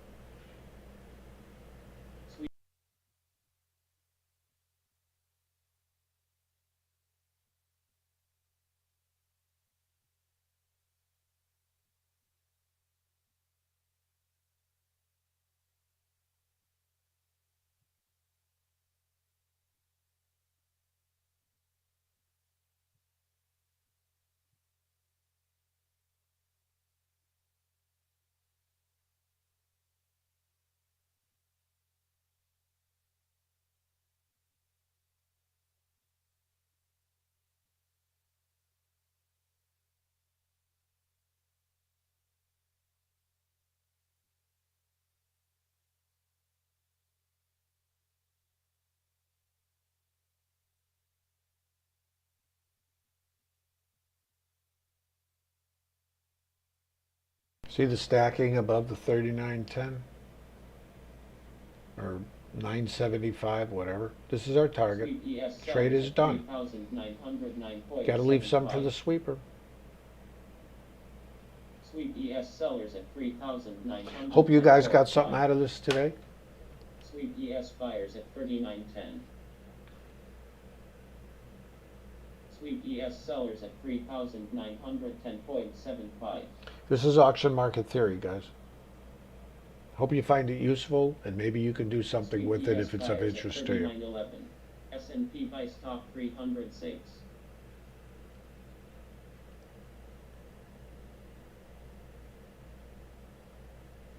Well, Sweep ES serendipity, buyers at the issue 39.11. with staying in a trade is being willing to give up a bunch. Or the way I tend to do it Sweep ES is sellers at trade towards 3,911.75. targets and just keep dancing with it, you know, whatever, you know, assuming it aligns with my trade plan is, you know, in, out, in, out, in, out, in, out. In other words, I could, in this situation, I might have, you know, 12, 15 trades for the day. But I'm still doing the same thing. I'm just not getting in and holding it through all the counter rotations. You know, it's just a different way. All it is a matter of slicing and dicing it, you know, into a fractal or time frame that kind of you can groove with. You know, it's like that dancing or the beat, you know, music, however you want to define this mentally. Okay, now you got to watch right here. But nothing to do, by the way. We're just tourists. So watch this right here. Watch that. Just watch. We'll see what happens. Watch. Sweep ES buyers at 39.09. Not a short, not a trade recommendation. Just watch behavior, guys.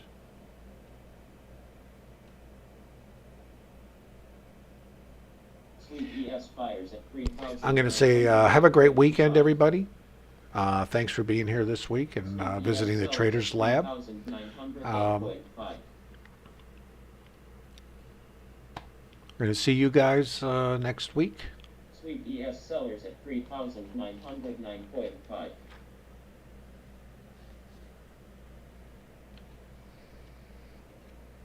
Sweep ES sellers at 3,910.5.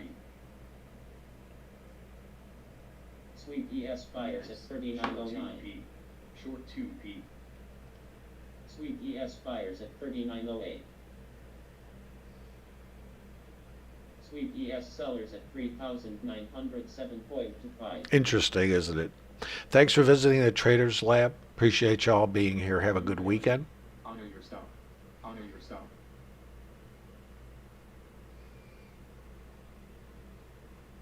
Sweep ES buyers at 3,908.25. Sweep ES sellers at 3,907.75. Sweep ES buyers at 3,000. All right, I'll see about getting this up for over the weekend. This one, okay. And there are other ones up there you can look at. You know, trend days and things of that nature, which with a lot of triggering events you can see. You'll see a generic process. Sweep ES sellers at 3,907. All right, take care.